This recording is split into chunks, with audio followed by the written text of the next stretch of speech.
As the most formidable admiral of the Navy, Akainu, you audaciously perpetrated the massacre of the celestial dragons in the Sabaody archipelago.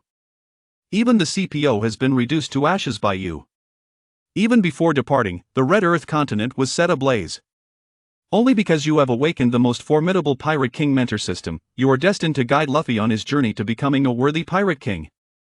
At this moment, you find yourself reclining on the sofa, gazing vacantly at the harbor beyond.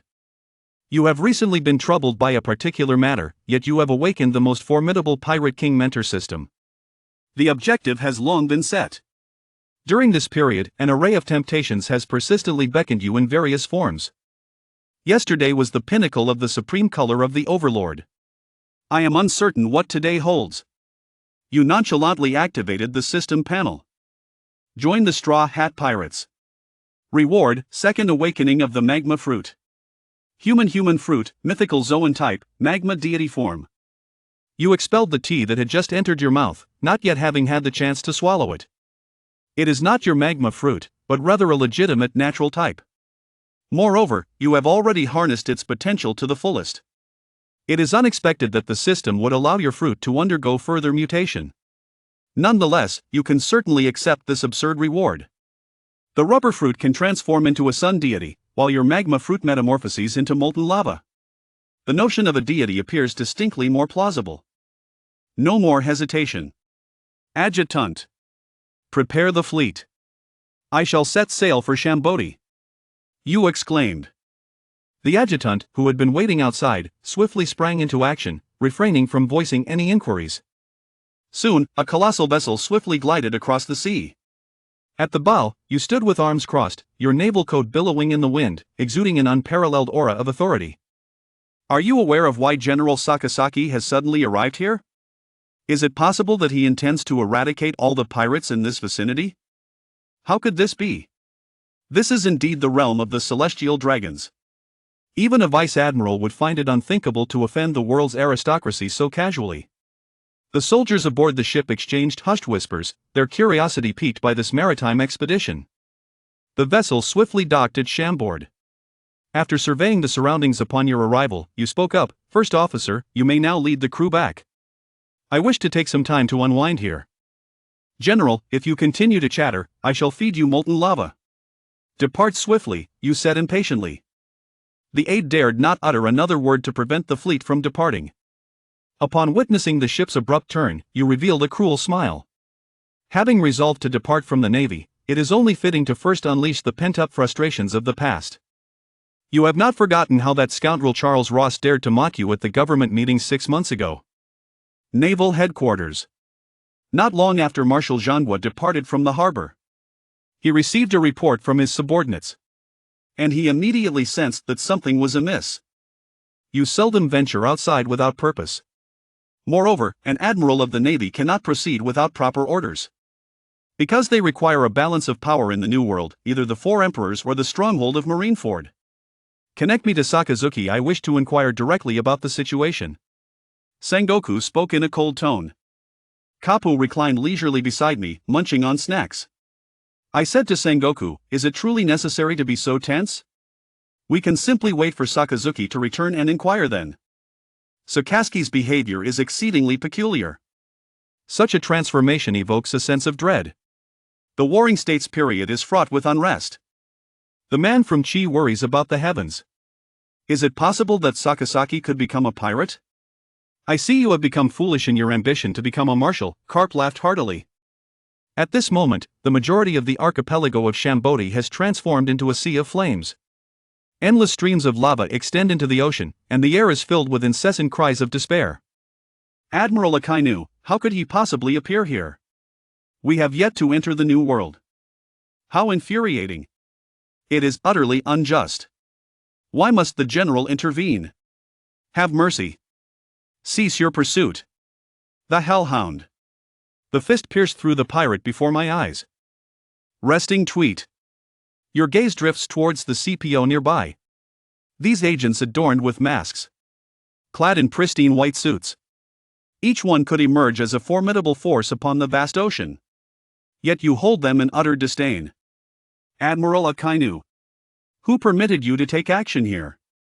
Are you aware that you have frightened Lord Charlos? The leading CPO spoke haughtily. Rest assured, I harbor no fear of you, or rather, I am utterly convinced that you shall not take action. Yet, he was mistaken. In the next moment, a colossal fist of molten lava obliterated his head. Is Charles Saint present here? This conveniently spares me a considerable amount of effort. You smiled knowingly as you glanced at the others. Without exception, these CPOs were devoid of the qualifications to resist, all consumed by the molten lava. You transformed into a torrent of molten lava, making your way towards the slave auction house directly ahead. The backstage of the auction house. Each fisherman, clad in tattered garments, cowers in fear, trembling upon the ground. Before them stood an unsightly man clad in a spacesuit, his gaze fixated hungrily upon them. A morbid smile twisted his face, revealing the grotesque nature of his appearance. This repugnant figure was Charlos, a celestial dragon. The experience is simply marvelous. I never anticipated that the slave-catching team could capture such a multitude of exquisite mermen. I wish to adorn each one of them with a collar. How delightful! The two CPOs stationed to provide security, noticing that their companion had yet to return, could not restrain themselves from offering a cautionary remark. Lord Charles, there is unrest occurring outside, and the situation may spiral out of control. I believe it would be prudent for us to depart from here at once. IQ's tweet. Silence. What nonsense are you spouting? Surely, you do not wish to inform me. Who would dare show disrespect towards one of noble lineage? The St. Charles raised his golden pistol towards the CPO, expressing his dissatisfaction. How could that be? One must understand that offending you could result in the obliteration of the demon-slaying order. Even an admiral of the Navy might personally take action, CPO said with trembling trepidation. No more promotional posts. However, scarcely had his words faded away, when a voice, rich with magnetism, resonated throughout the establishment. Indeed, should anyone dare to offend Lord Charles Saint, I, Sakazuki, would be the first to object. Charles Saint gazed at the grand entrance, only to be astounded by the sight of something rapidly melting the door, transforming it into molten iron. A towering figure entered, with magma coursing through its veins, each step it took scorching the earth beneath, leaving behind immense craters. Charles Saint discerned the appearance of the newcomer. His pupils dilated sharply. Akainu, how did you come to be here? What is amiss? Cease the promotion of articles. Upon my arrival, you appear less than pleased. I made a special effort to seek you out. You scrutinized Charles with a teasing gaze. It turns out to be Admiral Akainu. What on earth is happening outside? I never anticipated that even the highest combat power of the Navy headquarters would be mobilized. The two CPOs breathed a sigh of relief. Though they remained oblivious to the terrifying foes lurking outside, as long as Akainu was present, the celestial dragons would undoubtedly remain safe. Ha ha ha, how truly esteemed I, St. Charlos, am. I never anticipated that the Navy headquarters would take the initiative to dispatch an admiral for my protection. Such treatment, I dare say, is likely unparalleled even among the nobility of other realms, is it not? St. Charlos proclaimed with great satisfaction. You seem to have misunderstood something, you said with a hint of helplessness. His magma iron fist blazes fiercely. These fools actually believe they are here to protect them. Misunderstanding. What misunderstanding? Are you not here to protect His Excellency, Lord Charles? Upon hearing this, the CPO's expression became somewhat rigid. I have conceived an astonishing possibility. Of course, it is not so. I am here to feed him molten lava. If you are displeased, the molten fist will utterly vaporize the two CPOs, leaving not even a trace behind. Upon witnessing such brutality and terror from Charles, your complexion instantly turned pale. This fellow was indeed coming for you. Wait a moment, Sakazuki. Are you fully aware of what you are doing? You are indeed an admiral of the Navy. If you dare to lay a hand on me, you shall find yourself at odds with the entire world. Do you truly wish to pursue this course of action? In the face of a life-threatening crisis, Charles Ross Saint has exhibited a notable increase in intellect, demonstrating an understanding of the concept of restraint. Yet now, your singular ambition is to become the mentor of the Pirate King, to attain unparalleled power. Your mindset has long since transformed. It can be described as utterly unrestrained. Speak your words to me through the might of my fists. With a single blow, you pierced through the corpulent body of Charlos Saint. He deliberately restrained his strength, wishing to allow this individual to experience the excruciating agony of being gradually consumed by molten lava. I am indeed a celestial being. You cannot treat me in such a manner. Sakazuki. You wretched individual. An indescribable agony has driven Charlos into a frenzy. This is a suffering that Charles, who has been pampered since childhood, has never experienced. For the first time, he has come to understand the anguish of those slaves whom he has tormented to death. You still possess the strength to hurl insults. You, who are quietly observing from the side, furrow your brow. You grasp his chin and present this esteemed celestial dragon with a taste of the volcanic delicacies, rendering him so enraptured that he is left speechless. How intriguing! I have long desired to treat you, this group of swine-like beasts, in such a manner. By the way, please be meticulous when capturing the images, and do strive to make me appear more handsome. At that moment, you unexpectedly directed your words towards the shadow across from you. The figure concealed in the shadows trembled slightly. He had not anticipated that his whereabouts had long been revealed. He was a member of the World Economic News Agency and a subordinate of the renowned journalist Morgan, tasked specifically with uncovering sensational headlines. Upon arriving at the enchanting shores of Cambodia, I serendipitously caught sight of you. Instantly, a sense of impending significance enveloped me. Silently, he trailed behind you. Little did I anticipate that this naval commander would unleash a reign of terror upon the idyllic islands of Cambodia. Not only has he eliminated the pirates, but he has also dispatched the CPO. What astonishes him even more now is the unfolding situation. The demise of the celestial dragon is no longer a sensational headline, especially considering it was at your hands that he met his end. Rather, it is a cataclysmic earthquake. The celestial dragons, who stand at the pinnacle of global power, have been slain by an individual. Remarkably, this person is none other than the most renowned admiral of recent years. He cast a fearful glance at you, slowly emerging with a phone bug in hand. Admiral Akainu. My superior wishes to converse with you. He has already relayed this matter to Morgans, the influential figure who oversees the entire C News newspaper. For this issue is entirely beyond his capacity to intervene. You cast a glance at the fishmen still trembling on the ground. You swept back and inquired, "What are you still doing here? Do you seek vengeance for the celestial dragons? An unfounded occurrence. We shall depart immediately." Upon hearing your pronouncement, the fishermen felt as if they had been granted a reprieve. Each one, in a state of exhilaration, assisted one another in their hasty retreat.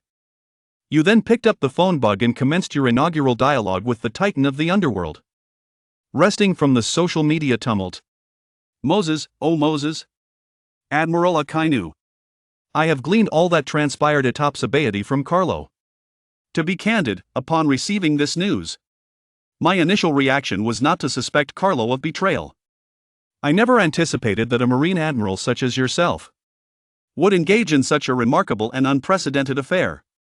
Might I inquire whether Fleet Admiral Sengoku intends to establish his own dominion and challenge the world government? Is it possible that the Navy is also intent on vying for the legendary great treasure?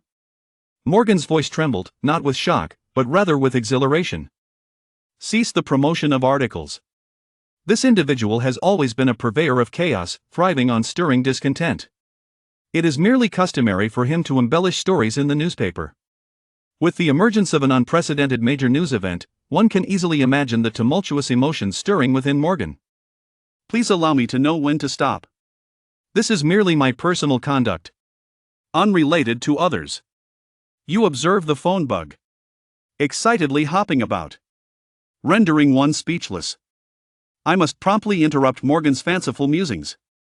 Is that so? What a pity. I had hoped to witness the birth of the most formidable pirate crew in history. Morgans let out a sigh. The three admirals of the Navy, the Warring States General, and Vice Admiral Carp. If they could unite to form a pirate crew, it would indeed be a thrilling prospect. I have even conceived a name for them, the Just Pirates. You overheard Morgan's relentless fury, his clenched fists seemingly erupting like molten lava. He genuinely yearned to deliver a crushing blow to this fellow's forehead, envisioning the three admirals and the Navy's fleet admiral banding together to become pirates. What audacity this individual possesses! Should you continue with your trivialities, I shall personally pay you a visit and dismantle the entire underground empire you have built. Thus, I caution you. Yasuke's tweet. Morgan finally quieted down. He understood that Akainu would not make such a statement unless he was entirely capable of fulfilling it. Although he was confident that he would evade capture by Akainu, the enterprises he had diligently built could not escape their fate. If Akainu was truly resolute in his intentions, he must prepare to retract his forces. After all, this gentleman is one of the most formidable powers in the world, and there are hardly a handful capable of matching him. Since the execution of the Pirate King, this vast ocean has enjoyed a prolonged tranquility. However, today marks the onset of a momentous event, one that is beginning to reverberate throughout the entirety of the Grand Line, spiraling out of control. Man. The nemesis of the celestial dragons. Magma that incinerates all. The strongest marine admiral in history has defected. With sights set on Laugh-Tail. The suspected rise of the fifth emperor of the sea. Could the mastermind be Admiral Sengoku? From Sakazuki, is he truly the brother of the Pirate King? Upon receiving the news, the state of Zhao nearly succumbed to faintness, their hair turning increasingly gray. Cap was taken aback, his expression one of regret. He never anticipated that a mere casual remark would lead to your actual betrayal of the Navy. How terrifying! Sakazuki truly is a surprising individual. Dressed in a striking yellow suit, the yellow monkey entered, adorned with a general's cape. Unlike before, he genuinely exclaims this time. He never anticipated that his close friend, that iron-willed soldier, would engage in such an act. How incredibly bold! He had frequently heard you lament about the celestial dragons. Yet he truly dared to feed them magma. Kizaru, your timing is impeccable. Immediately join forces with Garp to apprehend Akainu. Upon seeing Kizaru, Sengoku issued orders without a moment's hesitation. The impact you have brought is profoundly detrimental, representing a significant blow to the entire Navy. He must provide an account to the world government. I comprehend. The general of the warring states. Kizaru did not decline. As he indeed wished to converse with you in person. It is impossible to engage in combat without significant preparation. What is the cost of a month? What kind of life is this? Moreover, you are indeed his closest friend. Carp, if possible, please ensure the return of Sakazuki. Otherwise, the Navy will lose the trust of the government. Sengoku gazed sternly at Carp. Yet Cap is not easily deceived by such tricks. He feigns ignorance, for this is not the first time he has been misled by Sengoku. Sakazuki, that young lad, is undeniably at the pinnacle of his prowess. His stamina, charisma, and mastery of abilities render him a true behemoth among titans. He embodies the essence of a relentless terminator. Engaging with him yields no tangible benefits. This fellow has indeed provided guidance during his cultivation, and I am acutely aware of his terrifying capabilities. The crux of the matter is that Carp expressed his admiration for his approach. The celestial dragons, with their despicable nature, deserve to be eliminated repeatedly. He has no intention of becoming such a villain. Are you even listening? The warrior of the warring states exclaimed, hurling the seized snacks, along with their wrappers, into his mouth, crushing and swallowing them in mere moments. Understood, understood. The old man reluctantly decided to accompany Palyasolino on a journey. Kapu helplessly stroked his beard. Admiral Sengoku watched as these two individuals departed from his office, harboring a sense of resignation regarding the prospects of capturing you. It was apparent that Admiral Carp was merely going through the motions, and a confrontation between him and you seemed utterly improbable. As for Admiral Kizaru, he was even less reliable, having been your companion during the same training period. He was known for his penchant for idleness. In such circumstances, expecting him to exert himself would be quite extraordinary. Has the world descended into madness? Sengoku surveyed the multitude of hawkish officials presenting their reports, a bitter smile forming on his lips. Throughout your years in the Navy, you have nurtured and promoted numerous officers, among whom are loyal supporters such as Rat and Ghost Spider. These individuals have actually united to petition the Marshal for an explanation. It is all the fault of that petty man Morgans, who delights in exaggerating the truth. He actually spread rumors in the newspaper expressing his concern that you might pose a threat to his position as marshal. Is there any necessity for such apprehension? He should be stepping down in a few years anyway. He truly regards the warring states as some sinister individual. However, the warring states currently have no time to deal with Morgans. They must first resolve the internal conflicts within the Navy. Afterward, he must contend with the stringent demands of the 5 Elder Stars, and even he perceives his role as marshal to be somewhat foolish and constrained. Yet, in his heart, he finds a modicum of understanding for your actions. That man perhaps harbors a reluctance to be merely a pawn of the government. The Shambadi Archipelago. After seizing a pirate ship, you eliminate the captain and commence directing the remaining pirates on a course toward the East China Sea. You stand at the bow of the ship, reveling in the caress of the sea breeze. What do you perceive? You turn your gaze back over your shoulder. The lewd visage of the yellow ape came into view. Borisolino, are you here to thwart me? You jested. Please do not speak in such a frightening tone, Sakazuki remarked. I was initially tasked with apprehending you, but do take a glance over there. The yellow ape casually added. You gazed in the direction he indicated. A warship swiftly emerged. At the bow stood none other than Carp. Hello, Sakazuki. Would you like to host a banquet? Aren't you planning to become a pirate? Allow me to assist you in organizing your inaugural feast.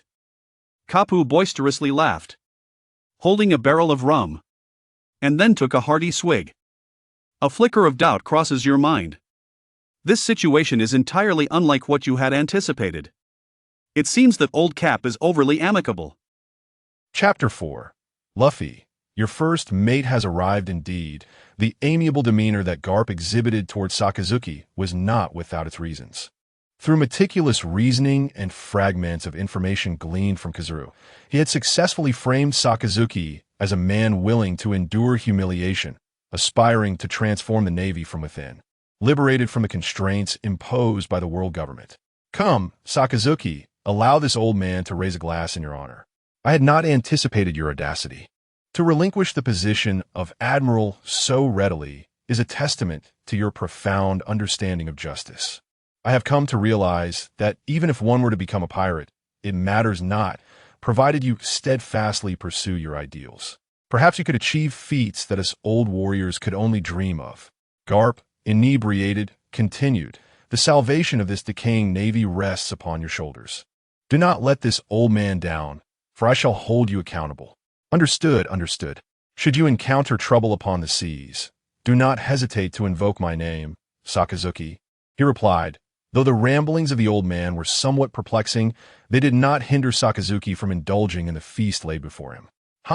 You have swiftly embraced the role of a pirate, Garp quipped, as he devoured a substantial piece of sea king meat. Yet you are far more capable than my disappointing son, who has been silent for years. I have no idea what he is up to. Damn it, even a ruckus at Mariewa would have been preferable. He truly brings me no honor, Garp lamented. Although the betrayal by Dragon had once caused him immense pain, time had allowed him to witness many dark events, and he had found a measure of peace. Leaving the Navy may indeed have been the best course of action. In his heart, Garp mused that perhaps his son could indeed change the world. Meanwhile, Kazuru quietly sipped his drink and savored the roasted meat, choosing to listen to their conversation in silence. His thoughts mirrored Garp's. It seemed that Sakazuki's departure from the Navy was solely motivated by a desire to alter the world, with no other apparent reason. Truly remarkable, Sakazuki, Kazuru remarked with admiration. The banquet soon drew to a close, and as dawn broke, Sakazuki commanded the pirates, who had frozen overnight, to set sail. They had not been invited to the festivities last night. These scoundrels were hardly worthy, and had it not been for their utility as laborers, Sakazuki would have long since dealt with them in a more fiery manner. Sakazuki, when we next meet, we shall be adversaries. My iron fist shows no favoritism, Garp proclaimed, gazing at the distant pirate ship. Understood, old man.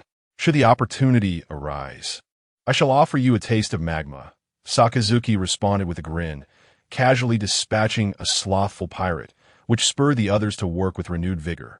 This brat shows no respect for his elders, Garp grumbled, suppressing the urge to hurl a cannonball their way. For Sakazuki's temperament was such that he would inevitably return for a confrontation, leading to an interminable entanglement. Vice Admiral Garp. It seems that Sakazuki's course does not lead to the New World. That direction appears to be toward the East Blue. Following the route to the East Sea, Sakazuki was swiftly approaching his destination.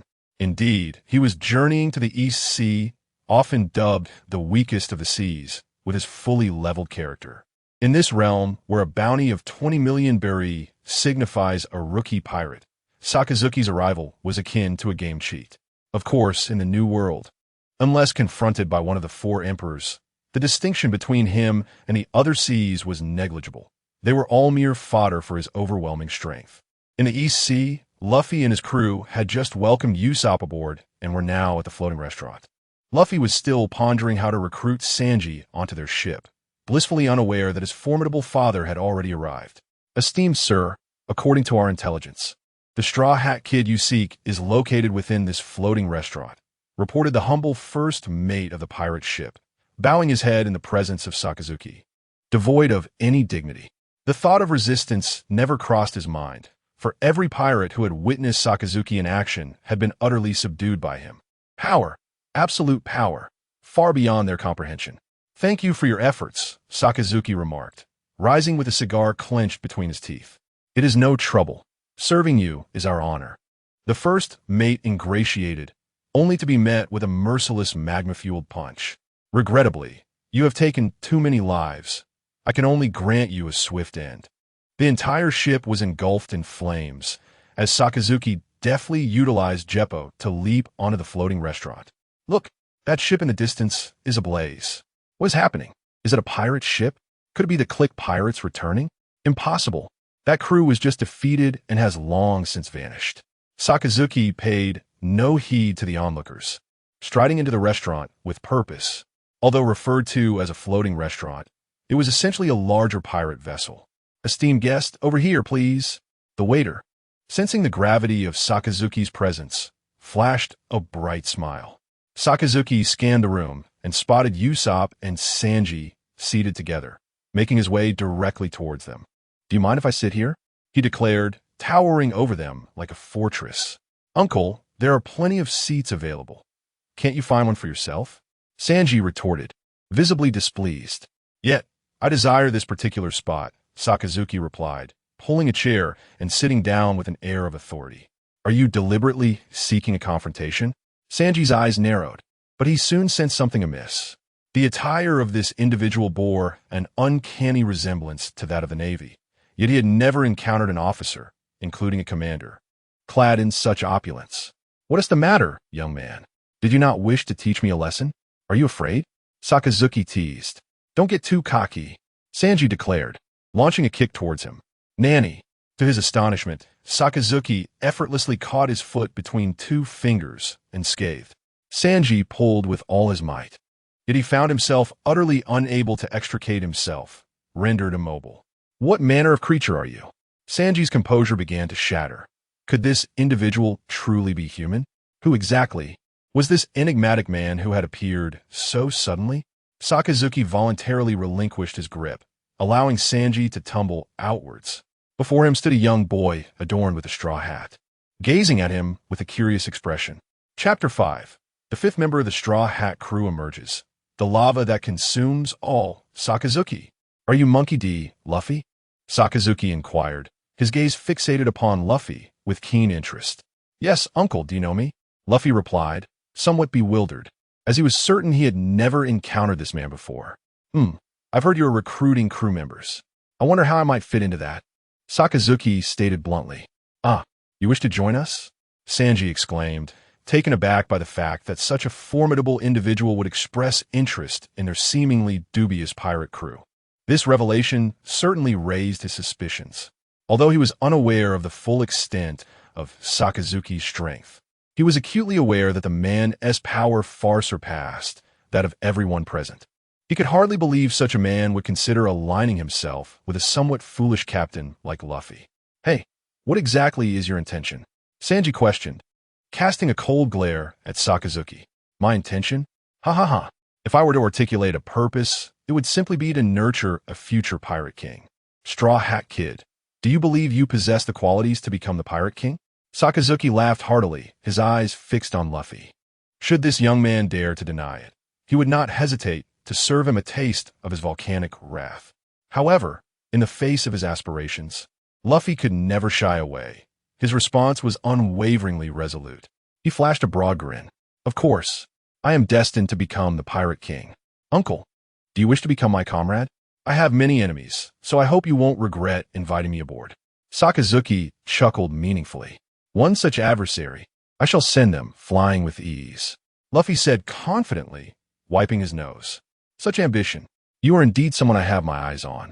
When we encounter an ice user, you must assist me in teaching them a severe lesson. Sakazuki applauded with admiration. Absolutely. Sanji and Usopp stood in stunned silence. Realizing that Luffy's method of recruiting crew members was characteristically straightforward and brash, often bypassing even the most basic inquiries about a person's identity before welcoming them aboard. Luffy, aren't you going to ascertain the background of this individual? Is such recklessness necessary? Sanji pulled Luffy aside, visibly frustrated. It's fine. This uncle seems quite amiable. Haha. Luffy chuckled. You oblivious fool. Be wary of those who might lay bare their intentions. Sanji retorted, his displeasure evident. Yet, since Luffy had made his choice, he resigned himself to the reality of the situation. Now that we've come this far, let us hasten to Koko Village to find Nami. Hif hif. A smile crept onto Sanji's face at the thought of the beautiful lady. Observing Sanji's lewd expression, Zoro's face twitched in response.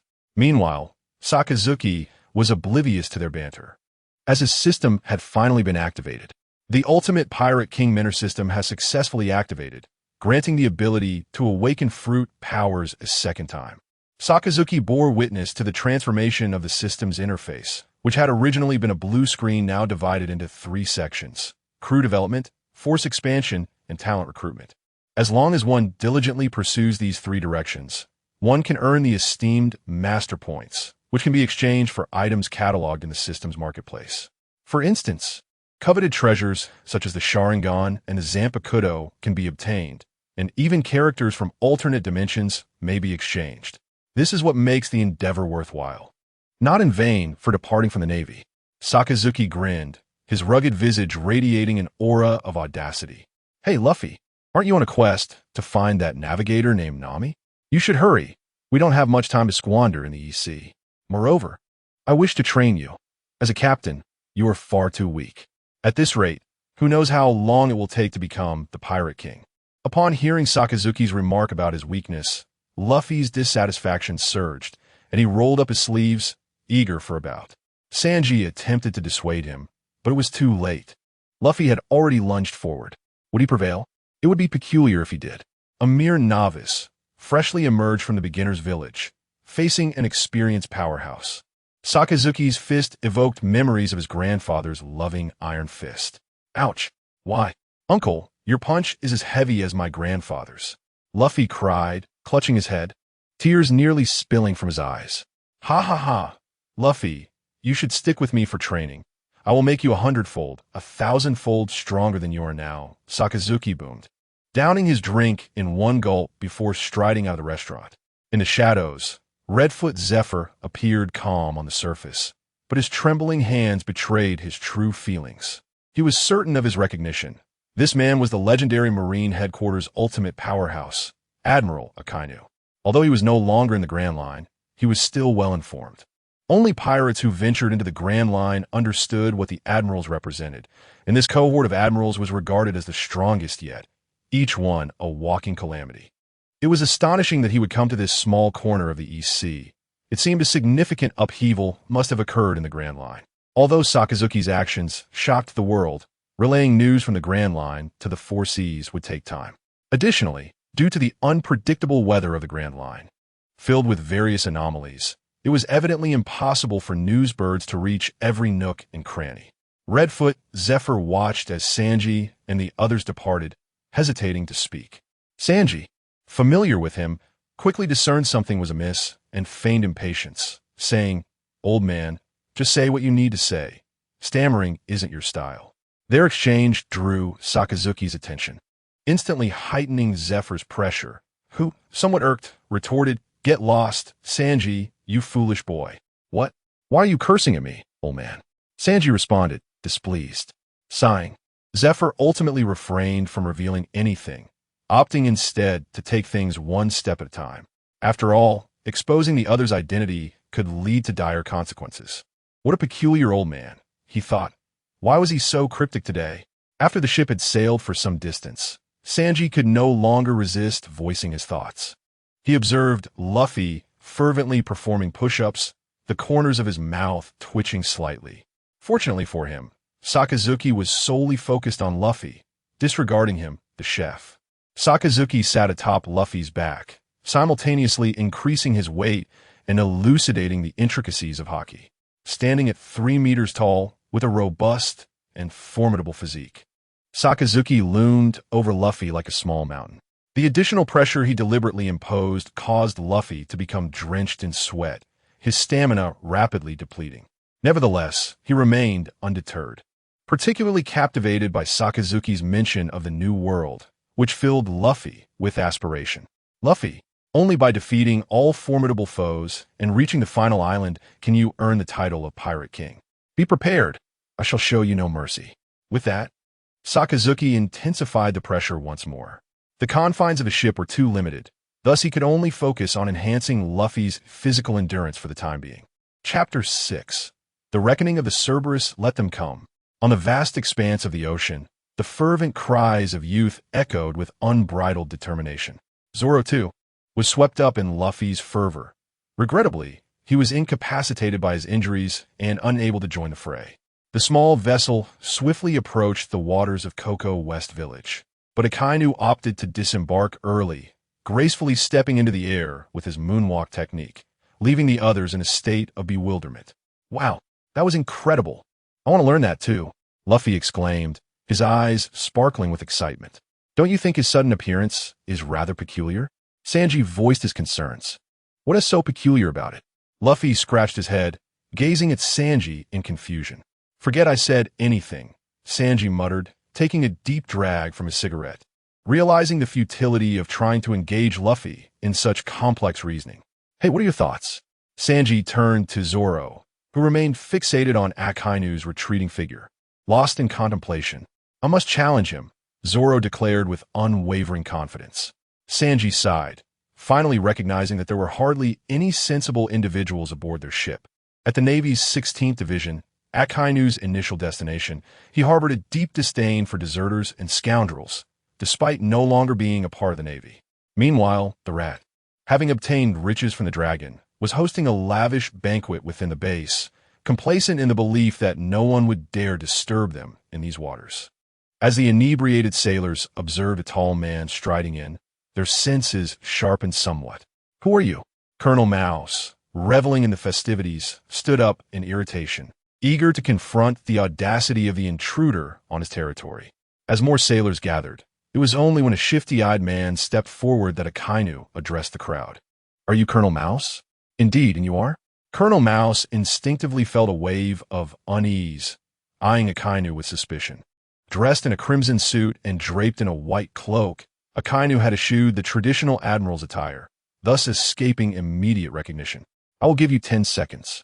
Everyone but this rat may leave," Akainu proclaimed. Colonel Mouse chuckled at the audacity of the demand. "What is this? Everyone here is my loyal subordinate. They are my most devoted supporters. I care not for your identity, but if you do not provide a satisfactory explanation today, you shall not leave this base." With Colonel Mouse's command, the sailors encircled Akainu, clearly protective of their commander. In light of such circumstances, Akainu's initial concern about mistakenly harming innocents evaporated. It seemed there were no good souls to be found here. A sinister grin crept across his face. Cerberus. Cocoa West Village. Luffy had already led his companions into Arlong's territory, but an unexpected turn of events had unfolded. Due to excessive exertion aboard the ship, he unexpectedly succumbed to slumber during the battle and was easily captured. Meanwhile, Sanji and Zoro found themselves embroiled in a fierce struggle. What has happened to Luffy? Usopp was engulfed in terror, darting about as a swarm of fishmen pursued him. He couldn't comprehend how Luffy, who had seemed so spirited moments ago, had suddenly become so feeble. However, it was futile to ponder such matters now, for their captain seemed to have arrived. That fellow must be Arlong, the leader of the Arlong pirates. As Sanji gazed upon the towering, muscular shark man, an ominous feeling washed over him. With Luffy now captured and Zoro gravely injured, any vigorous movement would surely exacerbate his condition. As for that formidable uncle, his whereabouts were unknown. He was their only remaining hope. "You must be the foolish pirate crew Nami spoke of, blissfully unaware of the deception that has ensnared you," Arlong remarked, surveying the group with an air of arrogance. He was an extreme racist, harboring disdain for humans and believing that fishmen represented the pinnacle of nobility. Yet, beneath this facade lay a heart rife with fear and insecurity regarding the powerful among humans, which drove him to tyrannize the weak in this small corner of the East Blue to satisfy his perverse psychological needs. In the Grand Line, fishmen often played the role of slave traders. "Do not insult Miss Nami," Sanji declared, darting towards Arlong at remarkable speed, only to be intercepted by Crocodile. "Kid, your opponent is me." With his subordinate engaged, Arlong shifted his gaze towards Zoro. Zoro let out a cold laugh, drawing his sharp sword. Though he bore severe injuries, his pride forbade him from retreating. He feared not even Mihawk. The fisherman before him paled in comparison, and retreat was not an option. Yet, his body was ill-equipped to endure high-intensity combat, and after only a brief exchange, Zoro found himself at a disadvantage, his speed and strength considerably diminished. Arlong sent Zoro flying with a kick, noticing the blood seeping through the bandages on his chest, a frown creasing his brow. "This fellow dares to battle me while injured. You are severely wounded, swordsman. It appears this shall be your final resting place." Arlong had no regard for chivalry. Seizing the opportunity to take a life when one is weak is the modus operandi of most pirates. "If you can, then come at me." Zoro charged at Arlong like a wild beast, consumed by rage. The outcome was predictable. Had he not encountered Mihawk, he might have stood a chance. But now he could only be crushed by Arlong's physical superiority. Time and again, he was sent hurtling away, and as he beheld Zoro's pitiful state, Arlong's excitement grew. It was immensely satisfying for him. Inflicting torment upon the weak was akin to savoring the finest wine. Arlong placed his bloody foot upon Zoro, pressing down forcefully. "Human." Just as he was about to deliver the fatal blow to Zoro, he noticed that his shadow appeared oddly large. No, it was not his own shadow. Someone stood behind him. At that moment, the other members of the Arlong pirates halted their actions, gazing at the towering figure that had inexplicably appeared behind Arlong. Sakazuki stood there, clad in a fiery red shirt, his right hand ablaze with a colossal magma fist, exuding an overwhelming sense of pressure. "What do you intend to do with my companion, you despicable fishman pirate?" Feeling the searing heat drawing near, Arlong turned to behold a face both familiar and alien. How could he possibly forget that visage? It belonged to the lecherous vice admiral's comrade, who had once treated him like an insect during his captivity. The most unwelcome memories from the depths of Arlong's mind began to resurface, causing his body to tremble involuntarily, akin to a mouse encountering its predator. Even the menacing words he had prepared were lodged in his throat. "I remember you. You are the fishman that the sea hero Jinbei defended. At that time, he implored for your forgiveness, bowing before me in desperation. Yet, it appears you fail to grasp the gravity of your opportunity. I wish to live." In the face of death, Arlong cast aside all notions of pride, for he understood that this marine was truly capable of ending his life, and he possessed neither the means nor the will to resist. "Go to hell and repent, you wretch." Sakazuki harbored no desire to engage with such filth. With a single strike of his magma fist, he obliterated Arlong's head, leaving nothing but a headless corpse at Zoro's side. Witnessing this brutal and merciless display, the overwhelming force of the assault made Zoro forget even the pain coursing through his body. So powerful, truly a monster. If only I could receive his guidance, my growth would undoubtedly surpass all previous limits. "Sir, please teach me." With those words, Zoro promptly lost consciousness. Chapter 7. The Master in the ensuing chaos. Not a single member of the notorious evil dragon pirates escaped unscathed. They were utterly obliterated. It was inconceivable for Sakazuki to show mercy towards pirates who ravaged villages and towns, especially after they had tormented the navigator aboard his ship. Such transgressions were simply unforgivable. It is worth noting that prior to his crossing, Sakazuki had been an ardent admirer of Nami's artistry, although he had matured into a man over the years. The fond memories of his past remained vivid. Such overwhelming power. Was this the strength of an elder? Sanji gazed in astonishment as Crocodile, a formidable adversary, was dispatched with disdain. With such prowess, perhaps he could carve a niche for himself even within the Grand Line, Sanji mused. Effortlessly vanquishing all the fishmen, Sakazuki exhibited no sign of fatigue. Such trivial exertion was merely a warm-up for him. Let us seek out Luffy. He truly is a troublesome fellow, Sakazuki declared, hoisting Zoro onto his shoulder. Uncle, you must be a user of a Logia-type devil fruit, right? Usopp swallowed hard, gazing at Sakazuki with admiration. It was impossible to ignore the profound impact Sakazuki had on him, especially when he displayed overwhelming strength in times of peril. Wasn't this the kind of man he aspired to become? Indeed, I'm a user of the magma fruit, Sakazuki replied.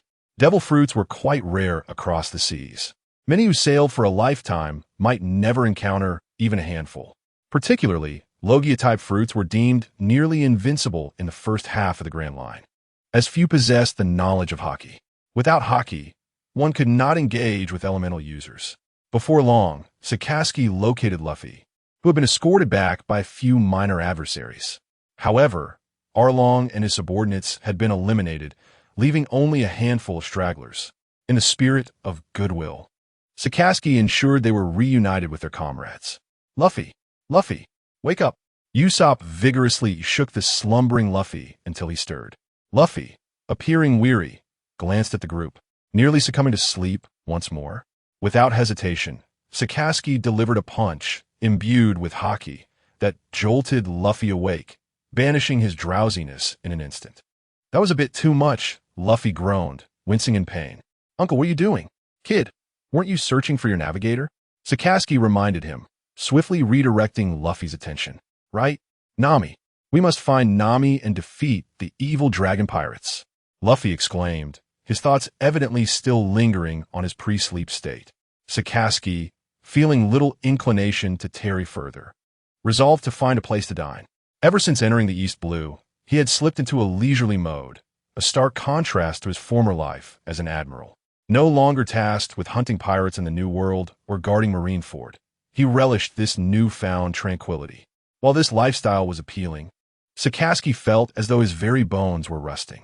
One cannot fathom why the fellow known as Kizaru is so enamored with a life of lethargy.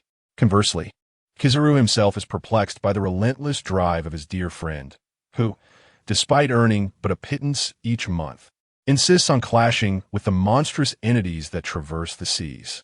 On the shore, Akainu scavenged some wild fruits, preparing to concoct a makeshift meal when a figure approached him. It was Nami. Sir, I heard from Luffy and the others that it was you who vanquished the Arlong pirates, Nami said, her demeanor a tad shy as she gazed at Akainu, her eyes brimming with gratitude. Such a look was not unfamiliar to Akainu. He had grown accustomed to it long ago. Well, I merely wished to eliminate them. You needn't dwell on it, Akainu replied bluntly, for he held no disdain for honesty, acknowledging that a significant portion of his motivation to slay Arlong and his ilk stemmed from his own desires. I understand, Nami replied, revealing a sweet smile. By the way, sir, let's attend the banquet together. The village chief and the others have prepared a feast to express their gratitude. Akainu glanced at the wild fruits in his hand and discarded them. Being hosted was far preferable to foraging. Soon, Nami bid farewell to the villagers, and the Straw Hat Pirates set their course for Lowtown. Once they traversed Reverse Mountain, they would enter the Grand Line. Though the Going Merry was but a modest vessel, it was well equipped, and the crew found no lack of entertainment at sea. Sanji was industriously vying for Nami's affection, while Luffy and Zoro engaged in a fierce rivalry. Both fervently training, Luffy was compelled to practice, while Zoro willingly sought improvement, especially upon realizing that Akainu's mastery of swordsmanship far surpassed his own. Such an opportunity to learn from a formidable opponent was one he could not afford to miss. After a day of physical training, Zoro eagerly requested Akainu to serve as his sparring partner. In the past few days, Luffy had awarded Akainu 20 points of mentor recognition, while Zoro had accrued 15. Naturally, the eager Akainu would not decline the opportunity presented by Zoro. He transformed his magma into a stone blade and brandished it. Come forth. Even though his combat style had diverged significantly from traditional swordsmanship, Akainu's skill with the blade remained leagues ahead of Zoro's, making him more than capable of teaching. Observing Zoro's relentless training, Luffy too felt invigorated, preparing to intensify his own regimen. If Akainu's assertions were indeed correct, and the New World was rife with monstrous pirates, his current abilities would scarcely suffice to protect his comrades. Moreover, he had no intention of perpetually hiding beneath Akainu's protection. After all, he was the captain. Chapter 8 4 990-000-000. The journey of pure instruction progresses at a languorous pace, and the essence of dominance cannot be imparted instantaneously. It requires a solid foundation. As the adage goes, every endeavor begins with difficulty. Sakazuki could only endure, observing the slow accumulation of his esteemed teacher points, feeling a pang of melancholy. At this rate, how long would it take to attain the freedom of esteemed teacher points? In the event of an encounter with adversaries, I shall not strike hastily, for you too lack practical experience. Some lessons cannot be grasped through mere discourse. After considerable reflection, Sakazuki spoke. That is indeed the case. I require adversaries to refine my swordsmanship. Zoro concurred wholeheartedly, believing that combat was the most effective means of advancement. Moreover, I must inquire, who exactly are you? Your level of strength is certainly not that of an unknown individual, yet I have never heard of you in the East Blue, Zoro asked, all the while training his wrist. It was not just him. Others discreetly leaned in, intrigued by Sakazuki's past, though hesitant to voice their curiosity. As Sakazuki contemplated how to respond, a news bird descended slowly from the sky. Usopp, adhering to his customary routine, exchanged some berries and unfurled the newspaper. However, upon reading the news, his expression contorted instantly. His gaze darted between Sakazuki and the paper, his finger trembling as he pointed at him, stammering, Uncle. Usopp, what on earth is the matter with you? Sanji inquired, puzzled, his eyes inadvertently glancing at the paper in Usopp's hand. Immediately, his expression mirrored Usopp's, his mouth agape in astonishment. Once all had perused the newspaper, a profound silence enveloped the Thousand Sunny, with not a single voice breaking the stillness. Even Luffy, typically unfazed, was rendered mute. The information therein was simply too staggering. A bounty of 4,990,000 berries, labeled as an extremely wicked individual, the greatest traitor in naval history. Uncle, are you truly this formidable? That is incredibly cool, Luffy exclaimed, shifting his tone to one of admiration. The others were equally exhilarated, for having such a formidable figure among them signified that their forthcoming voyage would likely be devoid of peril. It was noteworthy that the highest bounty among pirates in the East Blue barely equaled even a fraction of his. To their astonishment, the Straw Hat Pirates bounty emerged at a staggering 50 billion upon their exit from the East Blue. Do not celebrate prematurely. Once we enter the Grand Line, I cannot remain by your side indefinitely. Otherwise, you will confront the most terrifying foes of the entire sea, Sakazuki interjected, seeking to temper their exuberance. Without a sense of urgency and pressure, an individual's potential cannot be fully realized, and that was not his desire. Thus, you must strive to strengthen yourself swiftly. When faced with numerous formidable adversaries, I may not be able to attend to you. How do you feel? Are you afraid? He challenged. Uncle, do not become too smug. I will surpass you sooner or later, Luffy replied confidently. Me too. I aspire to be the greatest swordsman in the world, Zoro echoed, his spirit ablaze with determination, much like Luffy. There seems to be no alternative. Although I am a chef, it appears I must exert a bit more effort. Sanji extinguished his cigarette and lamented, yet his spirits remained remarkably high. Only Usopp and Nami began to grow anxious, envisioning a mysterious adversary lurking nearby. At the Navy headquarters, Upon learning of Akainu's movements in the East Sea, a fresh bounty began to circulate across the oceans. What could Akainu possibly be planning? He has joined a newly emerged pirate crew. And why does the Captain's name sound so familiar? Garp, enlighten me. What is the story behind this Monkey D. Luffy? Upon seeing this name, Sengoku had already formed a rough guess. This young pirate is the grandson of an old friend. This realization only fueled his ire. His son had become a revolutionary, conspiring with reactionary forces across the globe, and now his grandson was setting sail. Were it not for his understanding of Garp's character, he might have doubted whether this man was preparing to defect from the Navy himself. Yet, it was not outside the realm of possibility. In the past, he would never have entertained such thoughts, but Akainu's departure had left him engulfed in uncertainty. Garp, I implore you to be candid with me. Do you harbor some undisclosed intentions? Garp, munching on senbei, dismissed Sengoku's words with a lazy indifference and raised a middle finger in salute. You scoundrel, Sengoku exclaimed, furious. However, he had no means to contend with Garp, and both the Navy headquarters and the world government were keenly focused on Akainu's actions, unwilling to allow him to run amok. Yet, with the absence of an admiral, the highest combat power had to remain stationed at headquarters to balance the new world, leaving only Garp available for deployment. Hence, Sengoku had to placate Garp. But I've already been there last time. Do you truly wish for me to engage in a life-and-death battle with Akainu? Garp protested. Do you not care for your grandson? This great maelstrom is not something he can partake in, Sengoku retorted. Oh, fret not. I have already cleared the air with Akainu. Ha ha, Garp chuckled with pride. Garp, you rogue, you dare to communicate privately with a criminal sought by the Navy? Do you have any idea of the pressure I endure from the Gorosei? Sengoku seethed, seizing Garp by the collar. Sengoku, do refrain from slandering me. When have I ever contacted Akainu? Be careful. I might accuse you of defamation. Garp said, gleefully picking his nose, his cheeky demeanor further infuriating Sengoku. Moreover, are all individuals with the surname Monkey my grandchildren? Do you have any proof that Dragon is my son? Perhaps he is merely someone I picked up from outside. Would you believe that? Sengoku, unable to tolerate this old rascal any longer, in a fit of anger, swung his fist and sent Garp crashing into the wall. You dare strike me? Garp, momentarily taken aback, then, fueled by his temper, smashed through the wall and charged forward. The Marine Admiral and the Marine Hero clashed, their commotion quickly drawing the attention of the officers. However, neither of the two dared to go too far.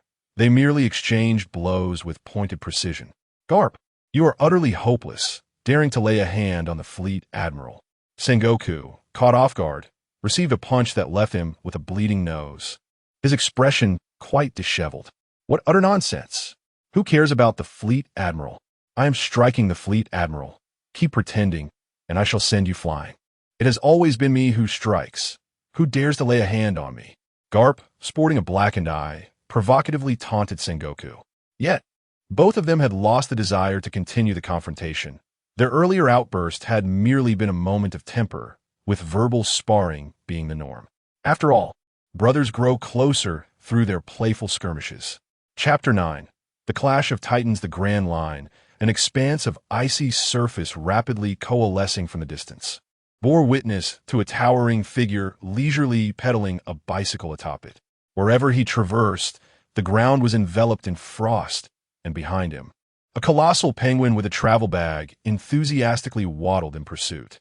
Camels, your pace is rather sluggish, teased Akiji, eliciting a visibly exasperated expression from the penguin. According to the intel, we should soon be passing Reverse Mountain. Let's wait ahead. Sakazuki, what on earth are you contemplating? Akiji murmured, his mood influencing the surrounding waves, which rapidly froze until the entire sea was swallowed by ice. His combat prowess remained unaffected, whether at sea or on land, even granting him an advantage against those possessing devil fruit powers.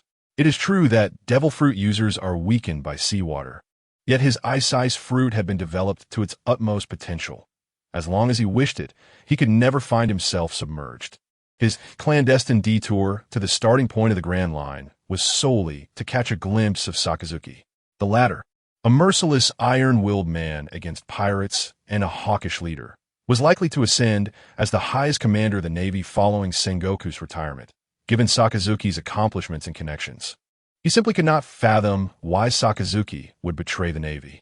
After a week of sailing and encountering numerous intriguing events, the Straw Hat Pirates finally beheld Reverse Mountain. The currents before this great mountain flowed in reverse, as if striving to ascend. Wow, Luffy, look! The water is truly flowing backwards, Usopp exclaimed, trembling with excitement. Hee. Once we pass through this mountain, we will soon reach the Grand Line. Luffy grinned, but his enthusiasm was swiftly met with Nami's reprimand. What nonsense are you spouting? Quickly adjust the helm. If we veer off course and collide with it, we're finished, Nami exclaimed, her excitement overshadowed by fear as the mountain loomed closer, flanked by perilous cliffs. If the Going Merry were to crash, it would be obliterated without a doubt. Something's amiss. The current is accelerating, Nami suddenly shouted, as the Going Merry veered sideways at an alarming speed. Just as they were about to collide with the rocks, a massive magma fist was unleashed from behind, the explosion's force redirecting the Going Merry back onto its proper course. You little rascals are quite a handful. Sakazuki emerged from the cabin, appearing to have just awakened from a nap. He gazed towards the mountain's peak, seemingly sensing a familiar aura approaching. Uncle, that was so cool. Can you teach me that move? Luffy's enthusiasm left Sakazuki momentarily taken aback. Luffy, not everything you see is something you should aspire to learn. That was a devil fruit ability. I forgot. The Going Merry surged up the mountain's summit, officially entering the Grand Line, cascading down the waters with excitement. The crew's spirits soared, for it was their first time departing from the East Blue. Sakazuki soon laid eyes upon a colossal black mass upon the ocean, to be precise. A colossal island whale, a creature that truly lives up to its name, capable of growing to sizes comparable to that of an island. However, such a sight is hardly remarkable upon the vast seas, especially along the grand trade routes where one can encounter myriad forms of life, illustrating humanity's still nascent exploration of the ocean's depths. With a powerful punch, Sakazuki propelled the Thousand Sunny into the air, and it was only then that Luffy and the others realized that the dark mass ahead was, in fact, a whale. The Thousand Sunny landed securely atop the whale, Laboon, who immediately expressed its displeasure and prepared to dive. Sakazuki, however, gently delivered a punch to pacify it, causing Laboon to halt. It seems that fear is an instinct inherent to all living beings. I mean you no harm, Laboon. Do not act foolishly, Sakazuki reassured, though to Laboon, it sounded no different from a threat. Observing the opening atop Laboon's head, Sakazuki pulled it open. If it becomes unbearable, you can take refuge inside, he instructed, leaving the crew bewildered. Yet, they soon realized something was amiss. The sea had frozen over. As far as the eye could see, everything was encased in ice. Laboon too sensed the unease, the alterations in its surroundings making it anxious. Had it not been for the intimidating presence of that man, it would have plunged into the depths of the ocean long ago. I never imagined we would end up here, Kazan. You truly are idle and unoccupied, Sakazuki remarked, not wishing to express his irritation any further.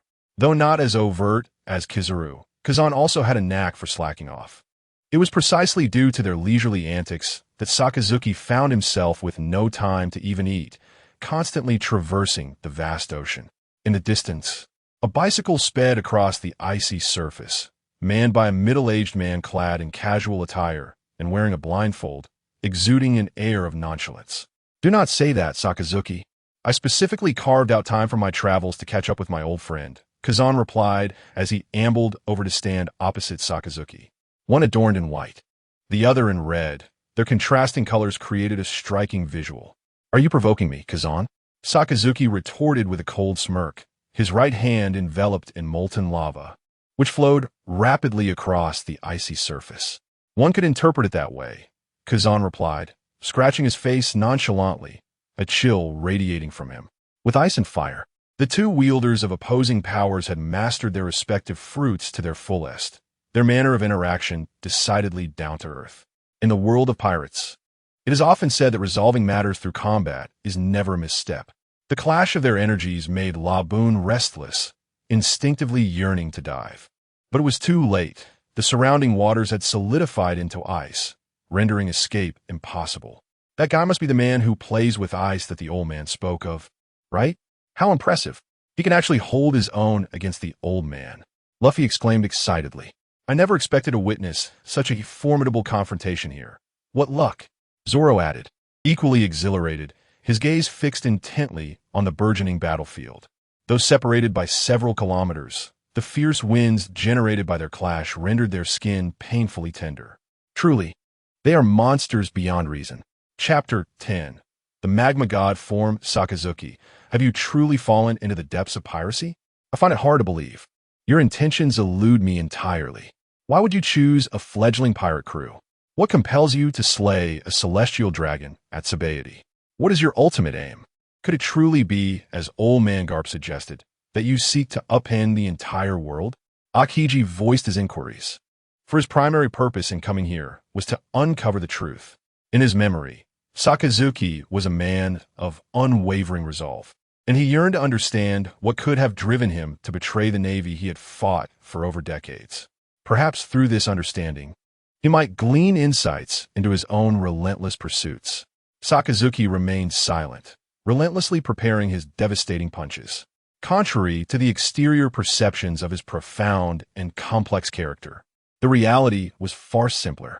He was merely driven by the allure of the system's rewards. There was no traverser capable of resisting the allure of a golden opportunity. Even a stalwart man like him was no exception. Yet, such matters were not for outsiders to comprehend, and Sakazuki had little inclination to elaborate. Unexpectedly, witnessing an admiral of the navy in combat was a rare spectacle. Whether it was fortunate or unfortunate was unclear. An elderly man, clad in a pink shirt and sporting a floral hairstyle, emerged from the iron door atop Laboon. Hey, old man, how did you come out of the whale? Luffy inquired curiously. I have long resided within Laboon's body, Kuroka's replied, casting a fleeting glance at Luffy's straw hat, momentarily lost in thought before regaining his composure. Enough of that. They're about to get serious. If we don't find a place to hide, we risk being obliterated by the aftermath of their battle, Kuroka's warned, turning to retreat through the iron door. Indeed, the clash of powerful beings was a rare sight, but one needed the qualification to witness it. Otherwise, being trampled like mere weeds would render the endeavor futile. Including himself, none present possessed such qualifications. Once Kuroka's vanished, two extreme currents surged into the sky, causing the ice that had sealed the sea to dissolve at an alarming rate. The water became scalding hot, and Laboon, sensing the danger, struggled to dive deeper. If it lingered any longer, it would surely be cooked. A torrent of magma collided with the water, creating a cacophony of explosive steam, its might undeniable. The sheer volume of magma resulted in a rapid cooling process, forming a shell akin to obsidian. With half of the sea's surface engulfed in magma, while the other half remained encased in ice. Two formidable adversaries, each having perfected their mastery over their respective natural-type fruits, possessed the effortless ability to reshape the terrain, with the sea's constraints barely affecting them. Sakazuki had long since elementalized, maneuvering fluidly through the magma, shattering the icy barriers in pursuit of Aokiji. Great eruption. His hands were enveloped in the highest caliber of Haki, with unparalleled control over the intense heat. The generation and flow of magma, the supreme output of the magma fruit, and the fusion with top-tier Haki, this was the reason behind his overwhelming destructive potential. Any adversary unfortunate enough to be touched by him would either perish or be grievously injured. This was his method of combat. Relying upon his unparalleled dual-colored aura and the extensively developed powers of the Calamity Fruit, he remains one of the world's foremost combatants, even in the absence of Conqueror's Haki. Should you seek the answer, pose your queries with your fists. I shall oblige. Aokiji, undaunted, demonstrated an exquisite command of his fruit's abilities and Haki. Having shed his previous indolence, he approached the conflict over beliefs with utmost seriousness. Akainu, I have long wished to ascertain who among us is truly stronger. After all, you are regarded as my senior. Although Zifa harbors some criticisms of you, he has consistently acknowledged your mastery in the amalgamation of fruit and Haki as exceptional. An explosive icy bird pierced through Akainu's body, creating a gaping hole in his chest, revealing only magma within. Humph, that old coot Zephyr spoke a fair word, Akainu scoffed, effortlessly shattering the mountain-sized ice blocks that approached him. Yet, I cannot agree with his philosophy. Since you have deemed me your senior, allow me to impart some wisdom. Akainu suddenly quipped. Logically, both you and I have pushed our fruits to their utmost limits. Kazan, your fruit must have awakened long ago, correct? Akiji furrowed his brow, pondering the implications of Akainu's words. However, Akainu, in a moment of exuberance, eschewed subtlety. The experience of showcasing prowess before Akiji was starkly different from that of demonstrating it before Luffy and his companions. Now, I shall reveal to you the secondary awakening of the devil fruit.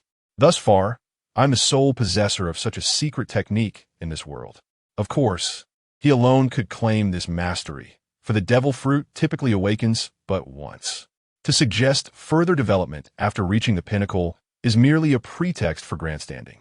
The natural type transforms into a mythical beast, rendering the term awakening more aptly described as a mutation.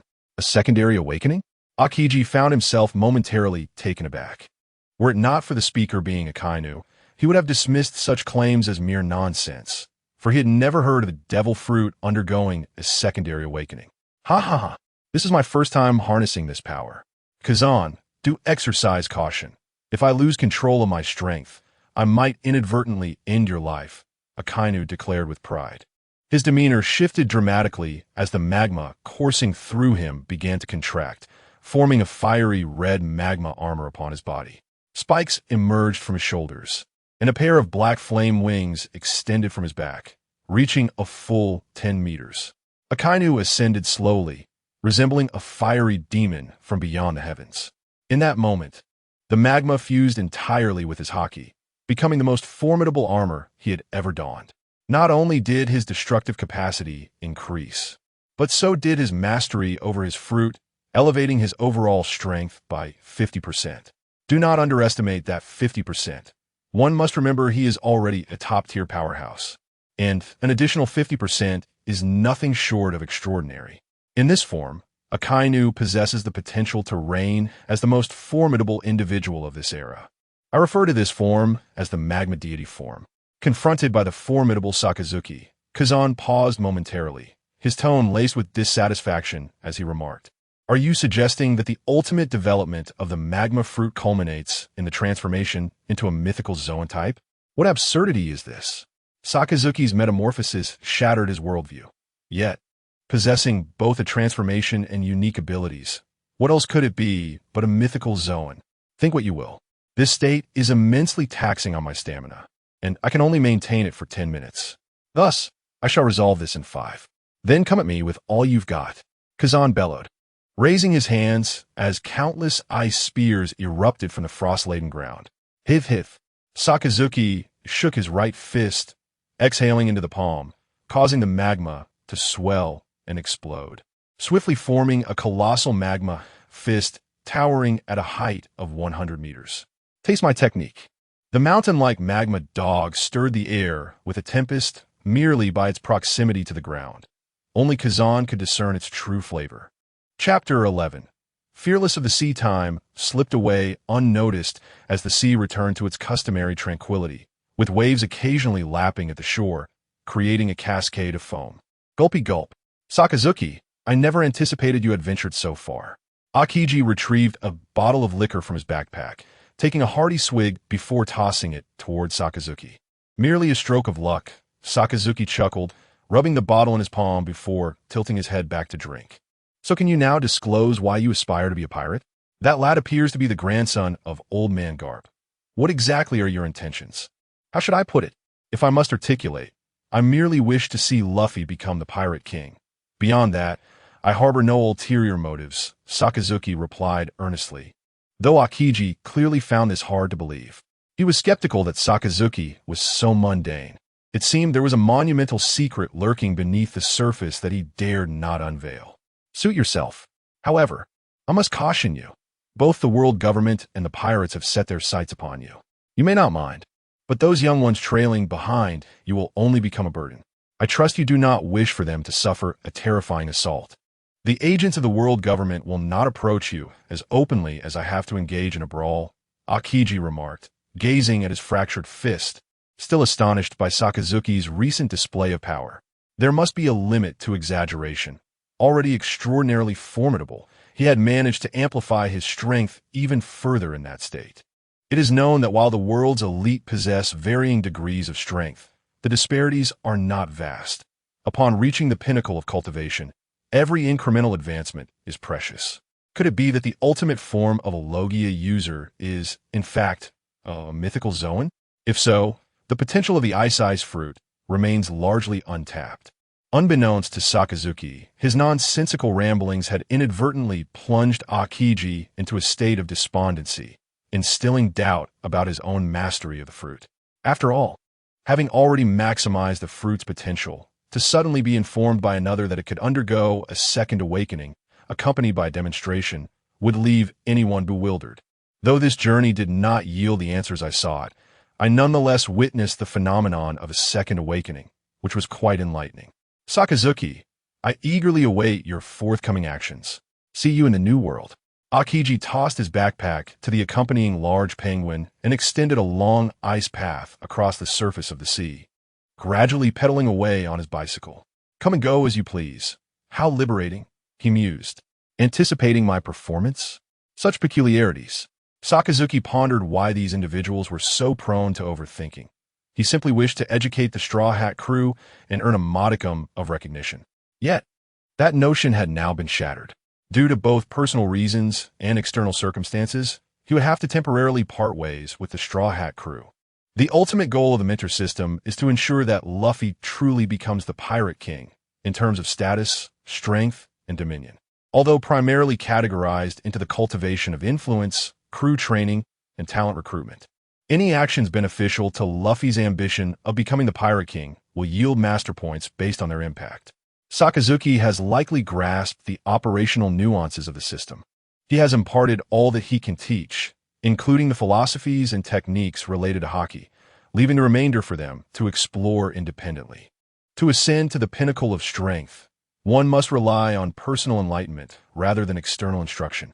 The recent appearance of Akiji serves as a reminder to Sakazuki. The Straw Hat crew remains too weak. His prolonged presence here is not only detrimental to their growth, but may also plunge them into peril. Additionally, he cannot endure the sluggish accumulation of master points. It is far too slow. If this continues, when will he achieve freedom with his master points? After bidding farewell to Kurikasu and the whale Laboon, having witnessed the pact between Luffy and Laboon, Sakazuki expressed his decision. Luffy, let me disembark at the upcoming island. I have matters to attend to in the new world, and I regret that I cannot accompany you any longer. Nami, this is a permanent log pose. Please safeguard it, lest we risk becoming lost at sea. The Grand Line differs vastly from the Four Seas. Here, the weather and environment can turn perilous at any moment. Sakazuki extended the permanent log pose to Nami, yet she did not accept it. The crew's spirits were notably low, despite his prior hints of departure. The reality of parting was difficult to bear.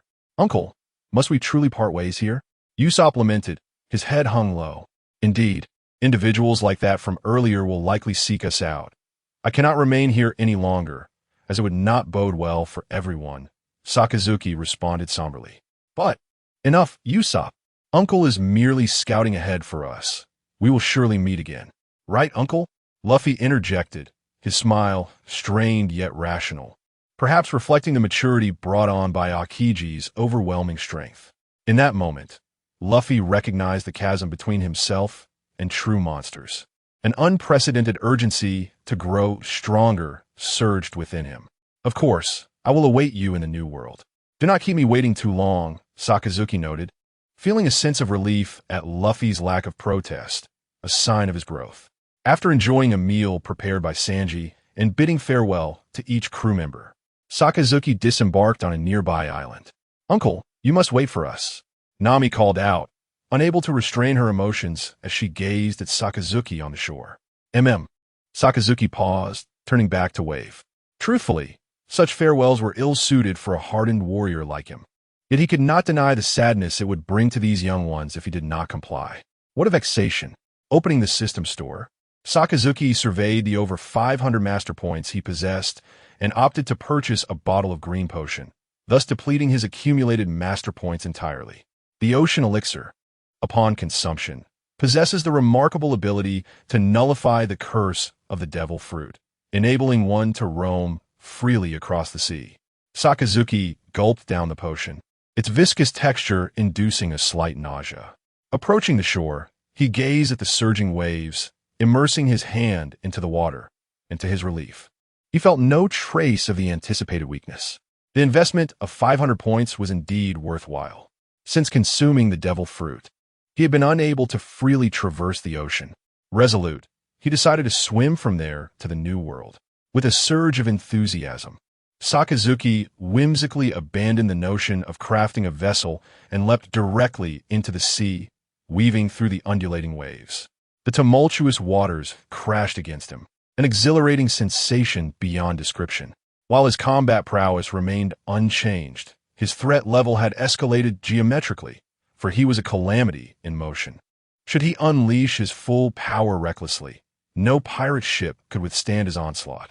Meanwhile, the Straw Hat crew, having departed from the island, felt a palpable gloom after bidding farewell to Sakazuki. Luffy and his companions trained in silence, while Usopp and Nami stared vacantly at the sea. Sigh, I wonder when we'll see that old man again. Who knows how many islands separate us from the new world, Nami lamented. Of course, I'm talking about that old man, she muttered. I mean, how can he be in the sea? Usopp exclaimed, his voice strained as he leaped up. Luffy, Zoro, and Sanji rushed over, and only then did they notice a crimson figure weaving through the distant waves. Upon closer inspection, it was indeed Sakazuki, and their astonishment was palpable. Isn't he a devil fruit user? How is he in the water? Luffy was bewildered. Sakazuki waved, and soon vanished from their sight. Truly, he is a top-tier powerhouse of the sea. Even as a devil fruit user, he has conquered the curse of the ocean, Zoro remarked. Luffy, it seems your training path has expanded once more. Yes, I want to be like that old man. I've decided from now on, I'll spend 5 hours a day in the sea, Luffy declared, finding Zoro's reasoning compelling. Then allow me to assist you, Zoro said, promptly retrieving a rope to tie around Luffy's ankle, preparing to toss him into the sea. Hey, you don't really think that devil fruit users can touch seawater, do you? Sanji shot them a skeptical glance. The curse of the sea upon devil fruit users is an immutable truth. If effort could overcome it, could it still be deemed a curse? He speculated that Sakazuki must have utilized some external force to disregard the side effects of the devil fruit. However, his caution came too late, as Luffy had already been hurled into the ocean. After several days of training, apart from becoming thoroughly soaked with seawater, Luffy gained no results and was forced to temporarily abandon this endeavor. Chapter 12. Alabasta, Mary Geos. Within the vast palace, 5 elders gathered together. How does the Warring States period conduct its affairs? Utterly inept. After such a long time, they still allow the heretic Akainu to roam freely across the seas. If such a vile individual is not eradicated, even more atrocious events will surely follow. Saturn Satan declared in fury. Indeed, Akainu must be apprehended and publicly executed before the world. The 5 were united in their stance against Sakazuki, for his hands were stained with the blood of the celestial dragons, and this act had dire ramifications for the world. The celestial dragons, who pride themselves as gods, indulge in the finest resources this world has to offer, wielding dominion over the lives of ordinary people, reigning supreme and unchallenged. However, Sakazuki's act of killing a celestial dragon was unprecedented. The most effective way to mitigate the resulting chaos was to eliminate the source of the problem. Yet, they found themselves in a quandary. Sakazuki is one of the world's foremost powerhouses, possessing the highest prestige among the 3 admirals, renowned for his iron-fisted ruthlessness. If he could be dealt with so easily, it would be a grave underestimation of the Navy's utmost strength. Henceforth, we must deliberate on our strategy. Let us first dispatch the CP0 to monitor Sakazuki's every move. Very well, it shall be done. On Sainton Island in the Grand Line, there lies a superpower, Alabasta.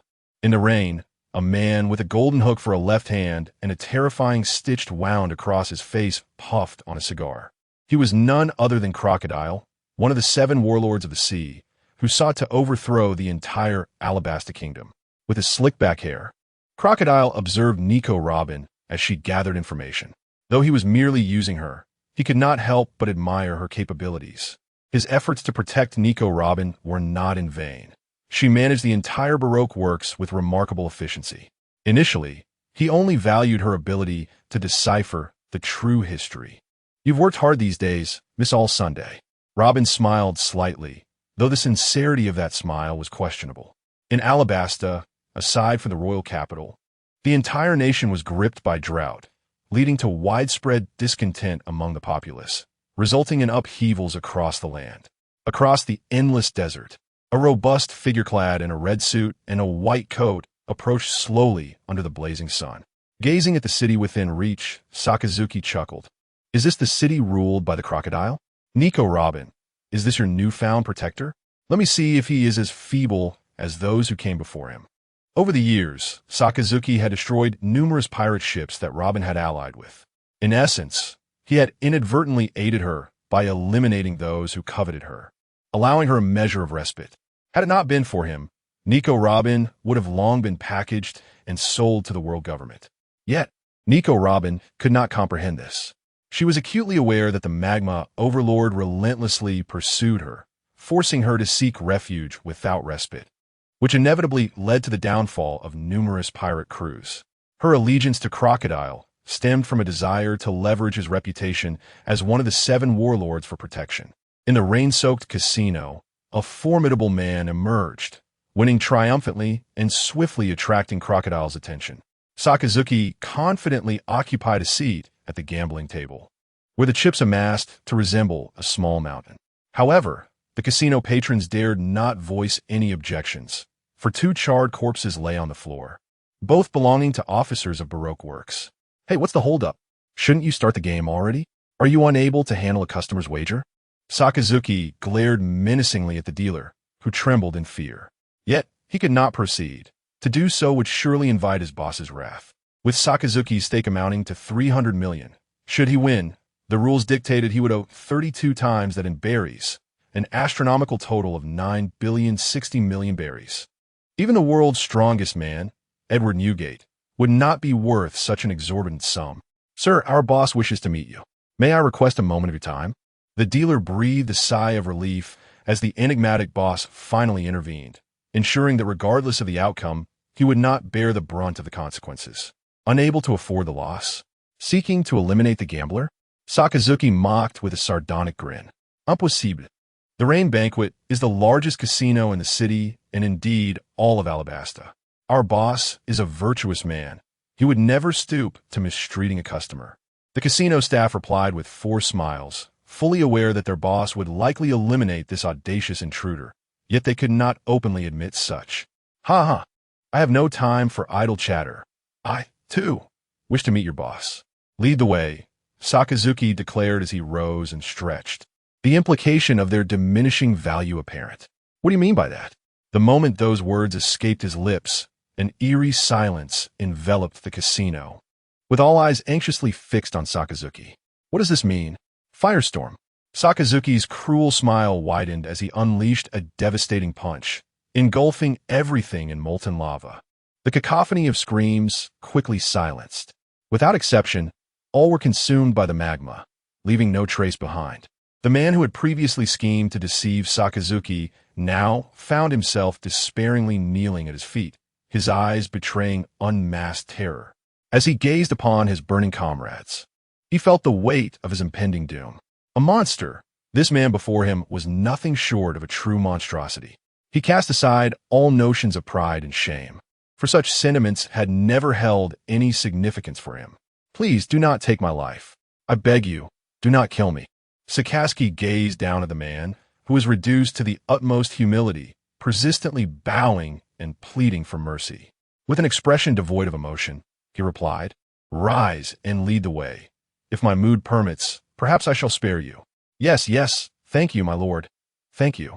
I shall certainly guide you well." In that moment, The desire to survive consumed his heart, erasing all previous treacherous thoughts. He had been thoroughly frightened and only wished to distance himself from this monster. He held no belief that his employer could contend with the man before him. Chapter 13. Crocodile's Nightmare. How dare someone cause trouble on my territory? It has been ages since I encountered such a brazen fool. Crocodile scoffed, his legs propped up on the table, exuding an air of confidence. It was not mere arrogance. He had yet to encounter anyone in all of Alabasta who could command his respect. The true powerhouses resided primarily in the latter half of the Grand Line, where battles raged with fervor. It must be some petty pirate from elsewhere.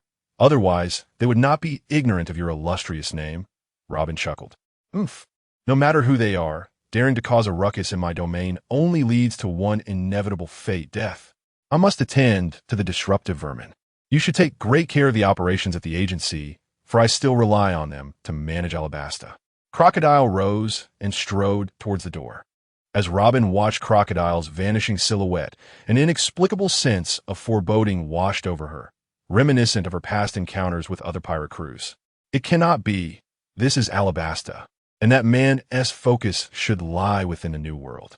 Nika Robin retrieved a newspaper from her bosom, depicting a man drenched in magma, exuding an aura of menace, with a lifeless body beneath his feet. No matter how many times she beheld that visage, she found it impossible to suppress the dread surging within her. The memory of O'Hara remained vivid, with countless magma fireballs raining down to obliterate the entire island. Over the years, she had hidden in various corners. Yet every pirate connected to her had either been slain by the CP organization or hunted down and mercilessly dispatched by that man. Crocodile, a warlord of the sea, wielded formidable influence. Yet Robin understood that even a villainous usurper like Crocodile could not rival him. My lord, this is the place. The boss instructed me to bring you here. One of Crocodile's subordinates spoke cautiously. Sakazuki surveyed the surroundings. Aside from a few dilapidated structures, nothing else remained. A desolate site, long abandoned. Indeed, what a splendid establishment. Your boss certainly knows how to entertain guests, Sakazuki remarked with a hint of sarcasm. Just as Crocodile's subordinate attempted to explain, a sudden spurt of blood erupted from his mouth as a searing fist pierced through his chest, his body igniting in flames. You promised to spare me. The man cried out in anguish, trembling with resentment. Sakazuki furrowed his brow, extracting his bloodied fist and crushing the man's skull with a single blow, before casting his gaze toward the sand dunes. Come out. I cannot believe the one causing a commotion in my gambling den is you, Akainu. What brings you to Alabasta, and what are your intentions? A swirling dust storm gradually coalesced into a figure clad in a fur coat. Yet Crocodile's composure had begun to falter. Before him stood a true force of nature, a man audacious enough to challenge even the celestial dragons. You dare question me, you insignificant pawn? Sakazuki sneered, magma cascading to the ground, the air seemingly igniting, distorting even the very vision before them. Insignificant pawn? Underestimating others should have its limits, Akainu. Do not presume that I fear you. I merely wish to avoid a situation drenched in blood between us. Crocodile was instantly enraged, for it was the first time he had been so belittled. However, he had no opportunity to retort, as Sakazuki had already made his move. Hellhound! Sakazuki was not one to linger over details. He unleashed a devastating blow before anything else. A magma-imbued fist propelled forward in an instant, and terror flickered in Crocodile's eyes as he attempted to evade, but it was futile. His observation Haki had already predicted his next move, and Crocodile's entire right arm was engulfed by the molten substance, collapsing to the ground in agony. Sakazuki's ruthless combat style was honed through countless bloody battles, and coupled with the overwhelming explosiveness of the magma fruit. One must be prepared for certain death when engaging him. He would not gradually reveal his strength. A single strike would deliver catastrophic damage. With one foot firmly planted upon Crocodile's struggling golden hook, he crushed it beneath him, his gaze chillingly indifferent. What is this? Do you think I'm Whitebeard? That I would show you leniency? Crocodile's face turned ashen as he gazed at Sakazuki in resentment. He never anticipated that he would be unable to withstand even a single blow. Was this truly the chasm that lay between him and the top-tier powers? If you intend to kill, then do so, he retorted, his spirit still unyielding. Huh, you wish for me to submit? Do not harbor such delusions, and I doubt you would let me go. Crocodile chuckled bitterly, realizing that after years of strategizing, he was confronted with the unexpected emergence of Akainu. He could not accept that he had come so close to seizing the title of the king of the underworld, only to be thwarted at the last moment. Ha, Crocodile, you have piqued my interest. I shall now offer you two choices.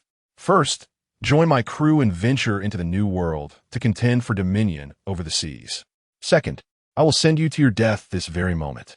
Sakazuki's arm, ablaze, dripped with magma, and if Crocodile's response displeased him, the only outcome would be a bullet through the head. Contend for the new world? Akainu, what exactly do you intend to accomplish? Crocodile could not suppress his laughter. So, what will your choice be? Sakazuki's expression remained icy as he raised his fist. Need you even ask? Naturally, I wish to go to the new world. Let me see if you can indeed tear a piece from the four emperors. Crocodile feigned haughtiness, yet he was already drenched in sweat. If there were a chance to survive, who would willingly choose despair? He had prepared himself for a noble demise, as Akainu's swift and merciless nature was well known across the seas. To his surprise, he found himself grasping at a chance to live in the presence of this monster. Humph, you are wise to recognize your predicament. Now, take me to Nika Robin. Chapter 14. The Advancing Akainu Nicole Robin? What precisely is your relationship with her? Upon hearing this, Crocodile immediately sensed something amiss. Given Robin's limited prowess, despite being a wanted criminal of the world government, it was inconceivable that someone of Akainu's stature would take notice of her. I have come for her, and to gauge the capabilities of her new ally, Sakazuki remarked with a hint of amusement. Crocodile fell silent, his gaze fixed on his right arm, which had solidified into sand. The excruciating pain it inflicted paled in comparison to the psychological blow he was experiencing. He had not anticipated that Sakazuki was drawn to Robin. It made sense why the pirate crews that had previously sheltered her had all met their demise.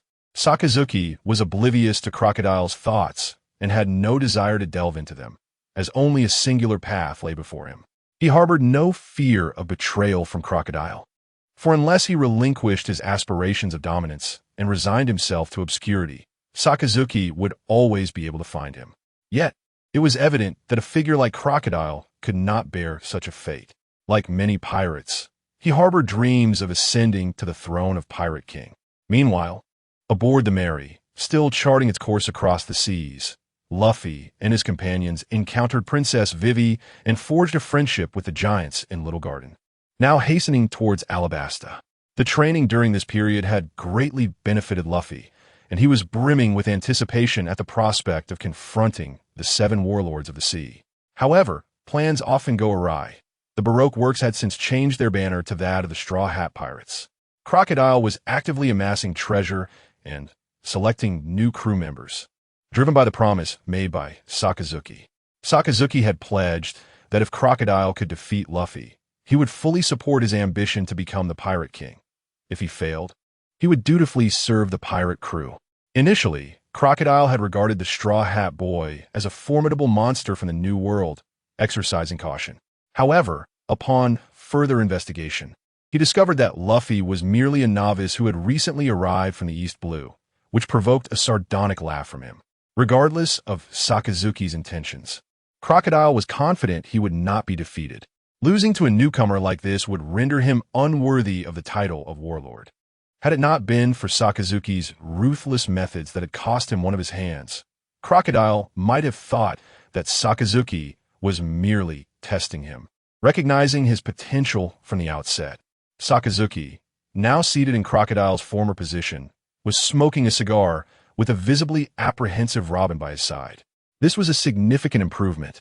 It was worth noting that when Crocodile had brought Sakazuki back to the base, Robin had been so terrified that her legs had given way, leaving her prostrate on the ground for quite some time before she regained her composure. There was little to be done. To her, Sakazuki was no different from a childhood nightmare. "Do I appear that fearsome, Robin?" Sakazuki inquired. "And no," Robin stammered, her heart racing with trepidation, observing her trembling figure. Sakazuki chose not to engage her in conversation, instead silently watching the large, rotund, golden crocodile swimming beyond the glass wall. Time passed, and Robin stood there until her thighs grew numb, before Sakazuki finally rose and stretched languidly. "I shall take my leave now. Inform the sand crocodile that I await him in the new world." Gazing at Sakazuki's retreating silhouette until he exited the hall, Robin finally exhaled. Though her emotions became increasingly intricate, she found herself at a loss on how to confront Sakazuki, the man who was both her savior and the source of her deepest fears. The Straw Hat Pirates had at last arrived in Alabasta. Yet, to their astonishment, the entire situation in Alabasta had undergone a remarkable transformation. Upon entering the city, the group stared in disbelief at the pirate flag fluttering at the city entrance, rendering Luffy and his companions momentarily speechless. Luffy, still in disbelief, removed his straw hat and compared it earnestly to the pirate flag. It was not merely similar. It was an exact replica. Noticing a slight change in Luffy's expression, he forced a wry smile, saying, "My Hawk, let me explain. This is truly our first visit to Alabasta." In Alabasta, a fierce battle commenced between Crocodile and Luffy, each vying for the title of captain. Crocodile remained unaware that this confrontation would yield but two outcomes. Either Luffy would triumph, or he would perish.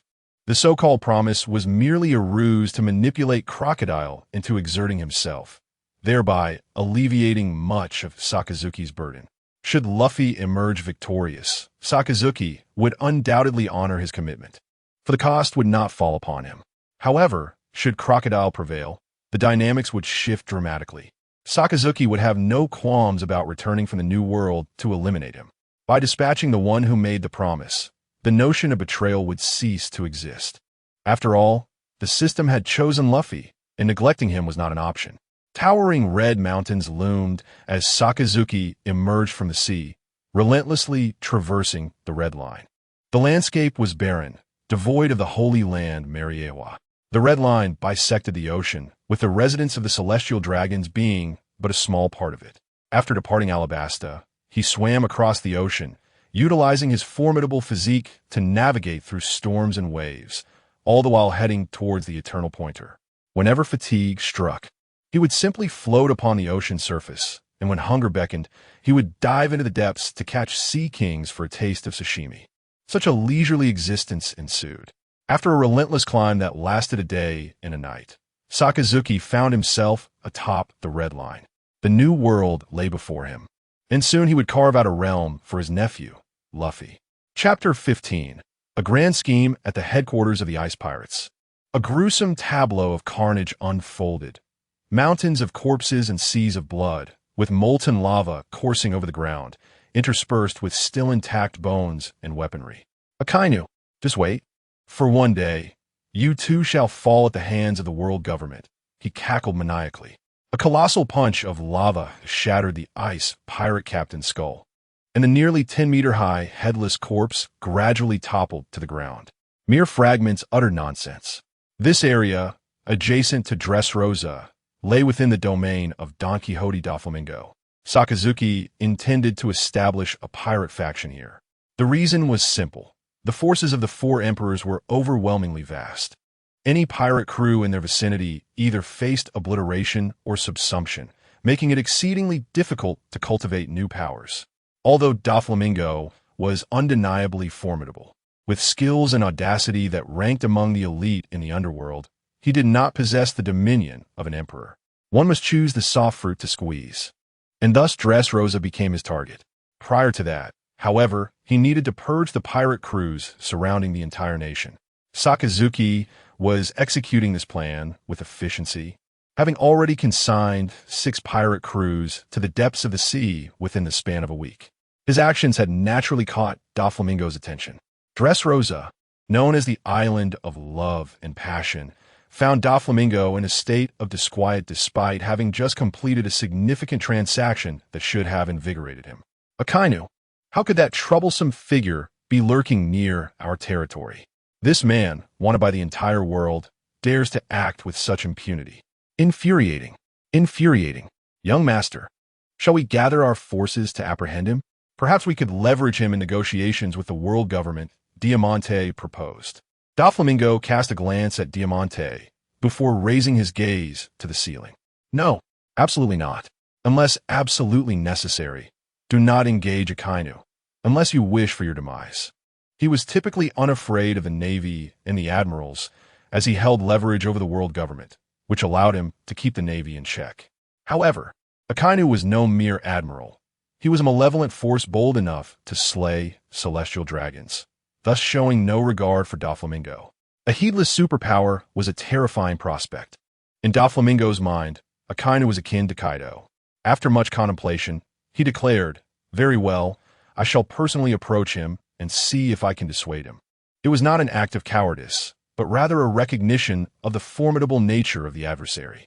On the 9th day of entering the New World, Sakazuki, through violent means, had gathered a cadre of expendable pirates, embarking on a pirate ship to launch surprise assaults on surrounding crews.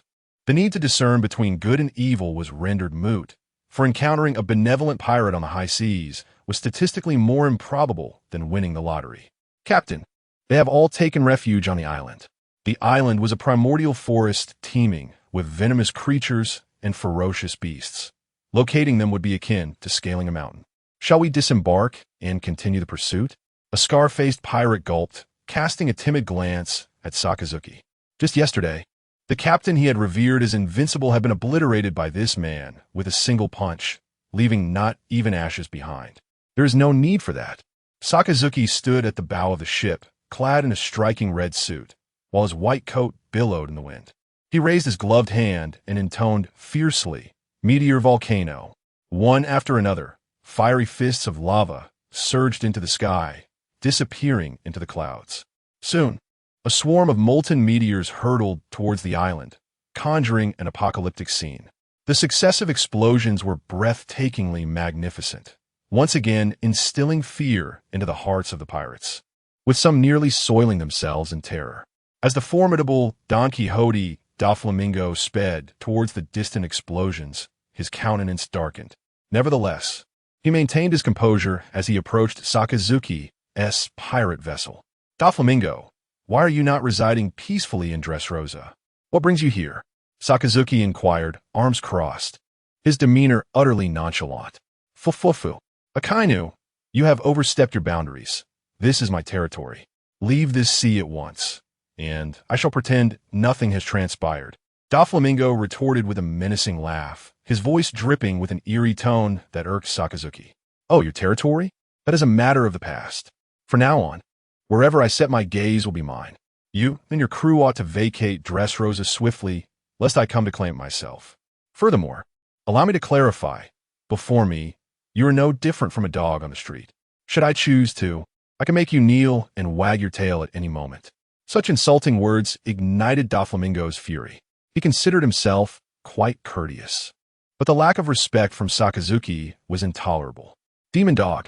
In matters of combat, Sakazuki was a professional. He had no time for frivolous banter. A burst of lava instantly incinerated a nearby pirate before hurtling towards Doflamingo's head. Despite his renowned observation Haki, Doflamingo was unable to discern Sakazuki's weakness. A palpable aura of death enveloped him, prompting him to awaken his devil fruit powers. The entire ship transformed into strings. It proved futile against the raging flames of the lava. The exquisite combination of Haki and magma led Sakazuki to believe he could shatter any defense. Doflamingo swiftly began to retreat in disarray, but Sakazuki seized the opportunity and sent him flying with a powerful punch. Had he not managed to deflect it with his defensive strings, he would likely have been reduced to shreds. Nonetheless, his chest bore the marks of severe burns. Doflamingo disregarded the pain, too rattled to utter a retort, and turned to flee. A lunatic utterly deranged. 3 sentences were insufficient to convey the depth of contempt he felt for Sakazuki. Standing upon a plank, Sakazuki watched Doflamingo escape amidst the clouds, choosing not to pursue him. As the saying goes, you can run from a monk, but not from the temple. Unless Doflamingo renounced Dressrosa, he would never escape Sakazuki's grasp. He had deliberately held back in their encounter, Otherwise, Doflamingo's defenses would have crumbled before him. Sakazuki understood that eliminating Doflamingo would yield him no advantage. After all, the latter had governed Dressrosa for years, making any power grab nearly impossible. This necessitates an exceedingly gradual process, yet what Sakazuki finds himself lacking is time. The attention of the world government and the Navy is currently shared among the four emperors. However, should the global landscape undergo a transformation, he could swiftly become a prime target of the world government's scrutiny. Furthermore, to seize the advantages during this potential reshuffling of the world order, it is imperative to establish a formidable power. Chapter 16. The extortion of Don Quixote Doflamingo in the world of pirates. Claiming dominance is not a mere whim. Vast territories demand respect and authority. One cannot even hope to compete without first establishing oneself as a formidable power. Currently, Sakazuki finds himself devoid of both resources and allies, and despite his vast domain, he lacks the means to govern it effectively. Even his unparalleled strength upon the seas cannot conjure resources from thin air. Thus, he resolves to exploit the situation. Don Quixote Doflamingo not only commands the opulent nation of Dressrosa, but also wields an expansive commercial empire within the underworld, making him the ideal target for Sakazuki's ambitions. The abrupt confrontation earlier was merely a tactic to quell Doflamingo's burgeoning confidence. When dealing with a man like Doflamingo, it is imperative to instill fear and wariness. Only then will he execute tasks with trepidation, refraining from any underhanded maneuvers. However, few in the vast ocean can instill fear in the formidable Doflamingo, and encountering Sakazuki has proven to be his misfortune. As anticipated, the injured Doflamingo, returning to Dressrosa, begins to fret over the possibility of Sakazuki storming his stronghold. Initially, he may have merely held a healthy respect for Sakazuki's reputation, but after their encounter, any remnants of overconfidence evaporate. The acknowledged might of the ocean's elite exceeds even his expectations. Yet, abandoning Dressrosa is a bitter pill to swallow. This stronghold represents the culmination of his efforts, meticulously prepared over countless years, with the surrounding nations largely infiltrated by his influence. The notion of surrender is intolerable, not just for him, but also for his subordinates, who would never comprehend such a retreat. No, I cannot yield. However, that monster is beyond my capacity to confront. Observing the usually composed young master in such a state of agitation, Diamante spoke up. Young master, is that Akainu truly so fearsome? Could it be that we cannot stand against him, even with all our might? You possess the Conqueror's Haki, after all. In previous times, Doflamingo would have reveled in his own prowess, but regrettably, the Conqueror's Haki offers no advantage against Akainu. It serves merely to dispatch lesser foes. When faced with a top-tier powerhouse, its intimidation holds little weight. Unless he could master the pinnacle of its application, perhaps Akainu might hold some trepidation. Diamante, I have already instructed you not to confront him, at least not in person. Doflamingo's countenance darkened as he tore open his shirt. A horrific, disfiguring burn marred his skin, an injury so severe that it was unimaginable for someone of Doflamingo's stature. It is no wonder he had changed into garments that concealed his wounds before returning. He had narrowly escaped death at the hands of that brute, and it felt as though the monster had intentionally allowed him to flee. In retrospect, Doflamingo felt a twinge of gratitude for his unhesitating decision to retreat. He had initially wished to shield his subordinates from the sight of his injuries, but to prevent any miscalculations, he deemed it necessary for them to acknowledge Akainu's terror. That man is a creature of the same caliber as Kaido, a threat beyond their capabilities.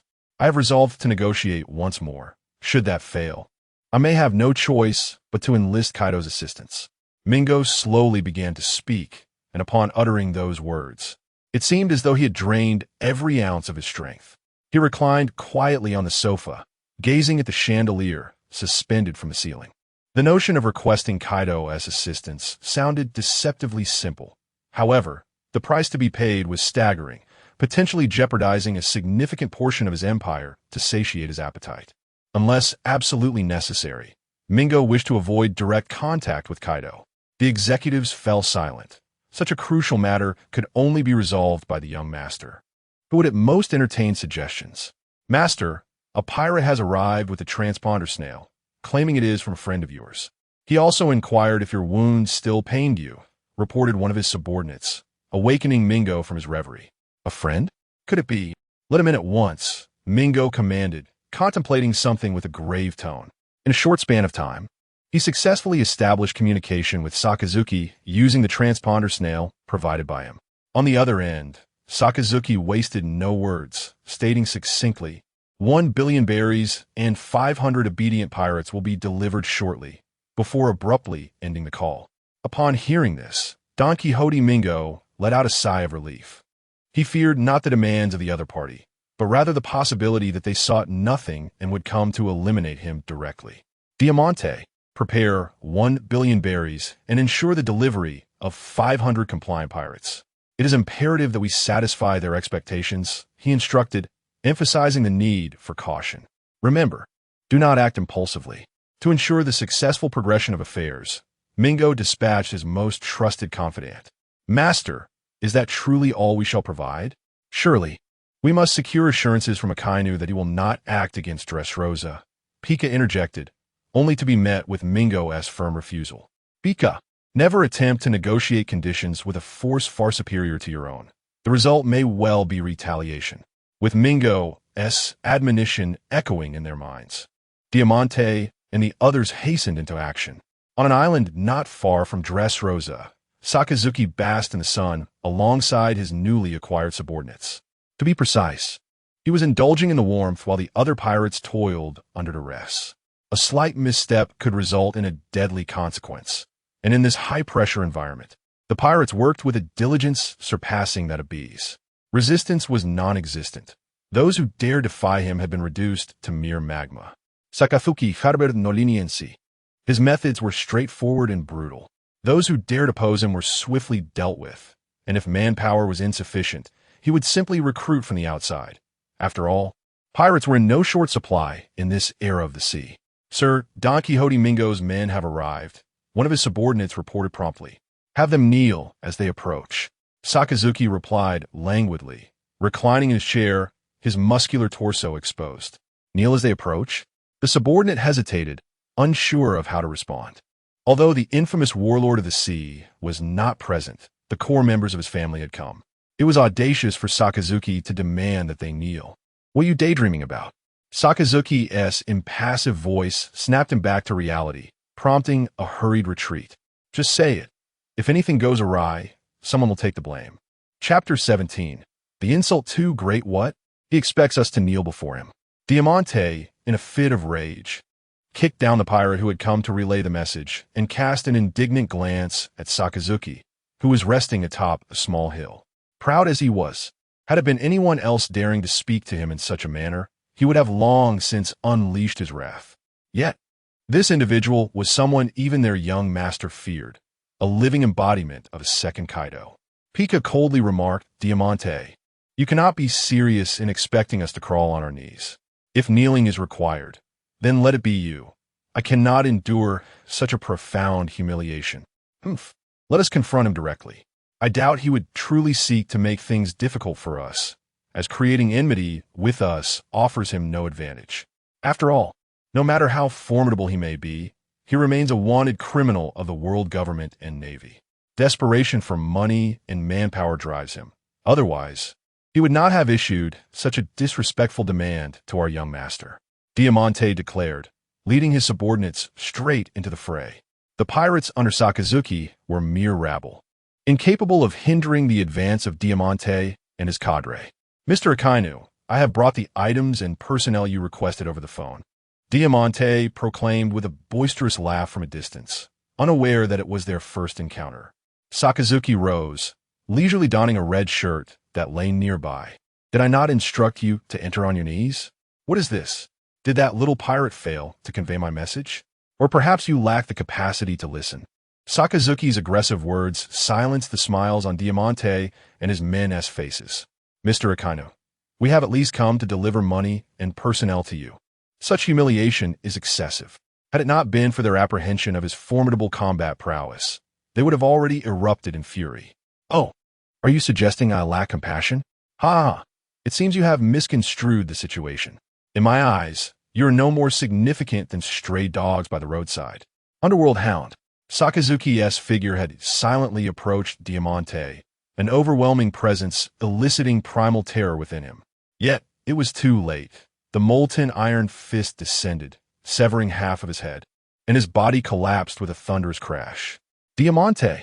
Pika bellowed in despair, only to be met with a brutal end at Sakazuki's hands. This was a world of pirates. Loud voices did not equate to strength. Even Doflamingo could not withstand a blow from him, let alone these subordinates.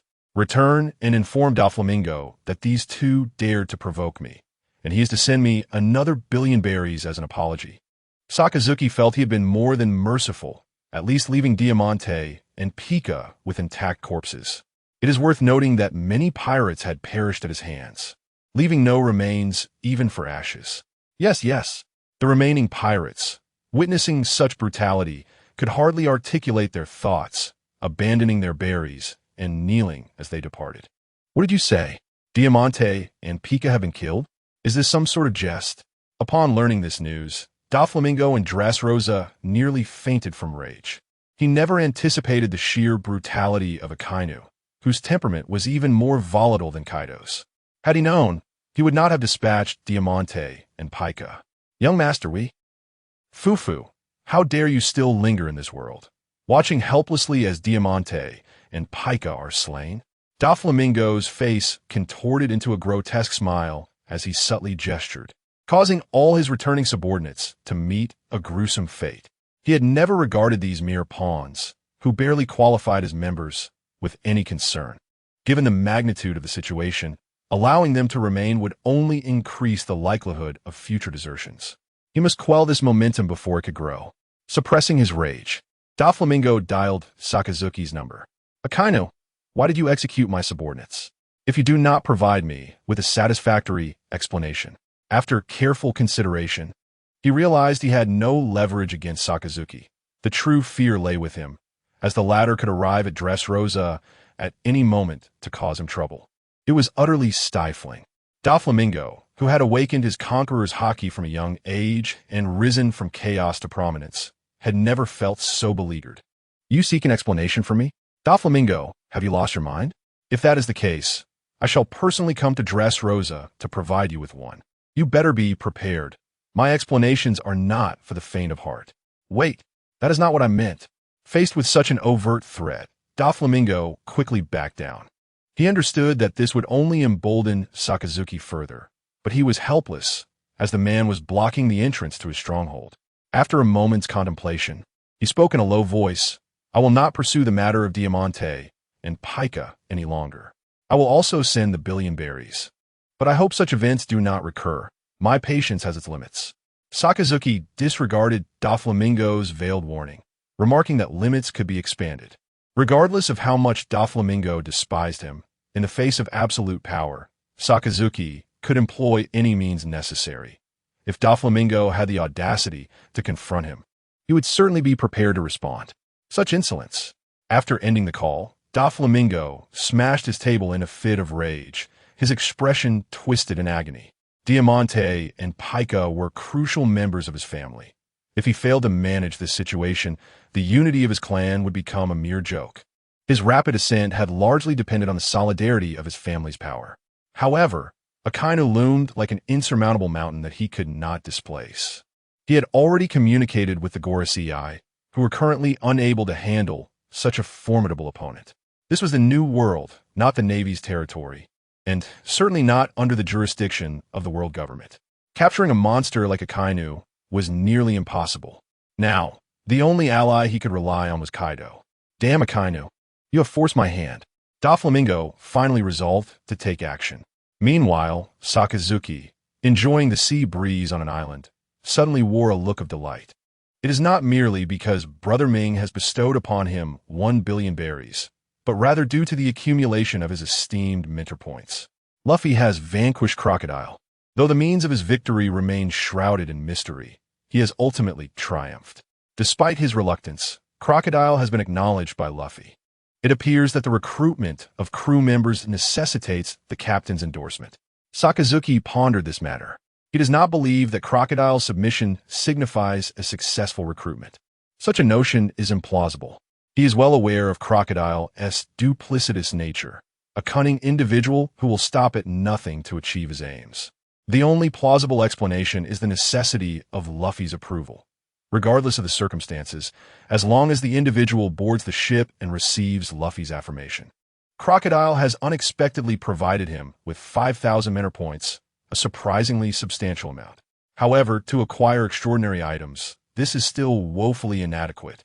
For instance, the pinnacle swordsmanship of Roger requires a staggering 150,000 mentor points, an immense figure that doused Sakazuki's fervor with a cold reality. Chapter 18. The arrogant crocodile with a grandiose expansion of territory. Sakazuki's actions were conspicuously unmasked, primarily due to the overwhelming attention his influence garnered. Avoiding trouble did not equate to being overlooked. In fact, formidable figures of renown in the vast ocean were nearly impossible to ignore, their every move scrutinized by others. His perception of the outside world was akin to that of a blind man, unable to monitor others, and when faced with unruly subordinates. Even acquiring a newspaper necessitated a trek to the seaside. The intelligence system was an indelible topic no faction could circumvent. As a former admiral, Sakazuki was acutely aware of its significance, lamenting the absence of capable individuals at his disposal. The people under him were mere pirates willing to endure hardship.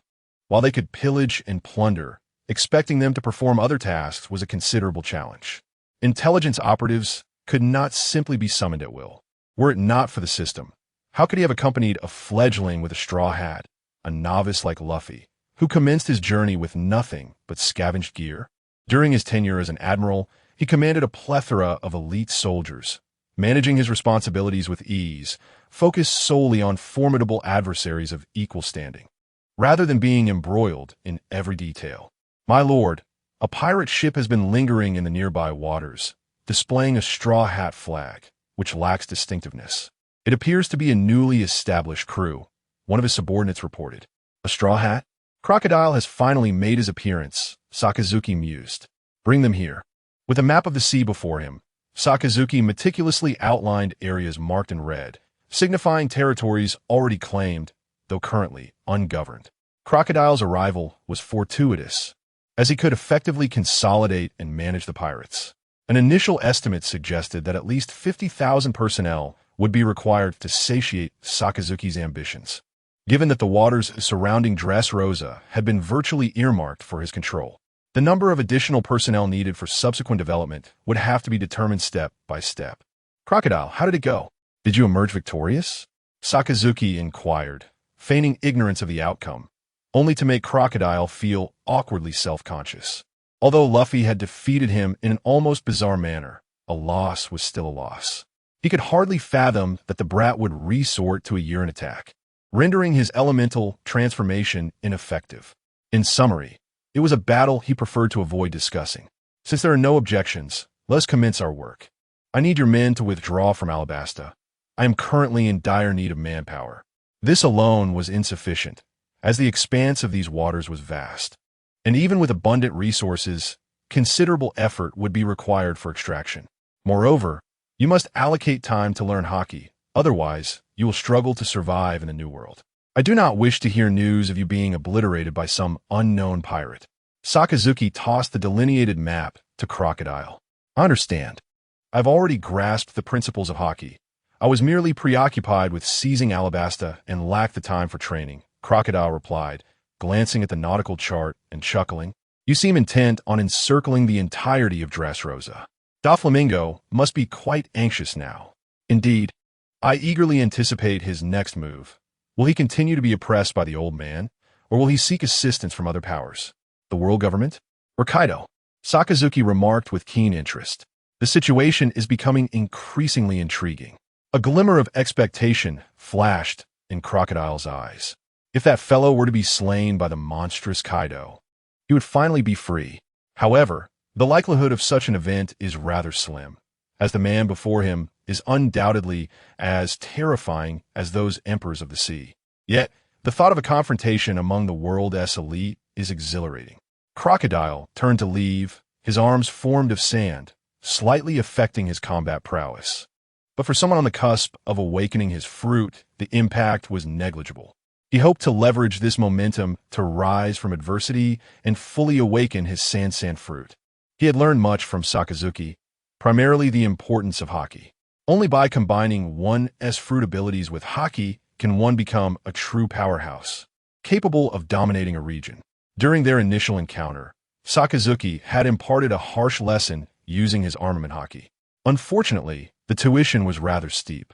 He had paid with his final arm. Crocodile's efficiency was remarkable. Perhaps returning to the New World had rekindled his former vigor. His pirate crew was expanding relentlessly. With Sakazuki's backing, Doflamingo could only watch in bitterness as he flourished. Doflamingo had not been idle, promptly relaying news of Crocodile to the Gorosei. Yet, this bore little effect on Crocodile, for with Sakazuki's support, even the world government's top-tier experts posed no threat to him. Steal, plunder, indulge in excess. The coward Doflamingo dares not oppose Lord Sakazuki, they mused. Remember not to harm the civilians. Otherwise, Lord Sakazuki's wrath is severe. Understood. What is there to steal from civilians? The Don Quixote family is the true prize. With Doflamingo's lack of resistance, his enterprises faced widespread assault. Ever since the surrounding pirates had been absorbed, Crocodile had set his sights on his kingdom. Following a major casino heist, Doflamingo could no longer contain himself. No amount of wealth could withstand such onslaughts. He personally gathered his family's cadres and assembled his pirate crew at the port. Crocodile confidently reclined at the port, observing as his subordinates loaded crates of treasures onto the ships. Upon witnessing Doflamingo approach with fury, Crocodile smirked disdainfully and discarded his spent cigar. The cigar but landed at Doflamingo's feet, causing his eyelids to twitch as he coldly remarked, "Crocodile, your reach is rather excessive." "Ah, the notorious Don Quixote. I wonder what brings you to my domain." "I'm quite busy," Crocodile taunted, "causing a ruckus on my territory. Even if I were to kill you now, Sakazuki would have no justification." Doflamingo threatened, yet Crocodile is not one to be easily intimidated. He even dared to strike at Whitebeard himself, let alone his fellow warlord, Doflamingo. "You have succeeded in amusing me, Doflamingo. It is truly remarkable that a scoundrel of the seas, such as yourself, can engage in rational discourse. Of course, if you dare to reason with Akainu, I would not hesitate to return everything I have seized during this period. No, I would repay you double." Crocodile listened to Doflamingo's words and could not help but burst into laughter. Doflamingo has harbored murderous intentions more than once. Yet he has never mustered the courage to act. It is easy to initiate conflict, but the resolution is fraught with difficulty. To suggest he reasoned with Akainu is to invite, with 1,000% certainty, a swift demise. Chapter 19. The thoughts of Drought Jack. Not only did he mock Mingu right in front of him, but he also absconded with a substantial treasure. And that fellow dared not retaliate. The exhilaration of such a feeling was indescribable. Crocodile was in high spirits, having indulged in a dozen cigars along the way. He finally grasped the sensation of having a powerful backing. It was no wonder that members of the Four Emperors walked around with such arrogance. Had he been in their position, he too would have succumbed to such allure. The act of wielding power over others was undeniably captivating. Gulf Island, currently the stronghold of Sakazuki, lay adjacent to the gateway of Dressrosa, a mere 100 kilometers apart. The island's forests had been entirely cleared, and a colossal camp had risen from the earth.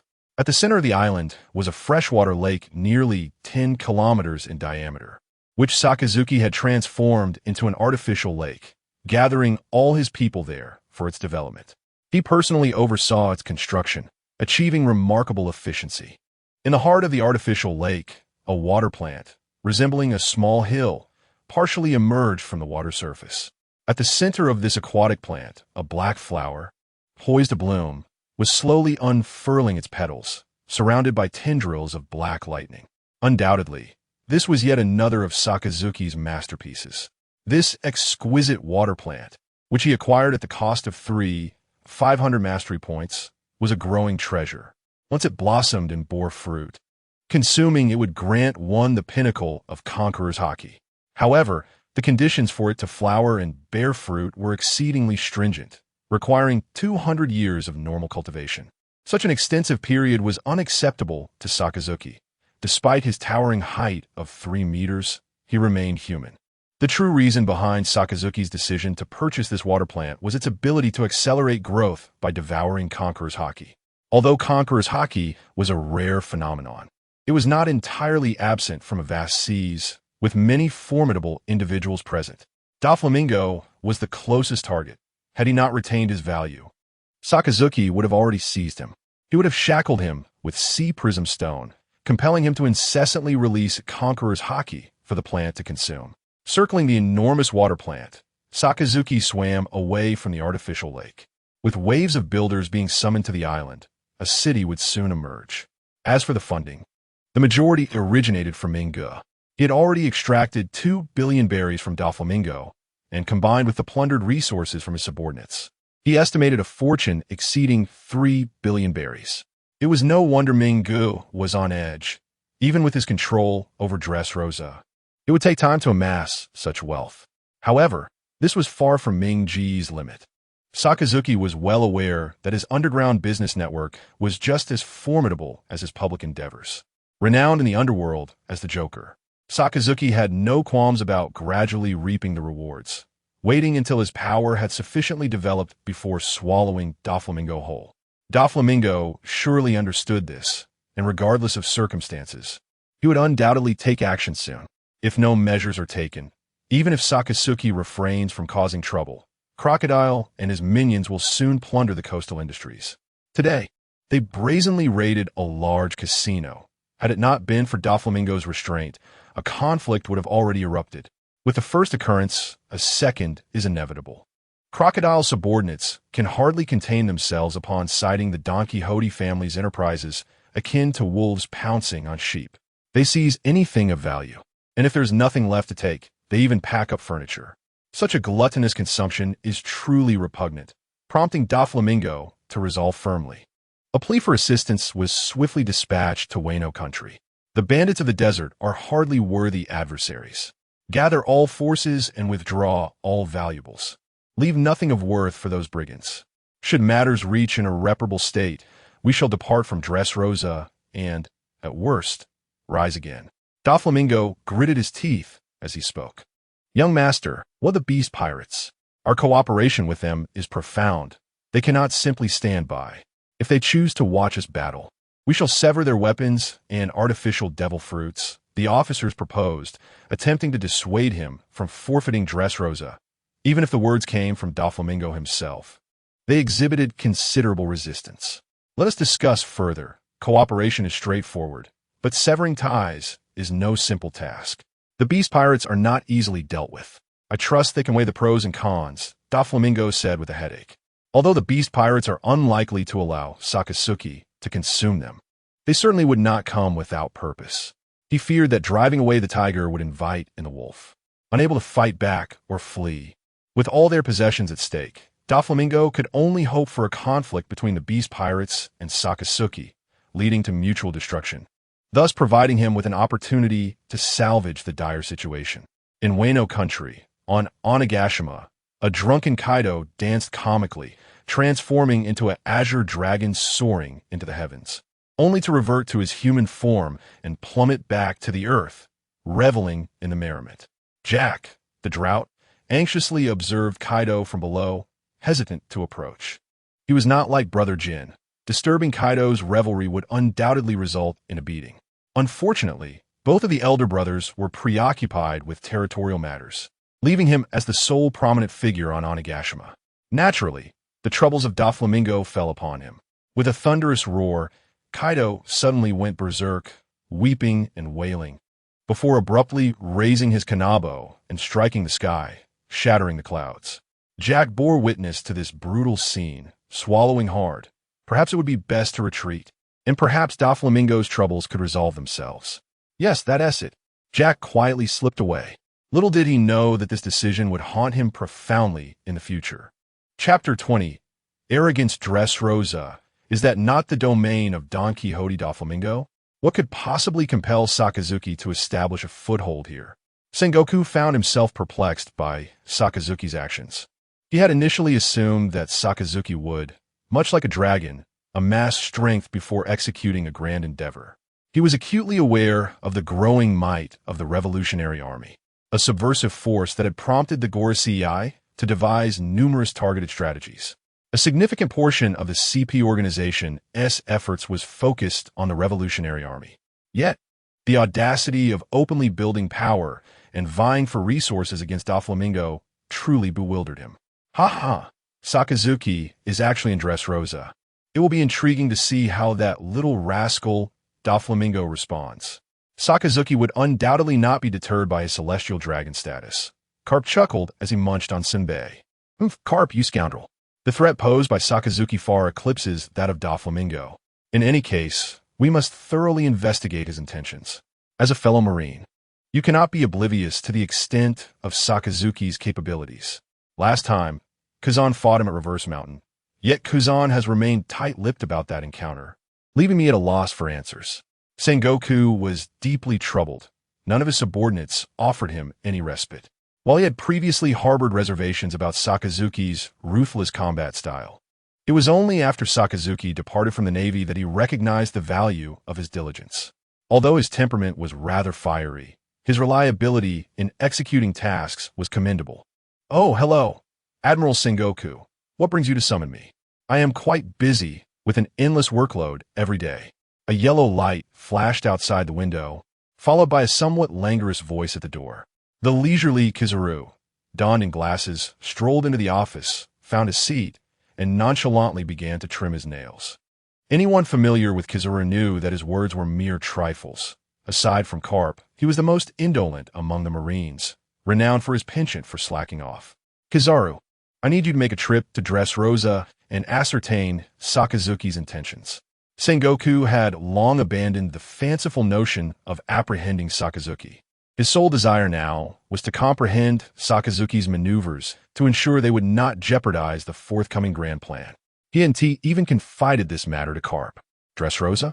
ISNT that the territory of that celestial fiend? What a perilous task. One misstep, and I could find myself caught by the celestial fiend. How frightful. Kizaru lamented, portraying Doflamingo as the most fearsome criminal in the world, as if a mere finger could crush the 4 emperors and obliterate an admiral. Go forth as instructed. Depart at once, Sengoku urged impatiently. Yan, you truly know how to delegate, Admiral Sengoku. At this rate, I shall become a model worker. Kizaru replied with a hint of dissatisfaction, for since Sakazuki's departure, the burdens placed upon him had increased considerably. Poor Salino, do you truly expect me, the Admiral, to take action myself? Sengoku retorted, his frustration palpable. Who could rival his exhaustion? His days were consumed by the relentless handling of copious documents and strategic deployments, occasionally enduring reprimands from the Gorosei in Merigios. At that moment, Kizaru was lamenting about insufficient rest, further aggravating Sengoku's ire. Noticing the telltale signs of Sengoku's rising temper, Kizaru chose silence, vanishing in a flash of light. The youth of today are truly outrageous. They lack the zeal that I possessed in my younger days, Garp boasted, entirely oblivious to Sengoku's discontent. Enough, Garp. Depart at once. This is the Admiral's office, not a place for your idleness. What else with a hostility? If I'm unwelcome, then I shall go hunt pirates instead. Hunt pirates? Sengoku paused, realizing Garp had seized the opportunity for a government-funded excursion. Come back here. Is this truly the land of Doflamingo? It has been far too long. It appears splendid, Jack the Drought remarked as he surveyed Dressrosa, a grin spreading across his face. Lord Jack, this time we shall return laden with spoils. Captain Kaido will surely commend you for it. Beside him, an alluring woman echoed his sentiments, inflating his sense of invincibility. Lord Jack, we've observed numerous pirates pillaging along the coast. It seems rather unusual. This is Doflamingo's territory. Such chaos should be improbable. Curiosity is a rare commodity. Where there are people, there are conflicts. Perhaps the locals are simply fierce. Jack waved dismissively. Jack, it's been a while. I have prepared a welcoming feast for you. Doflamingo greeted, flanked by his cadre. It was a matter of respect. Yet he was chiefly concerned about Jack's potential recklessness on his territory. Doflamingo, let us dispense with the pleasantries. My assistance does not come at no cost. For the next 3 years, you must supply goods to the fullest extent without a single payment from the beast pirates. As Jack's ultimatum settled in, Doflamingo's expression darkened. Though he managed a forced chuckle, Jack's demands were unexpectedly steep, yet still within Doflamingo's capacity to accommodate. Very well, as long as you help restore stability to these waters. I, Doflamingo, shall agree to your terms. Now, provide me with information on our enemies. I will personally handle the situation. I have many matters in Wano that require my attention and cannot afford to waste time here, Jack declared with ambition. Wait a moment. Are you coming alone without the 3 All-Stars? Jack, did I not mention in my letter for Kaido to come personally? Doflamingo initially assumed Jack was merely a vanguard, only to realize that he had come alone. This is absurd. Even without Kaido, we must gather all 3 All-Stars to stand chance. Is it truly believed that an admiral of the Navy is merely a FA? Is it Kaido who has lost his senses? Or is it Drought Jack who has succumbed to madness? Do you take me for a fool, Doflamingo? I am the illustrious figurehead of the Beast Pirates. How could a mere admiral instill fear in me? Such ignorance is laughable. Jack's subordinate seized the map, and soon, the crew aboard the mammoth ship departed from the harbor. Doflamingo inhaled deeply. He once thought Jack was merely arrogant, a trait not uncommon in a key member of the Yonko. But now he perceived him as nothing more than a colossal fool. Shall we assess the situation, young master? It's possible that Drought Jack could defeat Akainu, one of the officers suggested. Doflamingo cast a cold glance in his direction. He made a mental note of this imbecile. He must never be allowed access to confidential matters, lest he cause significant trouble. Chapter 21. The True Warrior Lord Crocodile. A vessel approaches us swiftly from behind. It does not appear to be affiliated with the pirates of this region. Nonsense. Crocodile pinched his cigar, releasing a dense plume of smoke, his eyes betraying a hint of gravity. After their upheaval, the pirate crews in the vicinity of Dressrosa had either been scattered or had fled. It was inconceivable that any pirate would dare to provoke them. Is that the flag of the Beast Pirates? It seems Don Quixote Doflamingo can no longer contain himself. Accelerate towards the island. Crocodile was prudent, having no intention of confronting the enemy head-on. After all, it was a ship of the 4 emperors. Who knew who was leading the crew aboard? He was not afraid of the so-called Beast Pirates, but he was not foolish either. The mammoth, slicing through the waves, outpaced Crocodile's pirate ship significantly. At the forefront stood a towering giant, wearing a half-mask, his gaze radiating lethal intent. Lord Jack, it seems they intend to dock at a nearby island. Steer the ship closer, Jack replied coldly, casting a disdainful glance at the reporting subordinate. Lord Jack, the former Marine Admiral Akainu is likely present there. Won't it be too reckless to approach directly? A striking red-haired woman interjected. Normally, pirates would flee upon encountering a Marine Admiral, yet Jack's thought process was beyond description. Are you insinuating that I, Jack the Drought, would fear a mere Marine Admiral? Jack furrowed his brow, seizing the woman's neck and lifting her with irritation. In this world, aside from Kaido and his 2 brothers, he had little to fear. Was there anyone more fearsome than Kaido? The answer, of course, was no. Kaido was a deity in Jack's eyes. He discarded the woman, who fell heavily onto the deck, his brutal action causing his crew to tremble, silencing their voices. Above the clouds, Doflamingo hovered in the distance, witnessing Jack's fleet heading straight into Akainu's territory, his fury igniting. Fool! Anger aside, the conflict between both parties had become inevitable. There was no possibility of halting Jack's advance. That foolish pig did not regard him at all and might well deal with him first. Doflamingo, burdened with thoughts, trailed behind the pirate ship. Crocodile and his crew reached the island. Such audacity! This island was home to monsters. Crocodile gazed at the pirate ship coming into view, unable to suppress a grin, for he was about to witness an intriguing spectacle. Dressed in a crimson suit and draped in a white coat, Sakazuki had sensed the commotion and arrived at the harbor. He could not possibly be unaware of the flag of the Beast Pirates. Yet, it was evident that Kaido was not aboard. His observation Haki failed to detect any presence significant enough to warrant concern. Heh. Akainu, it seems someone has come to trouble you. Doflamingo descended from the sky, manipulating transparent threads with his fingers. Crocodile was undeniably astonished to witness how Don Quixote Doflamingo had skillfully developed the seemingly worthless string fruit. It was evident that no one capable of establishing their dominion in the New World could be deemed insignificant.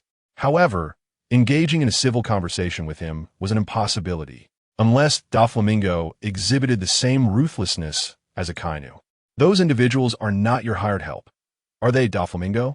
Do you really think me so foolish? If I were to confront you, I would at least summon one of the Yonko to intervene. Aboard the ship was Jack, the Drought, one of the prominent figures of the Beast Pirates. It was unclear what had driven him to suddenly set his sights on them. I have come with goodwill to warn you. Crocodile, you ought to express your gratitude. Doflamingo chuckled maliciously, standing face to face with Crocodile, facing such an incompetent ally. Doflamingo felt compelled to betray Jack to avoid any repercussions. After all, that fool was likely to meet his demise here, which would not affect his relationship with Kaido. He could simply claim ignorance when the time came. Could Kaido truly eliminate him? Wano country was renowned for its weapon production, and Doflamingo possessed an extensive underground commercial network. He had consistently aided Kaido in arms trafficking and had been selling a substantial quantity of devil fruits to fortify the pirate crew. Their collaboration was far more intricate than it appeared to the outside world. The intertwined interests were immense. It could be said that Kaido's ability to forge the formidable beast pirates was significantly attributed to Doflamingo's vital role, the importance of which was self-evident. This was why Doflamingo had initially been confident that Kaido would wholeheartedly assist him. However, he had not anticipated that Jack, out of cowardice, had failed to deliver the message to Kaido and instead came alone to bolster his presence, resulting in the current awkward predicament. Humph! Crocodile was evidently skeptical of Doflamingo's words. Doflamingo's gaze was somewhat apprehensive as it fixated on Akainu. The more silent Akainu became, the less assured Doflamingo felt. He had encountered the man's irrationality before. Akainu focused on the formidable pirate ship advancing toward them, tightening his grip on his gloved hand. Doflamingo, what are you doing here? You had better provide me with a reasonable explanation, or I shall unleash true terror upon you. Before the ship had even come to a halt, Jack's massive form soared into the air, charging at Doflamingo with fury etched upon his face. He evidently believed that Doflamingo had colluded with the enemy, and his anger left him no room for hesitation as he vehemently interrogated Doflamingo. What defines a warrior? This is what it means to be a warrior. He effortlessly accomplished what even the Yonko could not.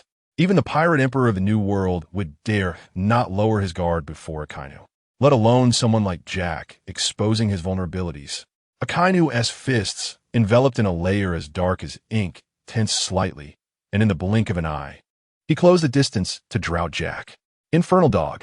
The magma rolled upon his fist, and the lava fist pierced through Jack's body without obstruction.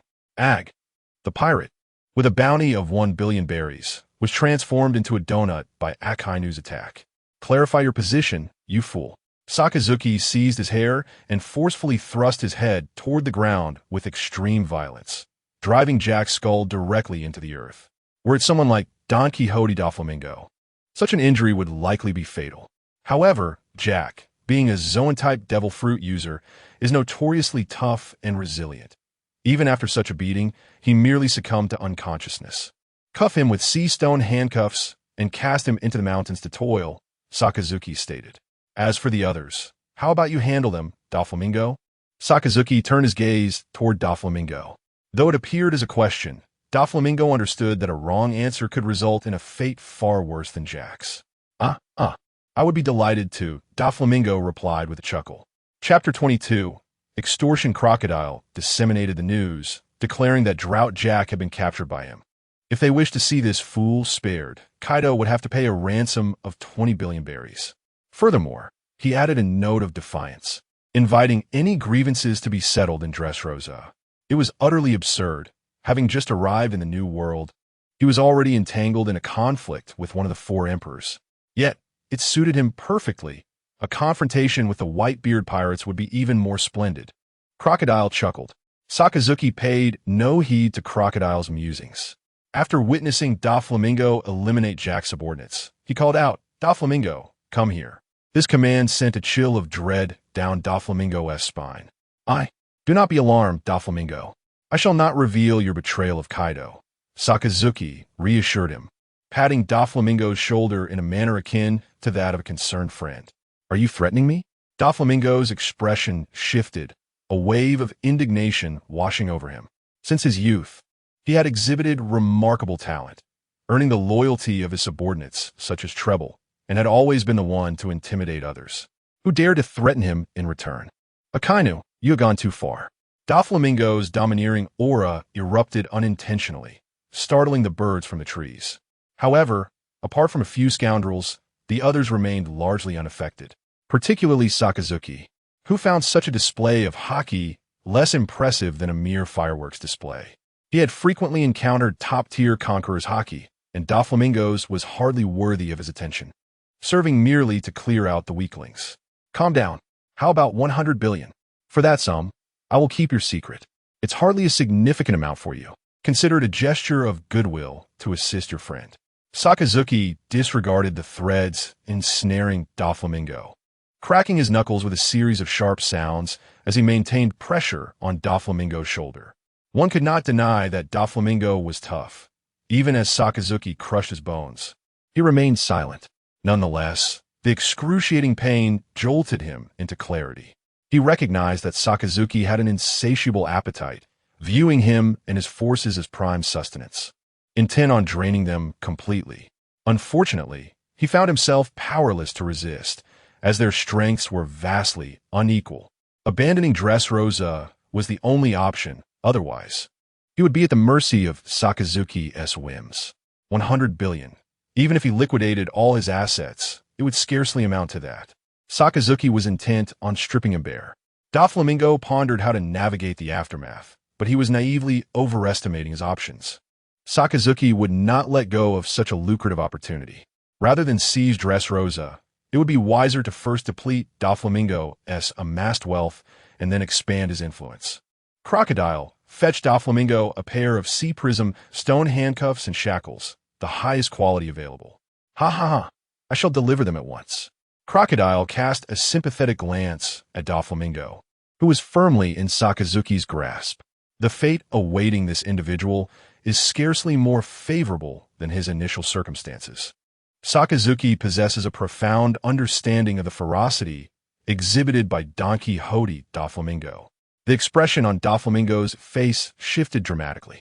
Yet, he would not yield to despair. The notion of surrendering unconditionally was nothing short of a fanciful dream. In the presence of the quietly scheming Doflamingo, Sakazuki remained silent, resolutely raising his fist. The inevitable outcome was that Doflamingo found himself subdued by Sakazuki, receiving a merciless thrashing that resulted in the breaking of numerous bones before he finally acquiesced. The illustrious warlord of the sea, the infamous Don Quixote Doflamingo, was thus rendered a mere pawn. While one might euphemistically refer to it as control, the harsher truth is that it equates to enslavement. Regardless of his personal inclinations, reality is ruthlessly unforgiving. The maritime law that has endured through the ages remains singular. The strong prey upon the weak. I wish to avoid a bloodbath in the streets. Let's not act impulsively, Doflamingo, Sakazuki urged, his foot pressing firmly upon Doflamingo's head against the ground, his tone earnest. We can always earn more money. Relinquishing it to me will only serve to invigorate your resolve. Doflamingo bristled with rage. If his murderous glare could kill, Sakazuki would have long been reduced to 1,000 pieces. Had he anticipated Sakazuki's utter lack of decorum, devoid of the dignity expected of a strong adversary, he would have fled far from this encounter. However, Sakazuki found himself compelled to act. After investigating Doflamingo's financial dealings, he discovered that the man was far wealthier than he had imagined. This did not even account for the assets tied to the kingdom of Dressrosa. He had come to understand that the world government would never permit him to maintain control over a nation. Additionally, he lacked the necessary talent and resources to govern effectively. so he resolved to simply take the money instead. Wealth was essential for recruiting personnel and acquiring weaponry to expand his territory.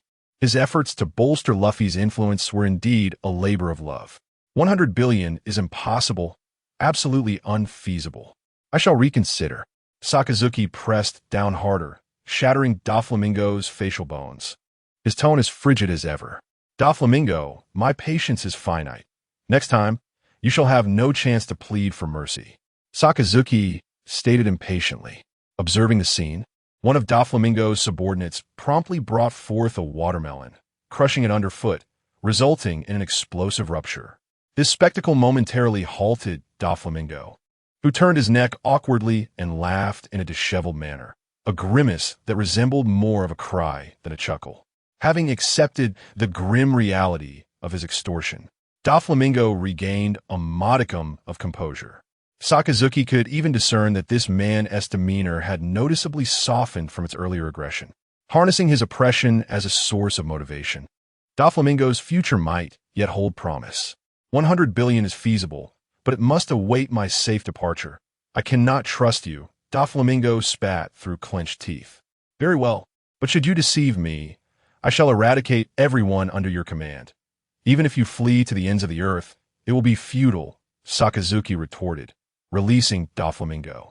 With a sullen countenance, Doflamingo struggled to rise from the ground. To amass 100 billion, Doflamingo must liquidate a substantial portion of his assets, a process that will require some time. Consequently, he has been closely shadowing Sakazuki during this period. Under such pressure, Doflamingo surprisingly began to engage in training during his leisure moments. It is noteworthy that he has not practiced in a considerable while, as his previous focus had been on advancing his family's interests.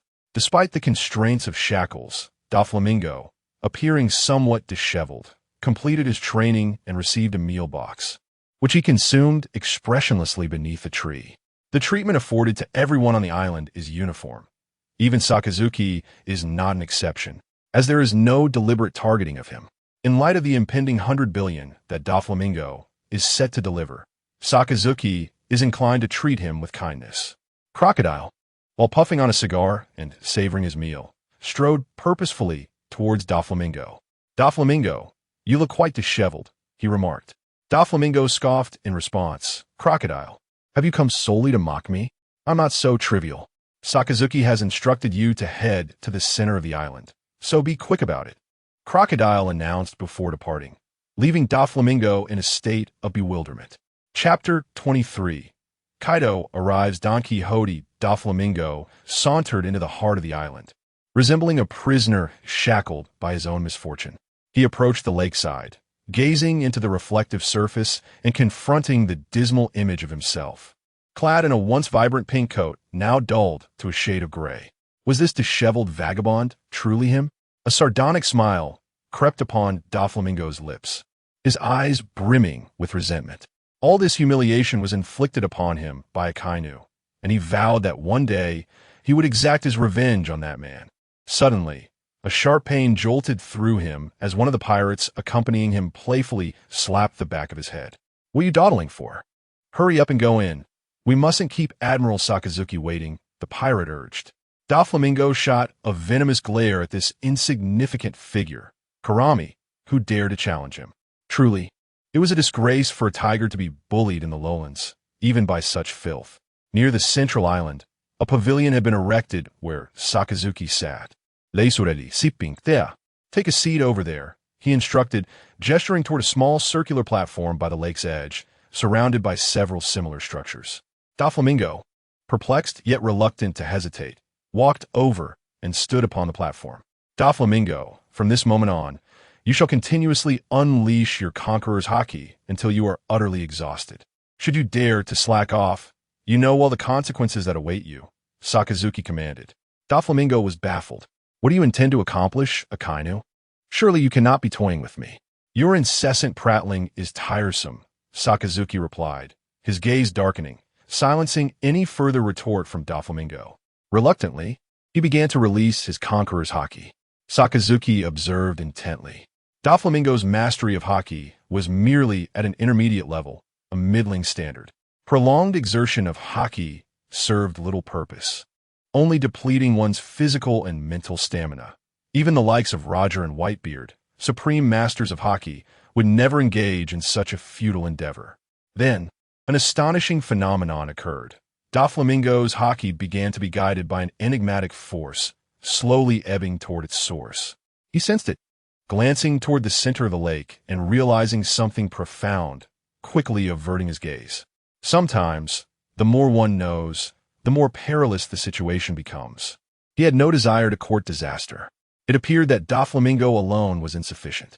Sakazuki pondered, recognizing that Doflamingo's Haki cultivation was limited in its ability to nourish the Haki-infused waters. If only an old hand like Garp could be summoned, the results would surely be magnified. Yet he dismissed the thought. Bringing Garp here would likely result in the Haki waters being pilfered. After approximately 20 minutes of relentless exertion, Doflamingo found himself utterly drained, collapsing onto the platform in a state of exhaustion. Seeing this, Sakazuki chose not to push him further and permitted him to rest. Before departing, Doflamingo cast a furtive glance at the center of the lake. He had never heard of anything capable of attracting or devouring Haki. It must be an extraordinary treasure. Alas, with Akainu stationed there day and night, he had no opportunity to behold its true form.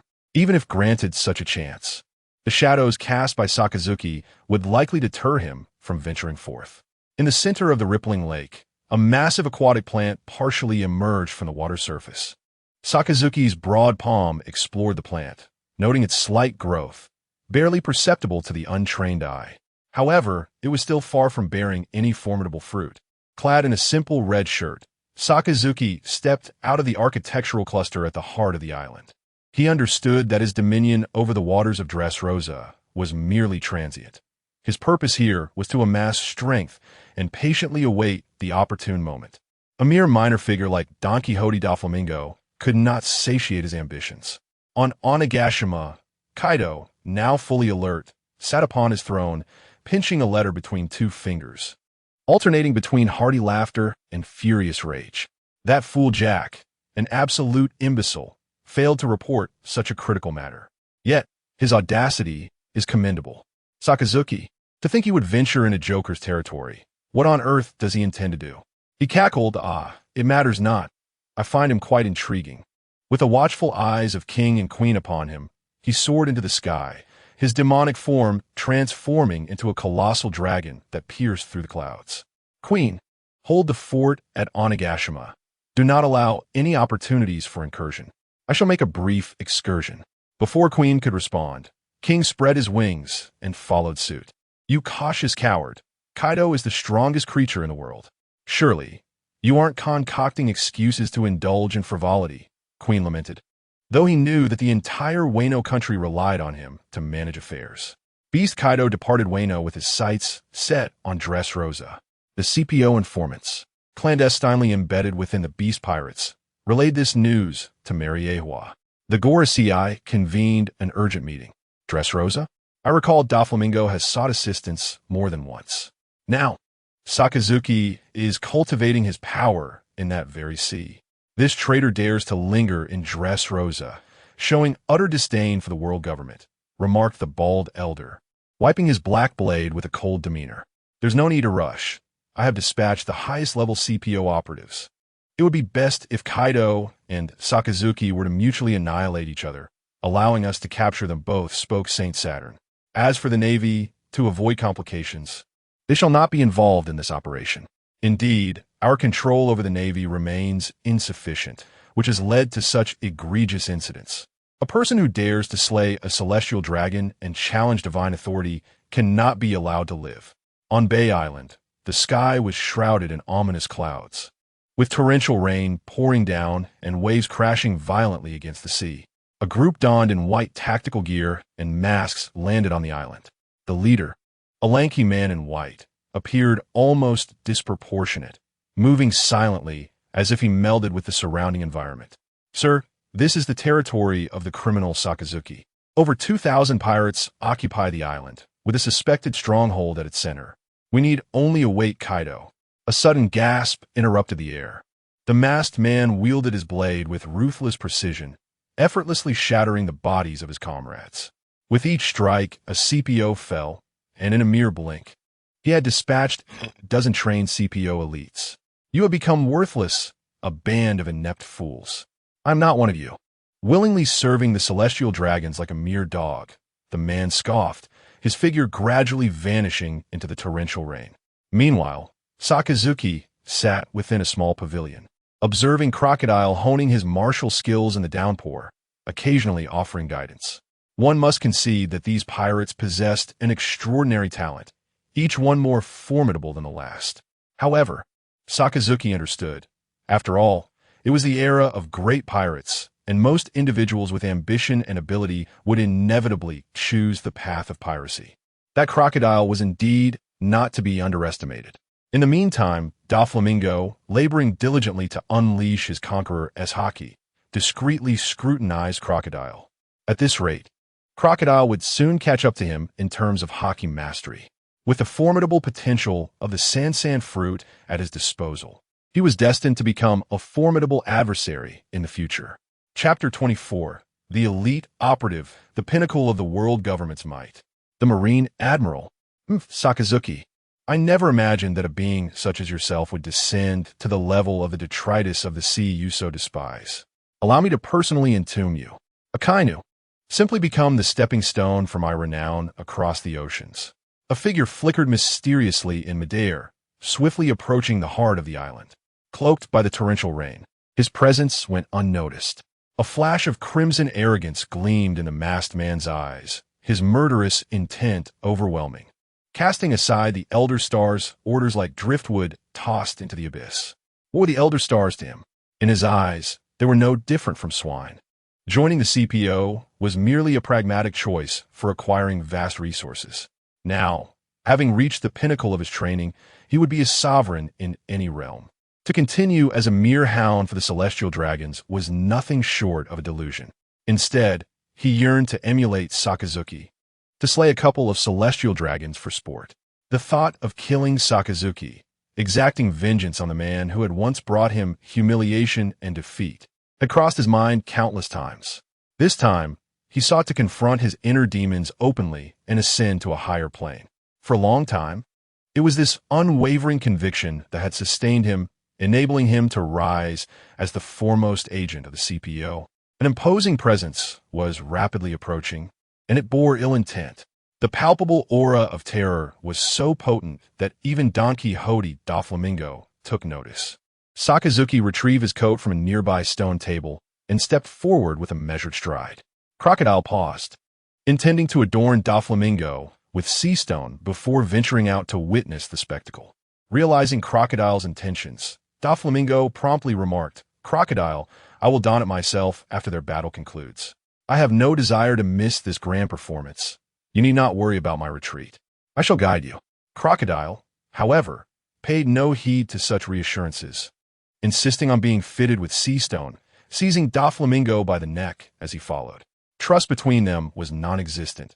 Should Doflamingo flee, Sakazuki's wrath would be unfathomable. He had no intention of making such a fundamental error. Doflamingo wore a grim expression, yet refrained from uttering any harsh words. One must bow their head under the eaves, a reality to which he had grown accustomed. The restrictions imposed by Seastone were formidable, stifling not only one's abilities, but also sapping physical strength and rendering Haki unusable. He could only remove the bindings when unleashing his Conqueror's Haki. At all other times, escape was utterly impossible. Moreover, the sea stone prepared for him by Crocodile was of the highest quality. Should I address you as Akainu or Sakazuki? Who could have predicted that the once mighty Marine Admiral would find himself among pirates? I can scarcely contain my laughter. Observing Sakazuki's impassive demeanor ignited a surge of unbridled fury within the masked man, abruptly silencing his laughter.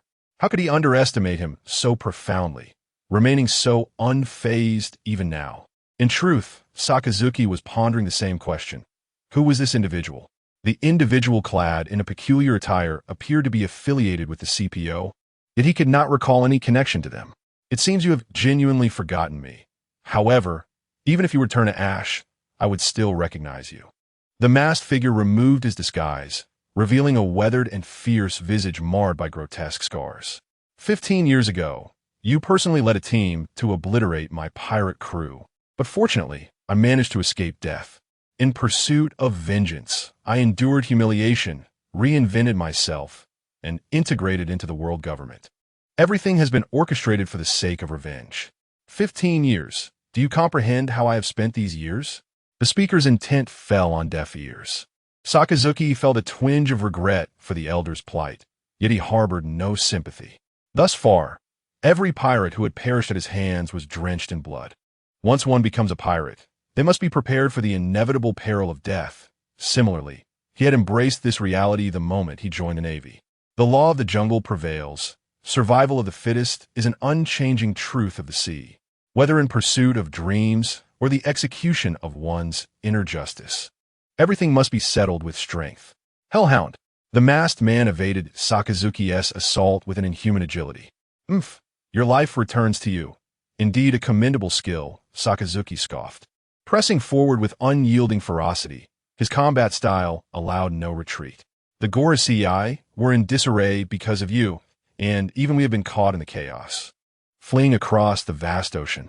Yet, I remain perplexed as to why you would choose a fledgling like him. A petty pirate of that caliber could be crushed beneath my finger countless times. Is it true that even CPO agents are so inquisitive? Sakazuki expelled the remnants of a cigarette, magma bubbling ominously beneath him. His temperament was straightforward. He preferred not to engage in frivolous dialogue, excelling instead in communicating through his fists. Straw Hat Luffy, this boy seems to hold significant value to you. I believe it is prudent to bring him back to Mariehua for thorough interrogation. There may be unexpected revelations. The masked man spoke with a magnetic tone, seeking to uncover a chink in Sakazuki's armor. What a splendid idea. You are indeed correct. This young lad is precious to me. If I were to unleash indiscriminate slaughter upon the celestial dragons, do you believe the world government could restrain me? Of course, if the celestial dragons remain hidden in Mariehua, I would find it difficult to act. Sakazuki smiled, his eyes intensifying with murderous intent. Even if he longed to rend the masked figure into 1,000 pieces, he had to concede that he was a true powerhouse, both in spirit and strength. The masked man erupted into laughter. Luffy is a cherished junior of mine, a vital companion. Should you dare to target him, be prepared to face the consequences. Seething magma stretched toward the heavens as Sakazuki flickered and transformed into a massive crimson hound descending from above. You are overly confident, Sakazuki. Allow me to measure your current prowess. The masked man exuded unwavering confidence. Although Akainu is widely recognized as a formidable power, he believed himself to be equally unmatched. He is, after all, a top-tier agent meticulously selected from within the ranks of the colossal world government. Chapter 25. The Awakening of Conqueror's Haki on this desolate island. Two formidable powerhouses engaged in a fierce battle, resulting in the swift devastation of their painstakingly constructed stronghold. The most destructive force was none other than the master himself, Sakazuki. However, the onlookers were too preoccupied to notice. A frenzy of pirates fled in panic, while some unfortunate souls were directly engulfed by the splattering magma. The elite of the CPO, possessing extraordinary martial skills in Haki, was not far behind, yet he fell short in terms of destructive power and unwavering resolve in battle. Sakazuki, having awakened the powers of the magma fruit, was a battle-hardened warrior reborn through countless conflicts. Their confrontation lacked any preliminary testing of skills. They commenced with full force, each determined to vanquish the other. The shockwaves generated by their clash were so potent that even Crocodile dared not approach, and other lesser pirates were sent flying far away. Doflamingo observed the battlefield with despair, for with each display of Sakazuki's might, the chances of retaining Dressrosa diminished. It seemed that Dressrosa was doomed. Even if Kaido were to arrive, driving away the Red Dog would prove exceedingly difficult. After all, Kaido's territory lay in Wano, and he could not afford to assist him indefinitely. Sakazuki could easily bide his time until Kaido departed to settle the score. As for killing, it was an arduous task for equals to eliminate one another. As long as one party did not engage in a death struggle, escape was rather simple. The only thought occupying Doflamingo's mind was to pay and flee at once. Doflamingo pondered, who would prevail, Sakazuki or this CPO agent? Crocodile mused. Who knows? The best is yet to come, replied Doflamingo, his face darkening as he inwardly cursed Sakazuki, hoping for a slip that could lead to his demise. Yet, disappointment awaited him. Dogbite, Crimson Lotus. Sakazuki anticipated the lethal strike, transforming into his elemental form to evade it.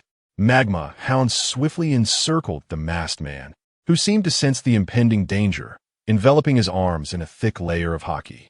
Like a mantis trying to stop a chariot, he remained oblivious to the severe repercussions of withstanding Sakazuki's assault. The magma fruit inflicted genuine damage. The magma-covered fist, empowered by supreme Haki, cleaved through the masked man's defense with relentless force. Arrogance. The sound of shattering bones resonated as the masked man let out a cold grunt. His right leg executing a bizarre kick aimed at Sakazuki's head, entwined with black lightning. Conqueror's Haki entwined. Even Sakazuki could not help but regard him with newfound respect. This was a sophisticated technique mastered by only a select few, significantly enhancing both offensive and defensive capabilities. Akainu. Surprisingly, Sakazuki showed no intention of evading. He braced himself to absorb the fierce blow. A pained grunt escaped Sakazuki as flesh tore and bones fractured, blood streaming down his face, yet his movements remained unimpeded. Seizing the moment, he grasped the masked man's shoulder, delivering a devastating punch. Underworld Dog. Nanny. To sustain such a powerful leg strike head-on caused merely this level of injury. Was this man even human? However, he now found himself with no retreat, his skin acutely sensing the searing heat of the magma. A feeble wail escaped his lips. The furious iron fist struck the masked man's skull, and a world-class powerhouse was thus brutally obliterated. Sakazuki roared at the heavens, as the magma swiftly engulfed the headless corpse of the masked man. Excitement, belligerence, supremacy. This indescribable sensation surged within him. In an instant, a peculiar aura suddenly enveloped Sakazuki's body. Conqueror's Haki?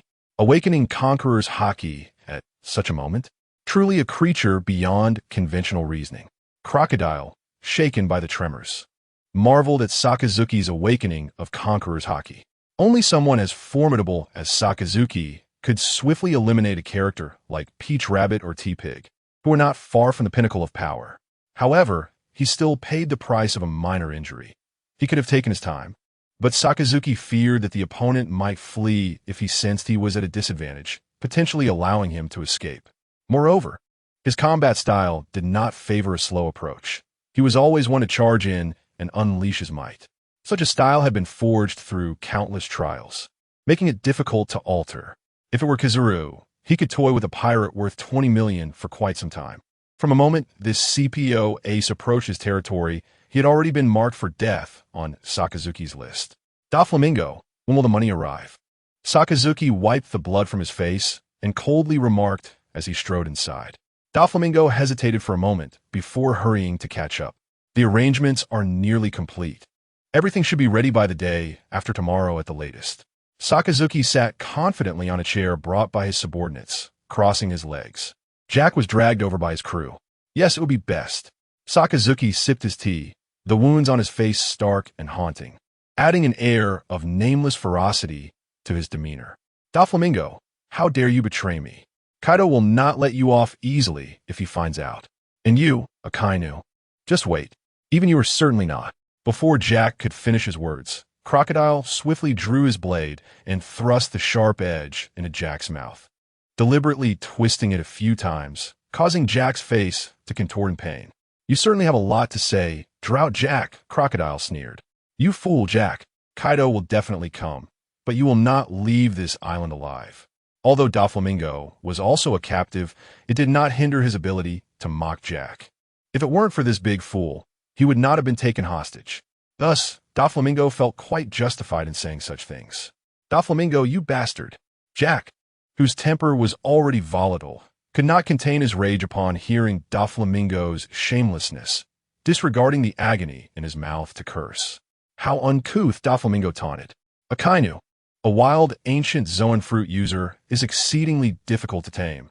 I suggest you kill him now. Allowing him to return would benefit no one. He was already dissatisfied with Jack's actions.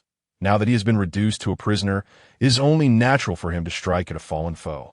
If this individual were to survive and return, he would undoubtedly find himself at the mercy of Kaido.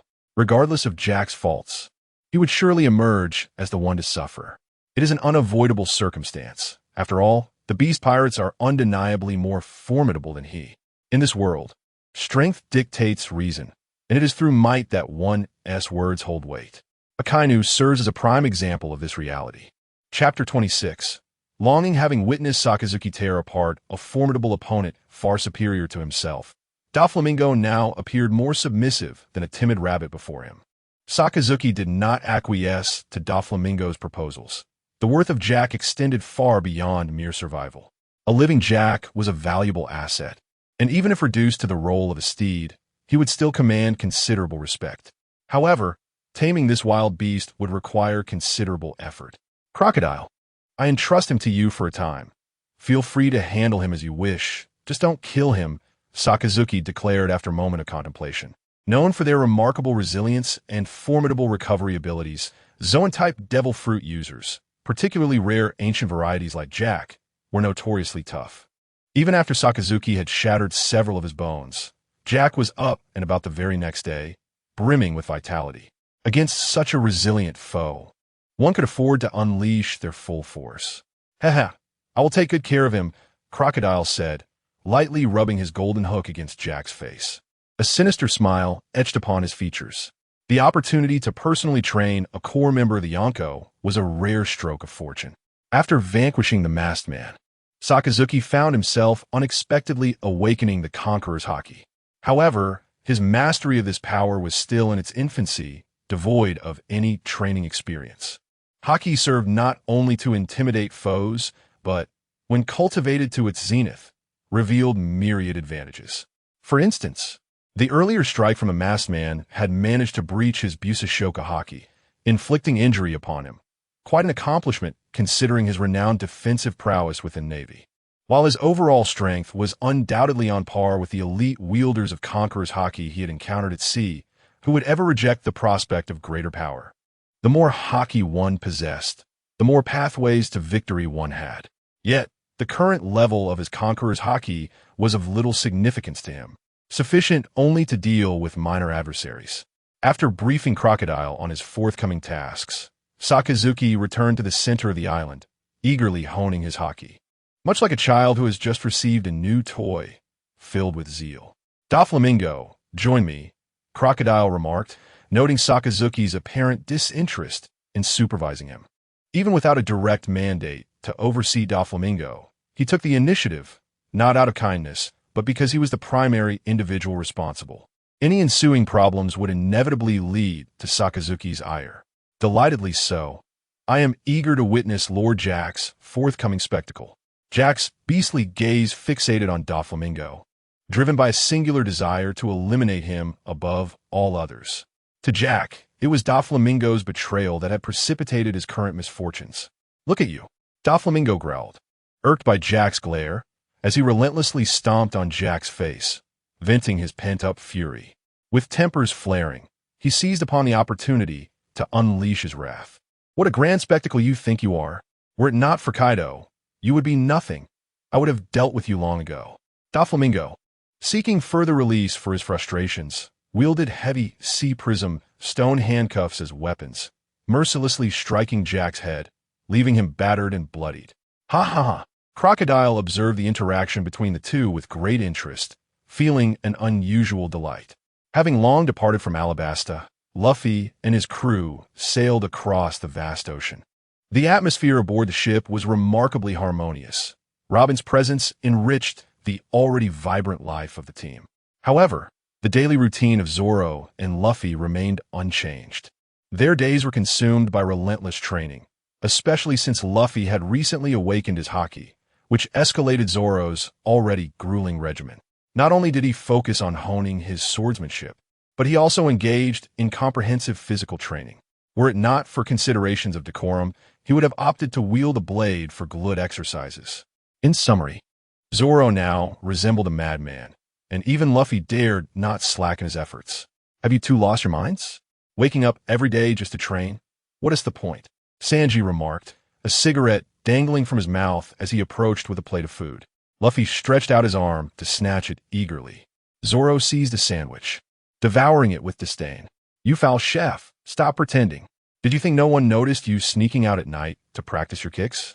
At Zoro's words, Sanji's expression faltered momentarily before he chuckled softly. Green algae head, don't get too cocky.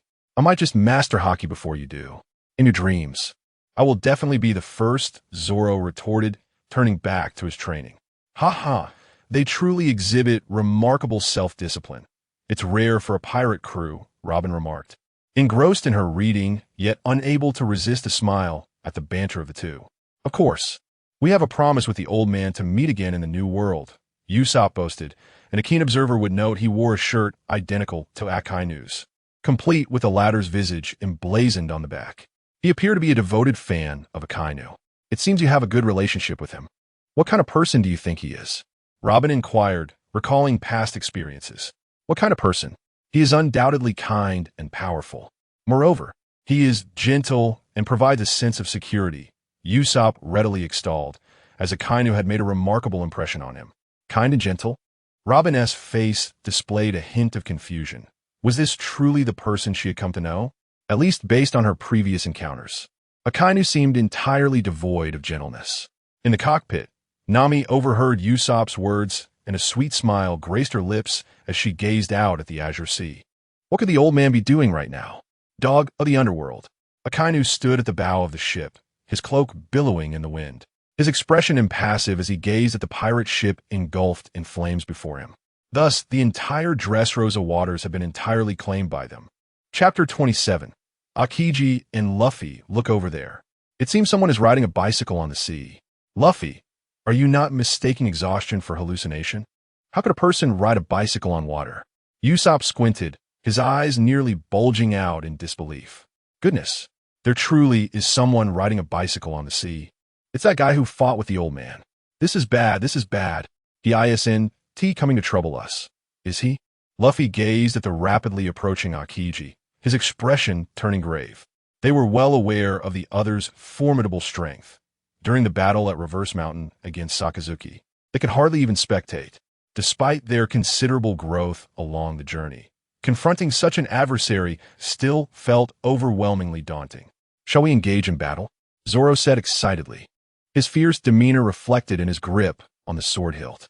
We can only brace ourselves, Sanji murmured, lighting a cigarette. Despite the terrifying strength of their opponent, he would never back down when it came to protecting his comrades. Luffy, Zoro, and Sanji readied themselves, the atmosphere among the crew thickening with tension. Akiji's languid gaze swept over them, and noticing their wariness, he curiously scratched his head. Hey there, it seems you aren't particularly welcoming. Shall we descend and have a chat? Luffy stared at Akiji for a long moment before leaping forward, landing steadily on the icy path. Akiji patted his bicycle. If you don't mind, let us talk as we walk.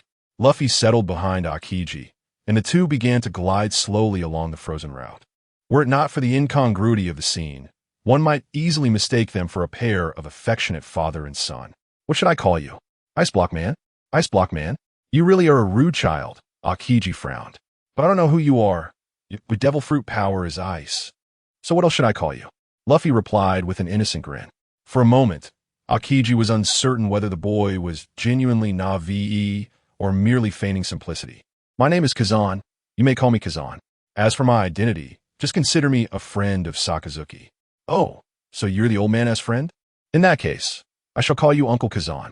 Luffy's innocent smile momentarily disarmed Akiji, causing him to turn away, a smile breaking across his face. Truly, you are the grandson of Admiral Garp. Even your smile resembles his.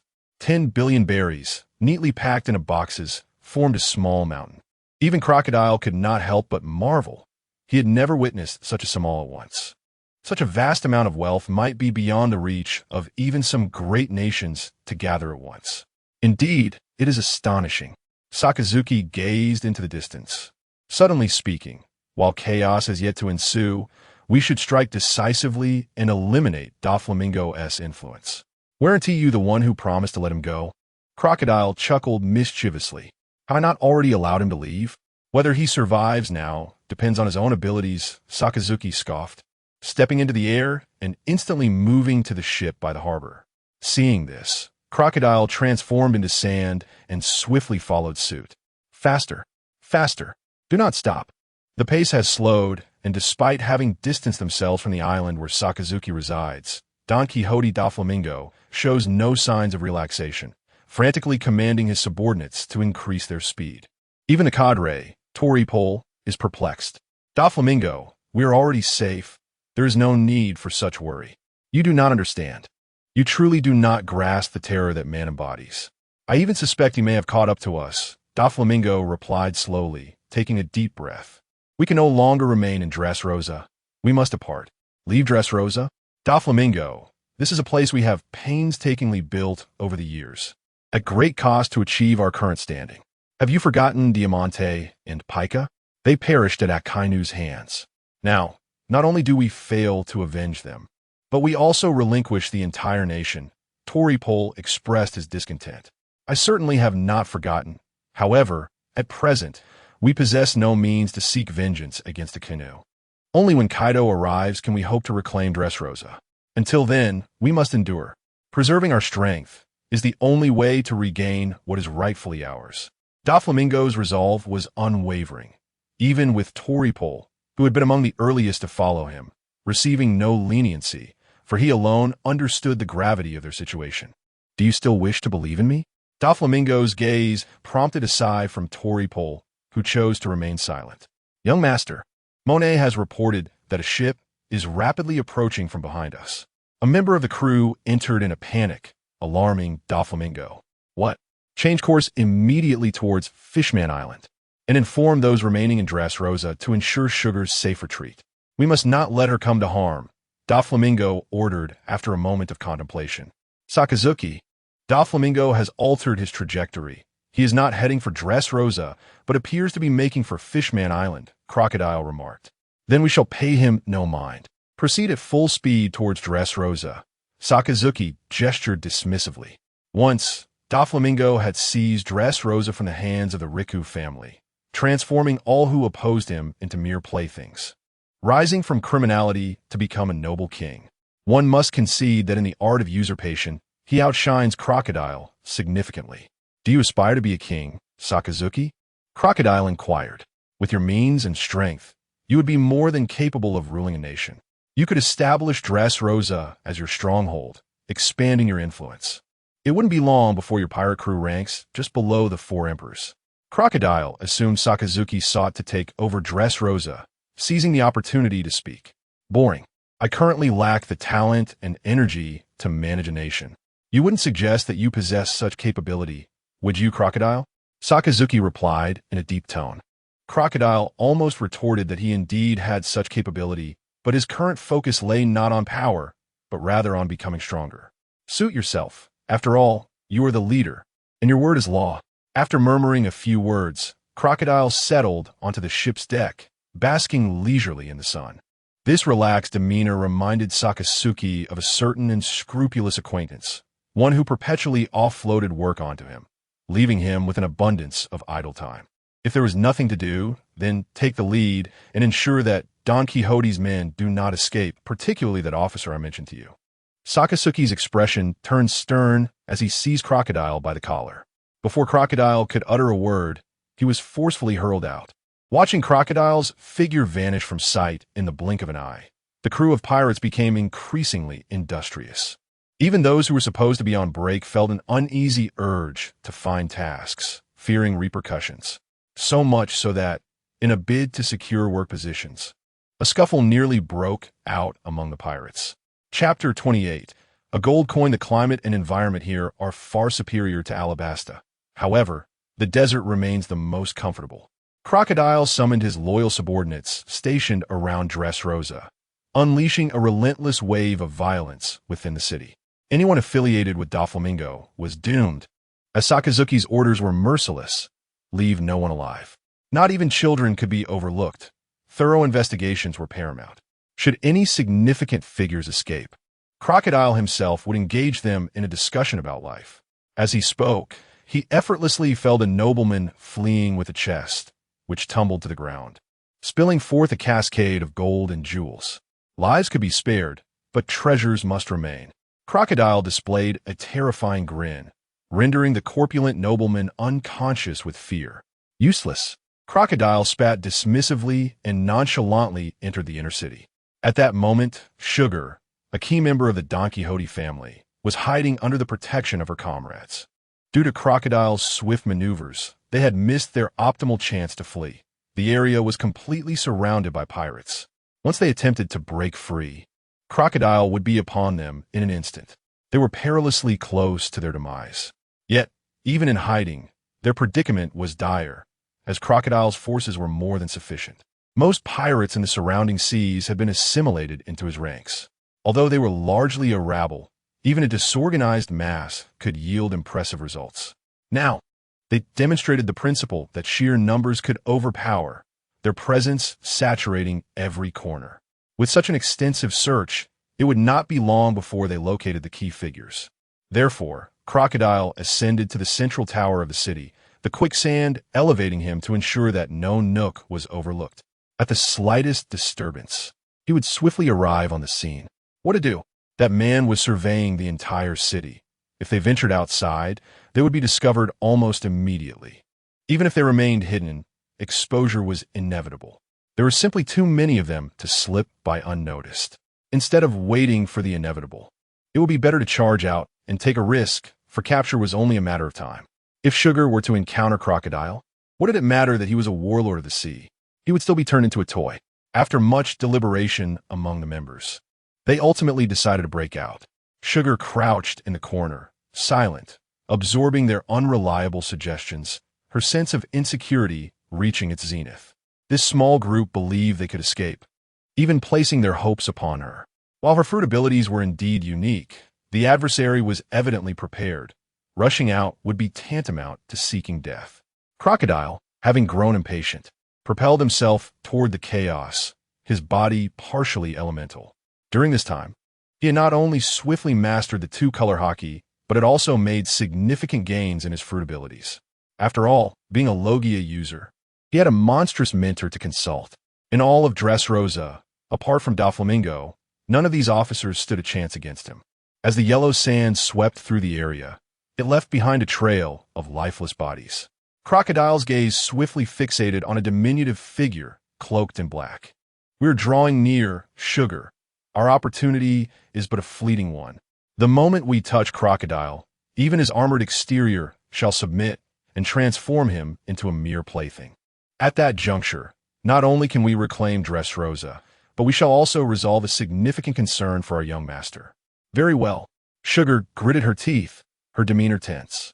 Instinctively, she glanced back, and upon meeting Crocodile's gaze, her body felt as though it had been petrified. A sinister grin spread across Crocodile's grotesque visage. The toy fruit possessed exceedingly peculiar and bizarre powers, capable of even nullifying Haki. Indeed, Don Quixote's subordinates were a talented bunch. However, such troublesome abilities were unnecessary upon the vast sea. Crocodile clenched his fist, his eyes gleaming with a frigid light, as an endless storm of sand engulfed the entire street. Erosion rebirth. The sandstorm descended, rending the earth apart, mercilessly consuming not only foes but also a portion of his own crew. Sister Monet. Sugar's body was gradually devoured by the sand, her eyes filled with despair, which only elicited disdain from Crocodile. It was truly infuriating that such a remarkable devil fruit was consumed by a worthless individual. Everyone took away the treasures that Don Quixote had left behind. As for this nation, it was of no concern to him. Crocodile could not comprehend why Sakazuki chose not to rule over Dressrosa, as it would only require a few years to stabilize. Yet, he was unaware that time was Sakazuki's most cherished asset. He had no desire to squander it developing territories. Instead, he preferred to expand his influence through the ways of piracy. In this chaotic era of the seas, what could be swifter than plundering? Don Quixote was the finest example. Most of the wealth he had painstakingly accumulated was taken from him. Lord Crocodile, a multitude of unfamiliar faces suddenly emerged, led by a one-legged swordsman. Just as Crocodile lit his cigar, his subordinate hurriedly approached. A swordsman? Crocodile observed in the distance, indeed spotting a one-legged swordsman advancing towards him. He transformed into sand, rapidly closing the distance until he halted 10 meters away. Crocodile spoke leisurely. One-legged swordsman, you must be Cyrus, the one Sakazuki mentioned. Did you drive Don Quixote away?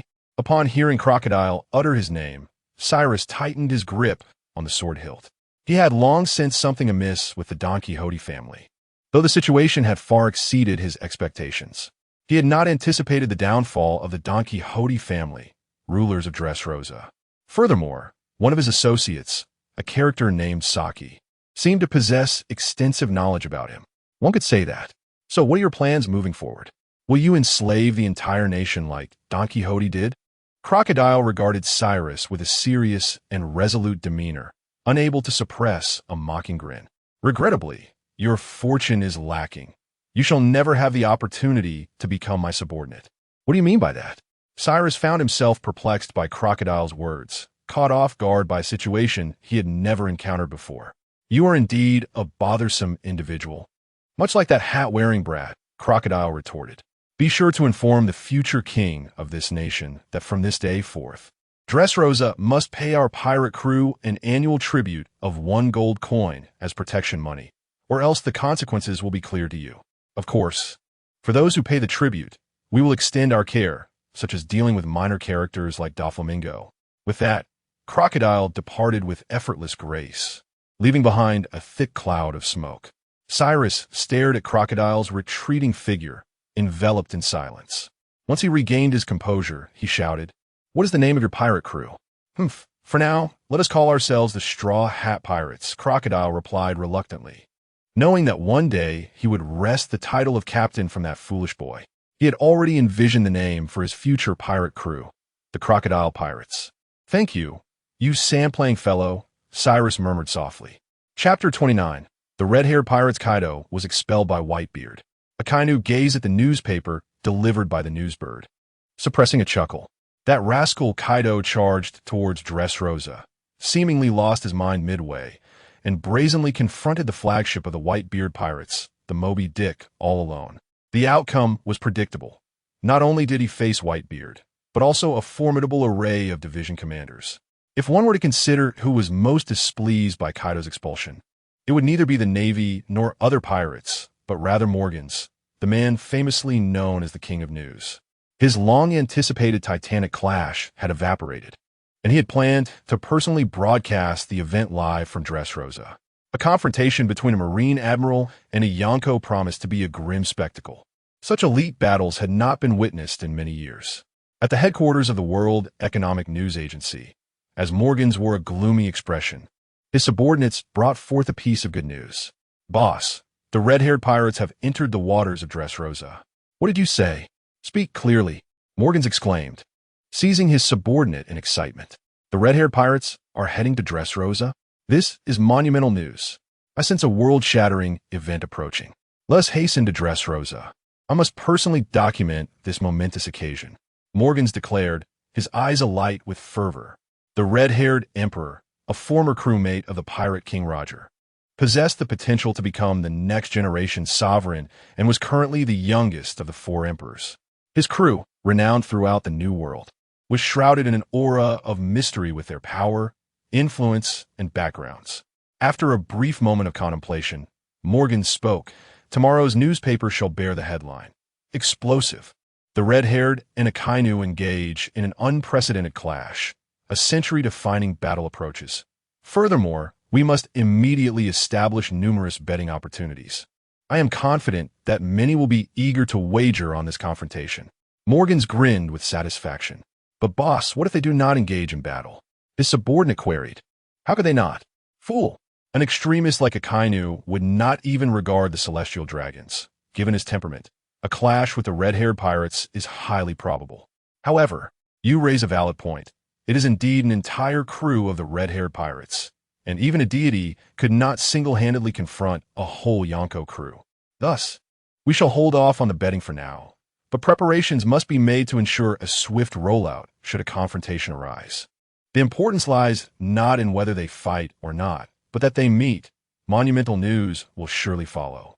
Morgans chuckled slyly, his mirth infectious, prompting his subordinates to join in the laughter. With but a slight spark, countless topics could be ignited. This was their forte.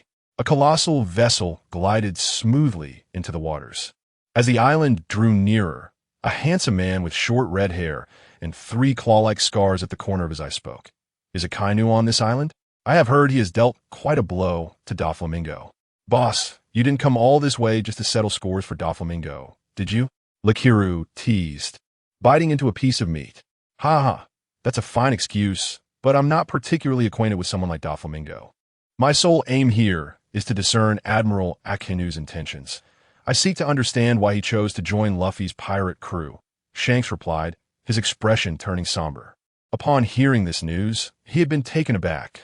The once iron-willed Marine Admiral had betrayed his own, aligning himself with Luffy. Of course, it's because Luffy possesses a charm that you lack, haha. Lakiru's remark elicited laughter from the others. Shanks pouted in mock grievance. Am I really that unremarkable? Beckman, sitting nearby with a newspaper, shook his head at the playful banter. Yet, this was merely their daily routine. Their captain was renowned for his bold and carefree spirit, a demeanor reminiscent of the former pirate king. You'll have to postpone your frivolities. Trouble is afoot, Jesus Burgess interjected, his gaze fixed on a towering figure emerging along the coastline. What a terrifying presence. Indeed, seeing is believing, Shanks remarked with a slight smile, his toes tapping the deck as he propelled himself like a cannonball towards Akainu, swiftly landing beside him. Yonko Shanks, to what do I owe the pleasure of your presence on my territory? Akainu inquired, his gaze settling on Shanks' sword. I have some questions that pique my curiosity. Care for a drink? Shanks offered, shaking the bottle in his hand with a grin. Don't get too familiar, pirate, Akainu retorted, snatching the bottle, crushing the cap, and drinking without hesitation. As for poison, there was no need for concern. If this magma man could be incapacitated by toxins, then Shanks could effortlessly transition into a master of poisons. Shanks laughed heartily at the sight. Once Akainu finished drinking, he leisurely asked, could you enlighten me on your purpose? You appeared just as Luffy began his voyage in the East Blue. You must have been keeping a close eye on him. Mind your own business, Shanks, Akainu replied coldly, the atmosphere growing tense. Luffy is a junior I care about. Today I demand an answer, Akainu, Shanks declared, slowly drawing his griffin sword, his haki subtly emanating. This man, usually unperturbed, was revealing his true self. The sea roiled with increasing ferocity, and even the surrounding land began to crack. The overwhelming display of Conqueror's haki was a first for Akainu. Compared to Doflamingo's haki, it was as if they existed in entirely different realms. However, for a man as steadfast as Akainu, the Conqueror's haki held no sway. After decades of service as a Marine, he had clawed his way to the rank of admiral from the depths of bloodshed, a battle-hardened warrior. He had emerged from the tumultuous seas. If Whitebeard is regarded as the strongest man in the world, then he is undoubtedly the most formidable man. Scalding magma cascades to the ground, emitting a hissing, crackling sound as his right hand transforms entirely into a molten fist. Cerberus, Chapter 30. Major news, a divine intervention. The black sword energy, entwined with crimson radiance, resonated with the iconic move of the pirate king, Roger, as it was flawlessly replicated by the red-haired Shanks. The clash of the magma fist and the strike infused with potent Conqueror's haki unleashed a formidable shockwave, causing the earth beneath to fracture rapidly, creating immense craters. It is no wonder that in a mere few years, Shanks ascended to the throne of the Four Emperors. Indeed, you have inherited the charisma of the Pirate King. Sakazuki's assertion bore no trace of exaggeration. The hierarchy of the seas is starkly evident. Among the Four Emperors, Whitebeard is waning. His physical condition no longer at its zenith, making it challenging to gain the upper hand against top-tier adversaries like Kaido and Shanks, who are in their prime. Charlotte Linlin is preoccupied with her desire for motherhood, occasionally succumbing to madness, and in Sakazuki's eyes, she poses the least threat among the emperors. Kaido may seem capricious and unpredictable, yet beneath his rugged exterior lies a cunning intellect. As for Shanks, he is akin to a reflection of Roger, imperious yet dignified, and one of the few men Sakazuki cannot fully decipher. Your strength is indeed unfathomable. If not for dire circumstances, I would prefer to avoid this mode of communication. Let us call it a truce. All I seek is an answer. If this continues, the island will not endure much longer. Shanks remained expressionless, as if discussing the simplest of matters. Red-haired. My answer is straightforward. It is to pave the way for Luffy to become the true Pirate King. Sakazuki spoke earnestly, yet Shanks' displeasure grew. He felt that Sakazuki was mocking him. You, an admiral of the Navy, merely a step away from the rank of fleet admiral. Betray the very Navy you have fought for all your life to support a mere fledgling pirate in his quest for the title of Pirate King. Such an absurd plot would be deemed too far-fetched for a fairy tale. However, through their recent confrontation, Shanks had gleaned a sense of Sakazuki's formidable strength, which was not inferior to his own.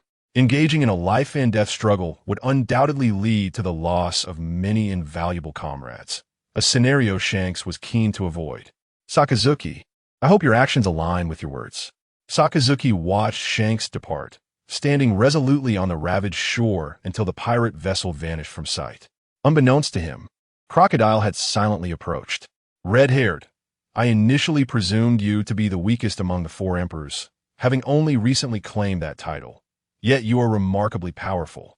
However, Sakazuki, allowing pirates to escape is not your usual conduct. Are you truly intimidated by the might of the emperors?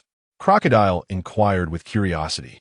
Then I shall obstruct Shanks, and you can deal with the others, Sakazuki replied coldly, casting a disdainful glance at Crocodile as he brushed past.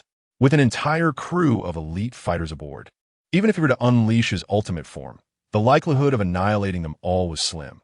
Rather, he would be at a high risk of being overwhelmed and slain. Thus, Sakazuki would refrain from resorting to that form unless absolutely necessary. Last time, in front of Kazan, he had to recuperate for 3 days and nights to regain his peak condition.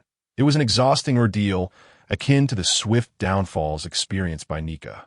In the New World, formidable foes lurk at every corner, whether they be from the world government, the Navy, or pirates seeking his demise.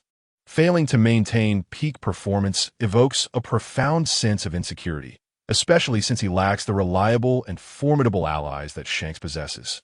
As for Crocodile, let us not even go there. He holds little hope for Sakazuki. If Crocodile refrains from betrayal during critical moments, it could be considered a testament to his noble character. TCH, in response to Sakazuki's veiled taunts regarding his insufficient strength, Crocodile felt a sting of hurt, yet the harsh reality remained evident. Shanks' crew members are all formidable, resembling monsters, and currently, he finds it exceedingly challenging to handle even one of them. Crocodile, you need to pay a visit to Luffy and his crew, Sakazuki suddenly declared. Why? What could possibly warrant a trip to that paradise? You aren't suggesting I play bodyguard for that straw hat rat, are you? Crocodile retorted, somewhat disgruntled. After all his hard work to establish himself in the New World, Crocodile felt he was on the rise and had no desire to leave, let alone serve as a protector for the insufferable Straw Hat Kid. I'm not that bored. It is said that there is someone on Skypiea with the Rumble fruit. Bring him back.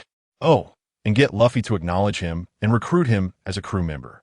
If Sakazuki weren't so short on manpower, he would even consider bringing Enel on board. However, among the renowned powers in the New World, most are already under the banners of various pirate crews, making recruitment nearly impossible. Skypiea? Isn't that a mere legend? Crocodile frowned. Skypiea is no myth. It genuinely exists in this world, above the clouds. I almost forgot to mention, the fabled land of gold, Jaya, from the story of Nolan, is located within Skypiea. You must be joking.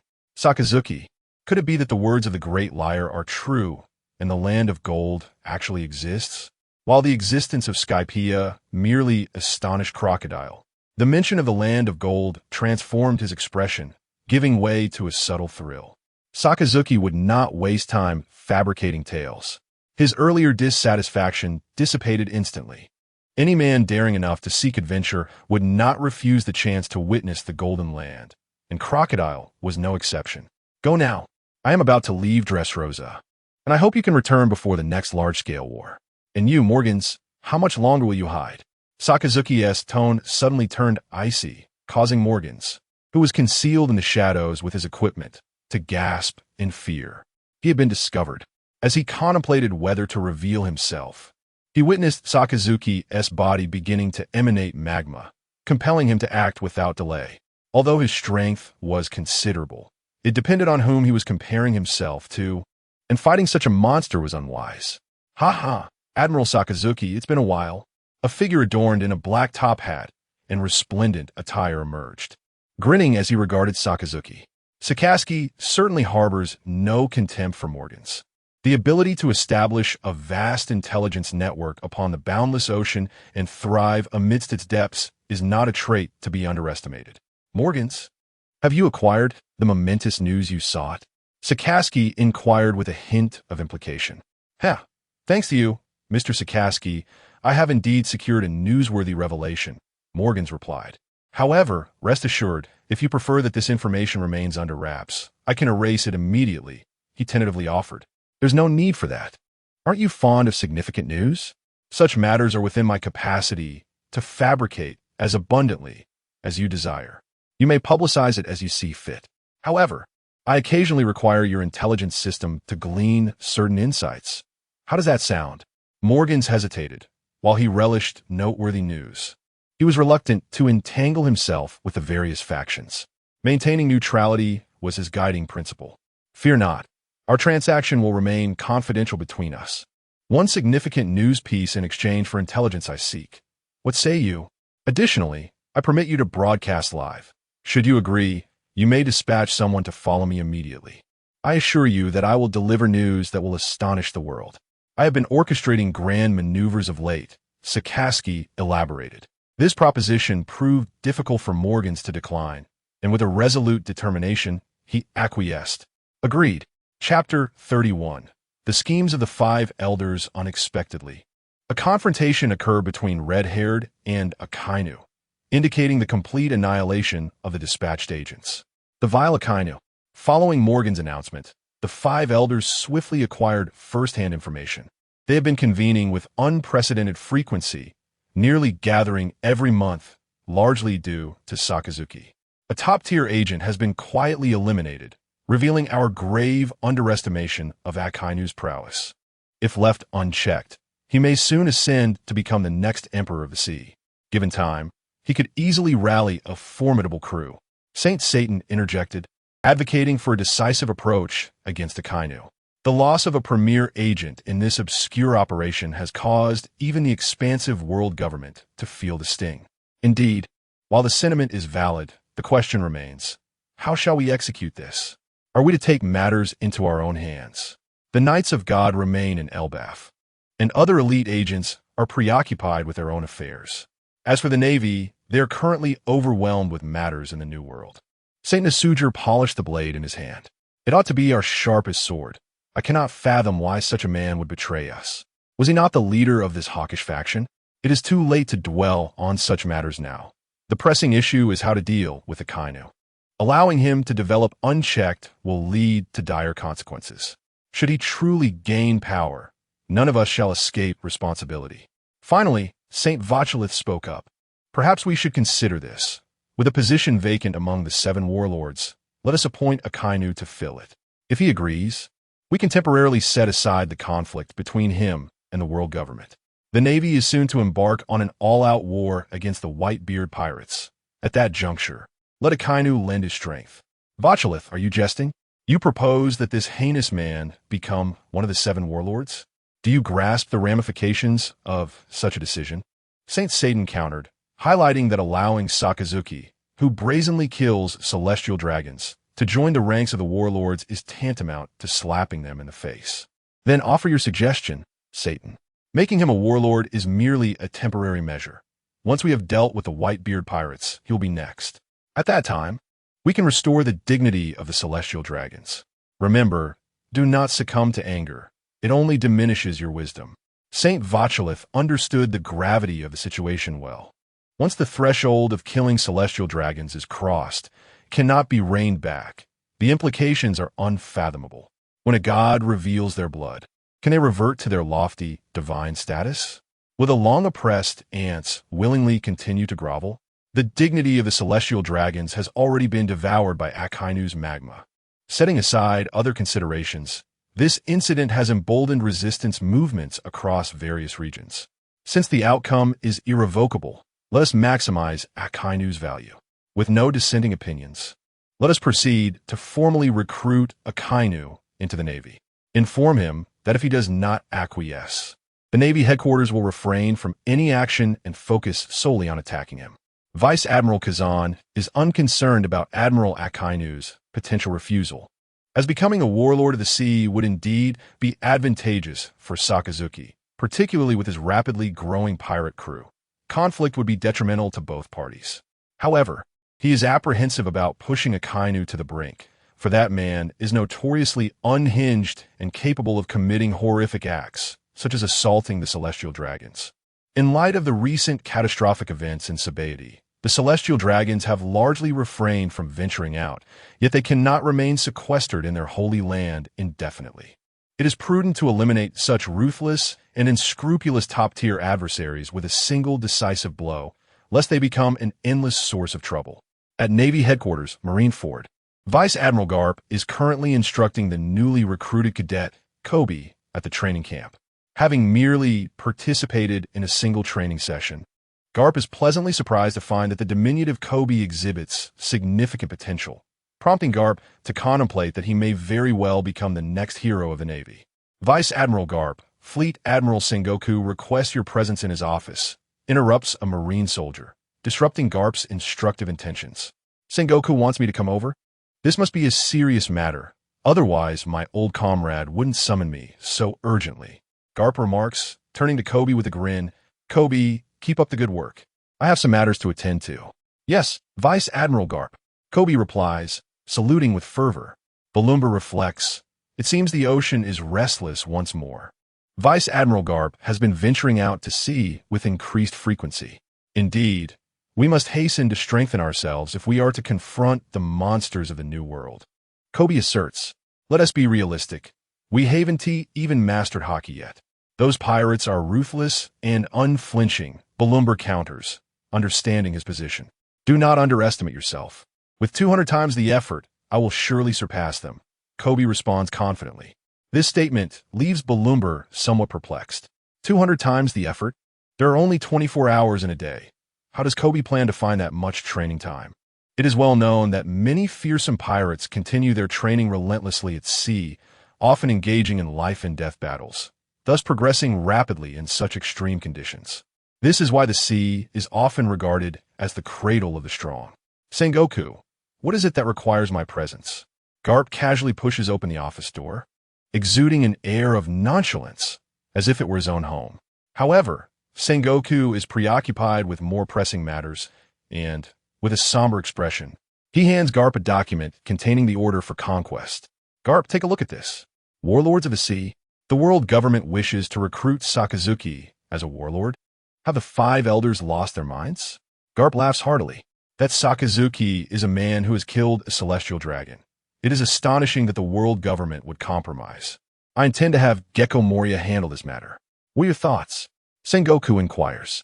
You have made your decision. Indeed, you are the commander. There is no need to pose such queries to an old man like me. I am rather preoccupied at the moment, as I must stay up late to break the donut record. Garp, picking his nose, expressed his dissatisfaction. I wish for you to make a journey.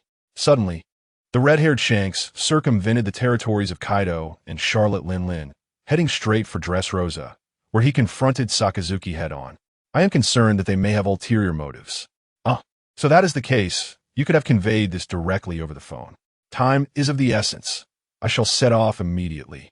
That young rascal Shanks is just the person I wish to converse with. Observing Garp's retreating figure, Sengoku could not help but smile. His old comrade was indeed reliable in critical moments. Chapter 32. The the celestial dragon Sakazuki on the deck. Sakazuki gazed at the approaching warship in the distance and waved his hand, signaling his subordinates to relax. Just the previous day, someone from the CPO had come to him, conveying the will of the five elders. It must be acknowledged that Sakazuki had a keen interest in the position of the warlords. He currently lacked capable individuals and had been forced to take matters into his own hands since Crocodile's departure. If he could effectively leverage the identity of the warlords, he might be able to recruit some valuable laborers from Impel Down. However, his crew of pirates misinterpreted Sakazuki's intentions, believing he was preparing for war, and hurriedly stocked up on ammunition, readying themselves to fire at a moment's notice. "Let them board," Sakazuki said coldly. Although his men were perplexed, they shared a tacit understanding not to question him. As the Navy fleet drew near, a tall figure could not help but rush forward, clad in a dual-pattern helmet. The fierce-looking Vice Admiral, Spider Demon, landed before Sakazuki, glaring at him with malice. Spider Demon, it's been a while, yet you dare to be insolent before me." Sakazuki sneered. "Words are futile. You are merely a pirate now." Before Spider Demon could finish, Sakazuki's fist struck his face with tremendous force, followed by a knee strike that sent Spider Demon crumpling to the ground in pain. He recalled how Sakazuki had once trained him in martial arts. Those memories remained vivid in his mind. "Spider Demon, you remain as feeble as ever." Cough, cough. "You, Admiral Akainu, why? Why did you betray the Navy? Did you not promise to lead the Navy to new heights? I have always believed in you, idolized you, and pursued you as my goal," Spider Demon lamented, his demeanor despondent, revealing an uncharacteristic emotional breakdown from the normally ruthless naval commander. Sakazuki remained silent, unleashing a relentless barrage of blows upon Spider Demon, whose desperate attempts to resist only invited more severe punishment. Sakazuki even employed Haki in his strikes. The techniques of eight-sword style and life return held no weight against him. Even without his devil fruit powers, he possessed an intimidating combat capability, easily overpowering Spider Demon. The strength of their generation of admirals lay in the synergy of their devil fruit abilities and Haki. While Akiji had honed his iron fists under Carp, Sakazuki's fists were equally formidable, if not more so. After thoroughly beating Spider Demon into a bruised and battered state, he finally ceased his assault. "One must salute when meeting an officer. Did you not learn Navy etiquette at the training camp?" Sakazuki's words momentarily stunned Spider Demon, before he burst into laughter. "Ha ha, indeed. You have not changed. You are still the same Admiral Akainu." "Perhaps," Sakazuki replied, hoisting his former subordinate up and revealing a fearsome grin. As a superlative warrior, his smile was anything but charming. Much like an Alabasta, even when he earnestly attempted to offer Robin a gentle smile, the result was merely to frighten the young girl. "I have accepted the summons of the 7 warlords of the sea." Akainu gazed at the evening glow on the horizon, releasing a plume of smoke that concealed his frosty gaze within. "En expression, a new 7 warlords of the sea has emerged. The Admiral Akainu, the most fearsome man in the world, has become a legitimate pirate. Is the world government afraid? The celestial dragons shall tremble beneath his feet. Oh my goodness." According to reliable rumors, Akainu's true identity is, in fact, a celestial dragon. Morgans, ever attuned to current affairs, promptly published a newspaper that spread across the seas. The news incensed the 5 elders, who were furious that what was merely a routine compromise had been twisted by Morgans into something entirely different. Akainu, upon seeing the newspaper, wore a similarly grim expression. How could he possibly be associated with such scum as the celestial dragons? However, he had previously stated that he did not mind the publicity. Once spoken, words are like spilled water. Akainu chose to disregard it, believing that what was unseen would not trouble his heart. What a scoundrel! Is Morgans tired of living to repeatedly incite unfavorable opinions against the government? Exclaimed Saint Saturn in righteous anger. Perhaps this is not entirely a bad thing. Saint Vachel remarked with a smile.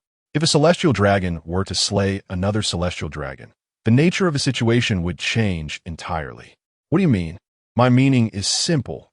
Confirming Akainu's identity as a celestial dragon will minimize the repercussions. After all, his ultimate fate is but one, death at our hands. Saint Vachel exuded an air of strategic brilliance, as if orchestrating from afar. This left Saint Nasajiro, who instinctively wished to refute him, in silence. Upon reflection, it indeed seemed feasible, provided they could seamlessly deal with Akainu. Otherwise, it could lead to significant turmoil. Yet, it was hard to imagine how a mere Akainu could oppose the world government. Very well, let us proceed. The repercussions of a celestial dragon being killed are too severe to allow further escalation. The others soon concurred with Saint Vachel's plan. The world government responded with remarkable swiftness, organizing a grand press conference and inviting major newspapers from across the seas. The 5 elders, to enhance credibility, dressed in their finest attire for the occasion. Is Akainu a celestial dragon? Indeed, there is no doubt about it, and you should refer to him as Saint Akainu. In response to a journalist's inquiry, Saint Saturn replied without hesitation. Then, having slain Saint Charlot, will the world government not impose sanctions upon him?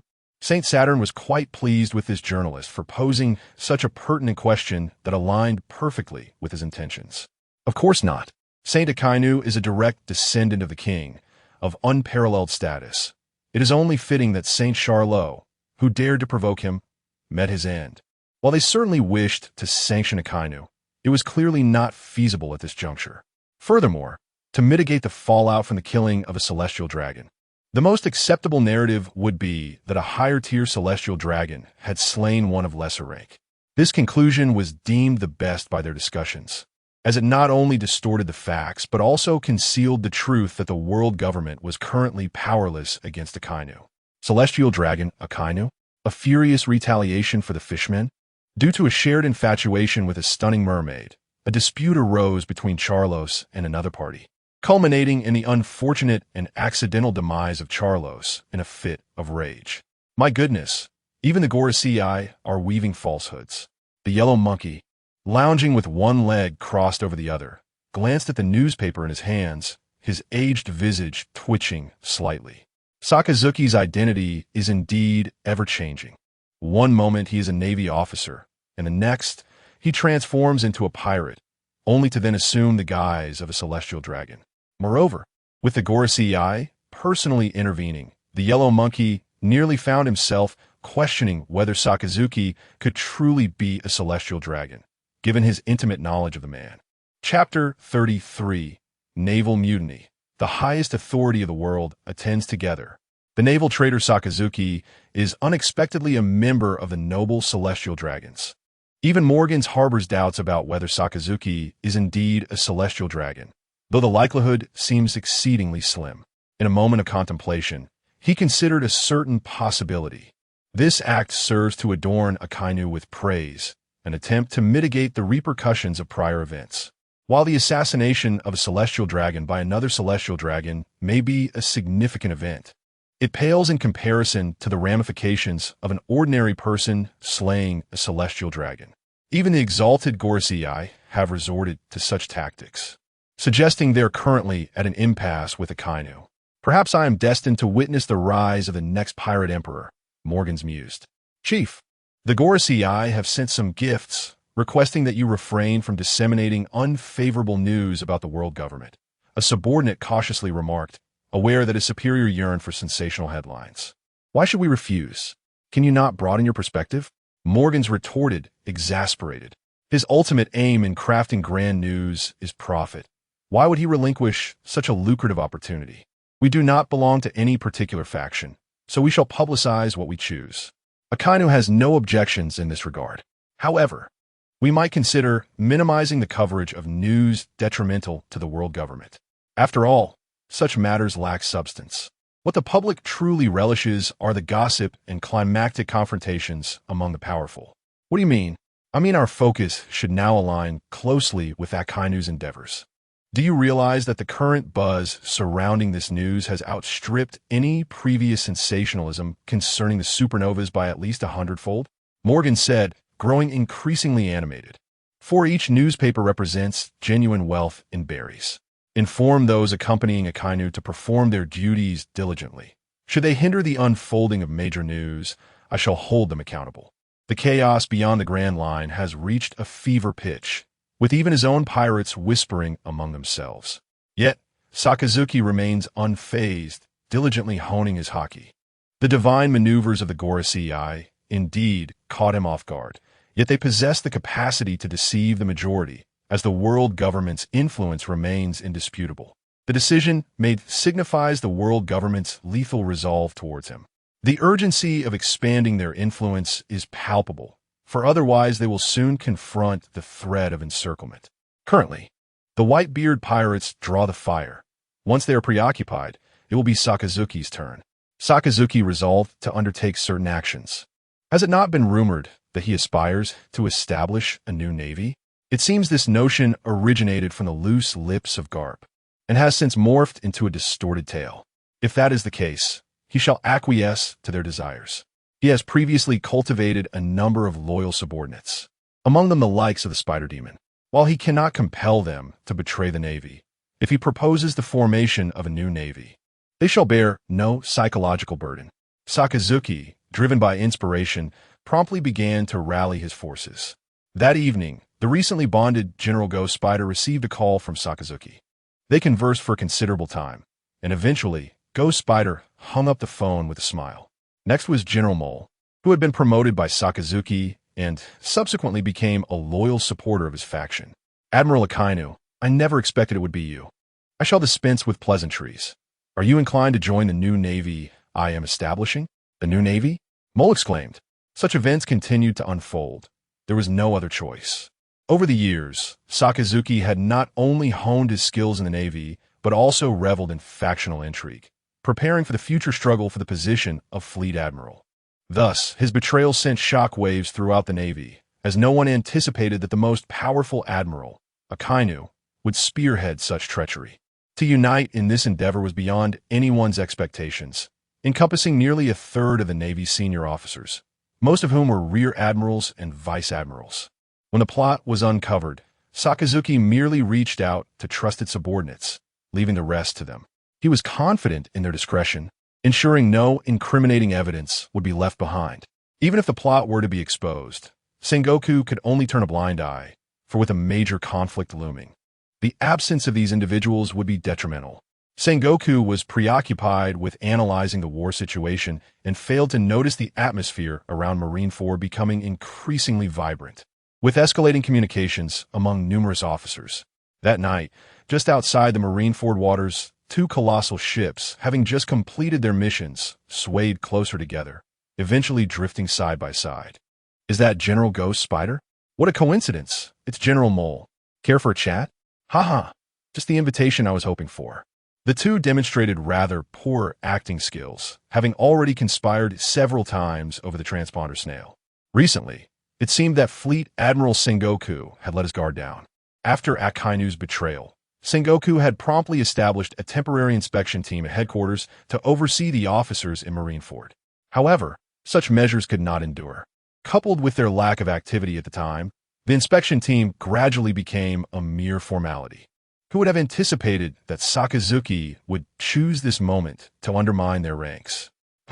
Fleet Admiral Sengoku has long been corrupted by the world government, becoming their loyal hound. His contributions to the Navy are undeniable, yet he has grown old, and if things continue this way, the Navy will drift further from justice. What we require now is a visionary leader, one who embodies both courage and wisdom, and that individual stands before us, Admiral Sakazuki. Ghost Spider remarked with a hint of madness in his smile. He is the one whom all aspire to follow. Great minds think alike. The dim light cast shadows on the faces of Mole and Ghost Spider, their expressions particularly fierce. Vice Admiral Garp, stationed in the New World, need not concern himself. Admiral Kazuru had already communicated with Sakazuki, while Admiral Akiji remained absent. Fleet Admiral Sengoku, based on my previous observations, will depart from Mary Geos in 3 days. That will be the moment when headquarters is at its most vulnerable, presenting us with our finest opportunity. Have you forgotten about the T-Pig and the Peach Rabbit?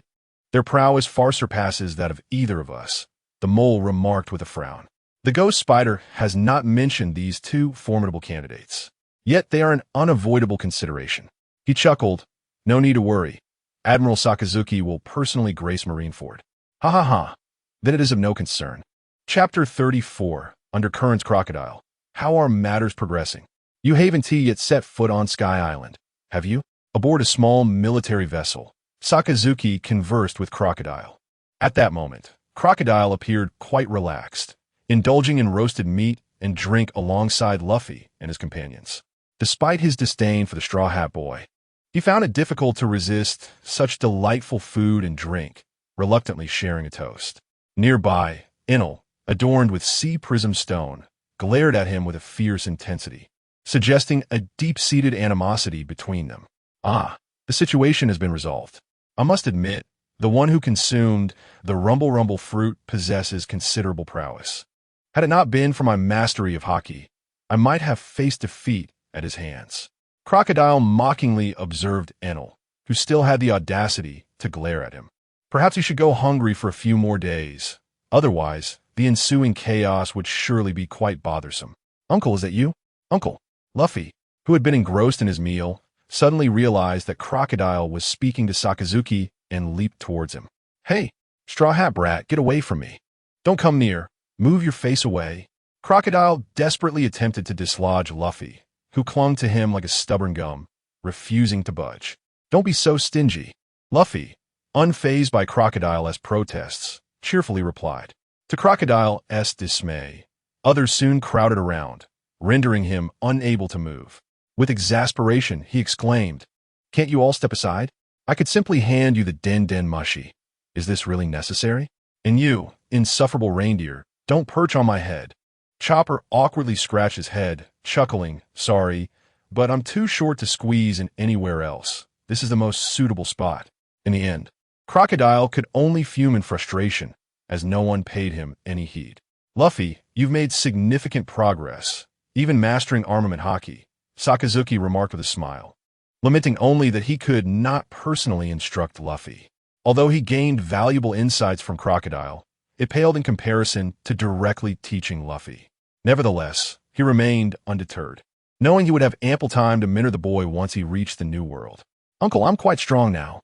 Soon, we shall meet again, Luffy declared firmly, his fists clenched. Do not be so arrogant, Straw Hat. The New World is not to be compared with the foes you have faced thus far. You will encounter adversaries far more formidable than those you currently find difficult to handle, I assure you. Crocodile broke free and approached Enel, pointing at him in derision. Crocodile's words were undoubtedly exaggerated. A user of the rumble fruit is a coveted asset anywhere. However, Enel, who only understood observation Haki, would indeed find little advantage in the New World. Upon hearing this, the expressions of the others turned grave. What is the true nature of a New World? They remain utterly ignorant. Is it truly as terrifying as Crocodile claims?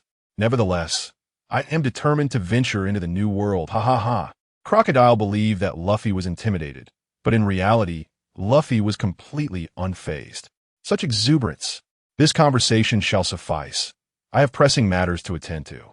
Luffy, Nami, Robin, Zoro, Sanji, Usopp, and that little reindeer, take care of yourselves.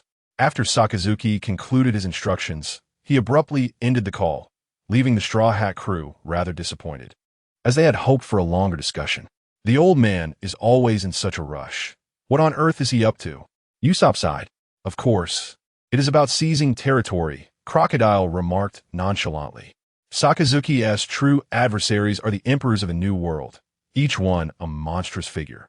Moreover, they command vast pirate crews, with the Whitebeard pirates holding the largest territory and influence, being the foremost among the four emperors. However, Whitebeard is aging, and a vacancy will soon arise among the emperors. That will be the opportune moment. I cannot fathom the sheer luck that has befallen you, kid, to catch Sakazuki's attention. According to my calculations, you might ascend to the throne of the pirate emperor as soon as you enter the New World. Crocodile felt a pang of envy, nearly gnashing his teeth in frustration. If only Sakazuki would support him, he would surely awaken from dreams with a smile. Not understanding, Luffy looked at Crocodile in confusion, muttering incoherently. All right, it seems I was speaking to a wall.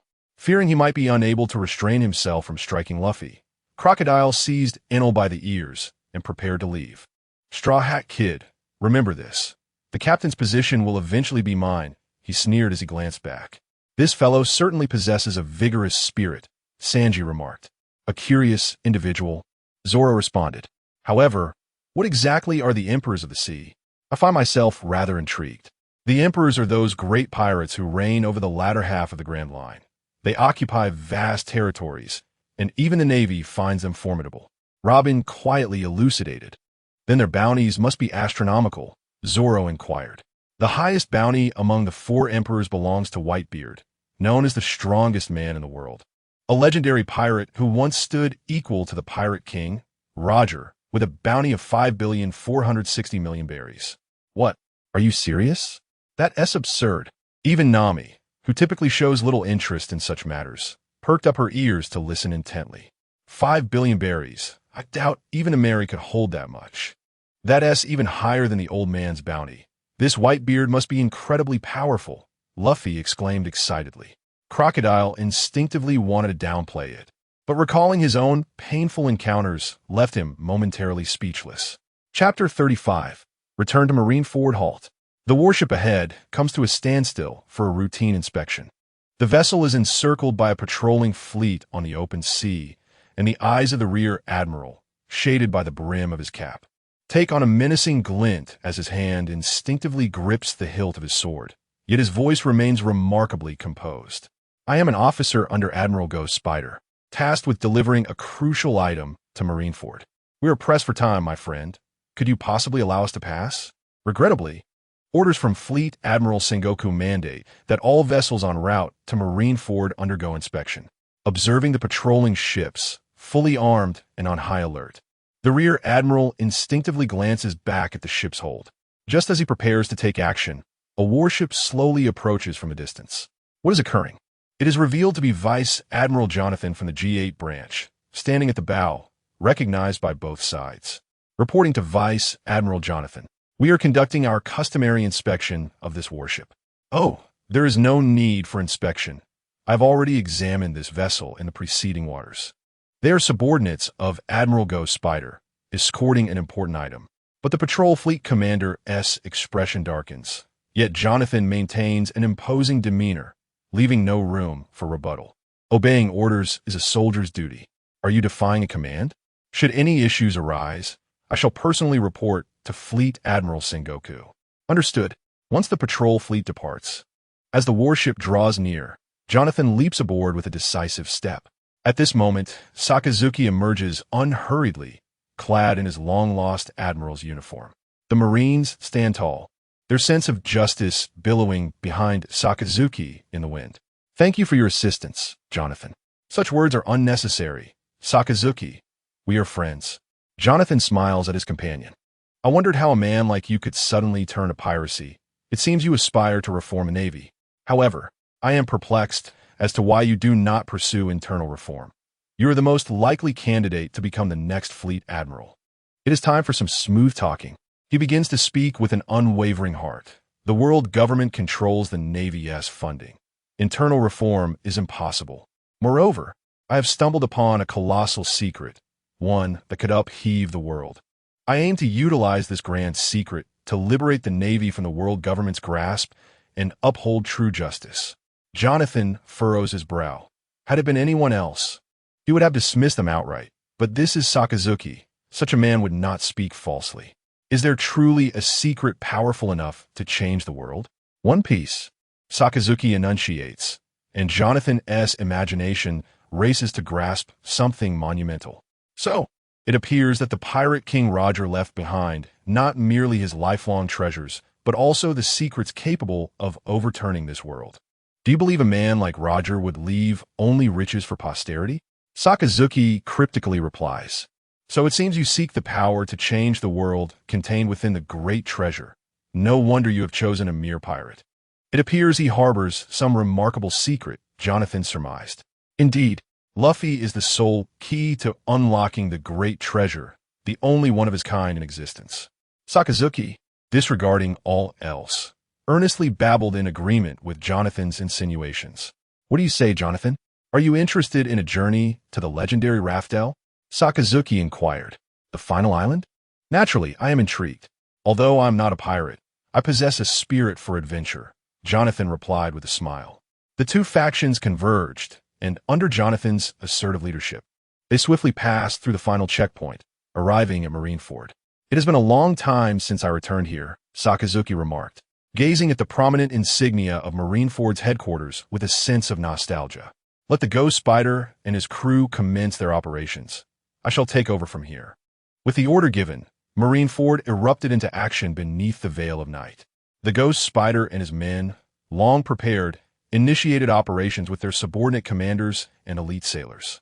With over 30 rear admirals and captains, along with their personal guards, totaling more than 8,000 individuals, and considering those stationed outside, the number exceeded 10,000. Such a large-scale operation could not be concealed. The commanders at the headquarters quickly sensed something amiss, contacting their superiors to take action. A group of admirals gathered outside Marineford, led by some of the most renowned commanders. The Ghost Spider and Mole's men are assembling at the port. The sheer number of sailors gathered is clearly suspicious. And I have received no word of this beforehand, the grinning Rear Admiral Fire Mountain remarked, his tone suggestive of doubt regarding the loyalty of the Ghost Spider and his crew. I have already contacted Admiral Sengoku. He stated that the Ghost Spider and his crew have no assignments today and instructed us to immediately activate alert mode, prohibiting anyone from entering or leaving Marineford, Doberman interjected. What about Admiral Kazuru? Is he still unreachable? He was at headquarters during the day, yet now he has vanished without a trace. No matter. Vice Admiral Tsuru is on her way. We must intercept the Ghost Spider and discern their intentions. Meanwhile, the Kazuru referenced by the Vice Admirals is presently on a small island not far from Marineford, engaged in a fierce exchange with a pirate captain boasting a bounty of 80 million. Wait a moment. I was driven here. Do you believe that if I had known this was Navy territory, I could have entered? I surrender. Please cease your assault. The pirate captain, a man with a scarred face, was on the verge of collapse, realizing that the man in the yellow striped suit was merely toying with him. Given that capture was inevitable, he opted to plead for mercy. What audacity! This cunning yet formidable pirate attempts to exploit verbal tactics to lower my guard. Prepare to face my 8 Shaku Magatama. Kazuru leapt into the air, his hands crossed, as a dazzling golden light enveloped the surroundings. This move was immensely powerful, yet the pirate captain astonishingly discovered that the laser beams entirely evaded his body. The opponent can only be described as a master of human outlines. He certainly does not believe that Kazuru is incompetent. Rather, he suspects that this lecherous naval powerhouse seeks to mock him. Kazuru gazed at the pirate captain with concern, contemplating how he might disguise this individual as a formidable adversary, thus providing a plausible reason to explain himself to Sengoku. Regardless, he resolved to breach the island first, for it would evoke a sense of a true clash of titans. Chapter 36. The House of Thieves, such a swift response. I had anticipated it would take a while. The Phantom Spider remarked with a cold sneer. Alongside the Mole, 3 vice admirals and over 20 rear admirals intended to depart with them. They remained unperturbed in the face of the encroaching navy, for a warship was approaching the shore, and upon it stood a towering figure, Sakazuki, the admiral of the Red Dog. What is happening? How did he appear in Marineford? Doberman's previously resolute expression turned grave. No wonder these rascals dared to defect. It was Sakazuki himself who was orchestrating this. Unexpected, indeed, Fire Mountain remarked, casting a glance at the silver-haired Vice Admiral Crane. The chief of staff of the Marine headquarters bore a troubled countenance. As Sakazuki descended, he surveyed the Phantom Spider and his companions, declaring, "I appreciate your patience." He then strode toward the opposing vice admirals, his gaze first sweeping over Peach Rabbit, then T-Pig, and finally settling on Vice Admiral Crane. "Long time no see. Sakazuki, do you truly intend to fracture the Navy?" Crane challenged, "Do not attempt to stall. You know well my capabilities. The outcome of this conflict can only result in Marineford reduced to ruins." Magma slowly dripped from Sakazuki's hands, his gaze fixed on T-Pig and Peach Rabbit. Though they were candidates for the rank of Admiral, their strength, while commendable, was not top tier. "I intend to take them with me. You may attempt to impede us, but do not blame me for lacking compassion thereafter. Phantom Spider, you should depart first," Sakazuki instructed, positioning himself before the numerous naval commanders. Understood came the reply. Stand down. Allow them to leave. This is their choice, Crane interjected, halting Doberman, who had been poised to act. Though this was a devastating blow for the Navy, engaging Sakazuki would yield no victory. The adversary had deliberately chosen this moment to strike, circumventing the Navy's elite forces. Sakazuki, what is your true intention in recklessly dismantling the Navy's strength? Peach Rabbit inquired, perplexed by what could compel Sakazuki to such lengths against an organization that was traditionally so unyielding. Sakazuki turned to glance at his subordinates already aboard the vessel, remaining silent before turning away, leaving Marineford with nothing but his proud silhouette. Is he too disdainful to even converse with us? Perhaps in his eyes. We are merely a rabble, unworthy of trust, Peach Rabbit sighed. At that moment, the ever-amiable Fire Mountain could not help but offer an explanation. Sakazuki is quite the straightforward man. He struggles in conversations with women. Peach Rabbit, do not take it to heart. Huh? Ha ha. I actually overheard Admiral Kazura lamenting about this. It might explain why Admiral Sakazuki remains single. She chuckled. Single, you say?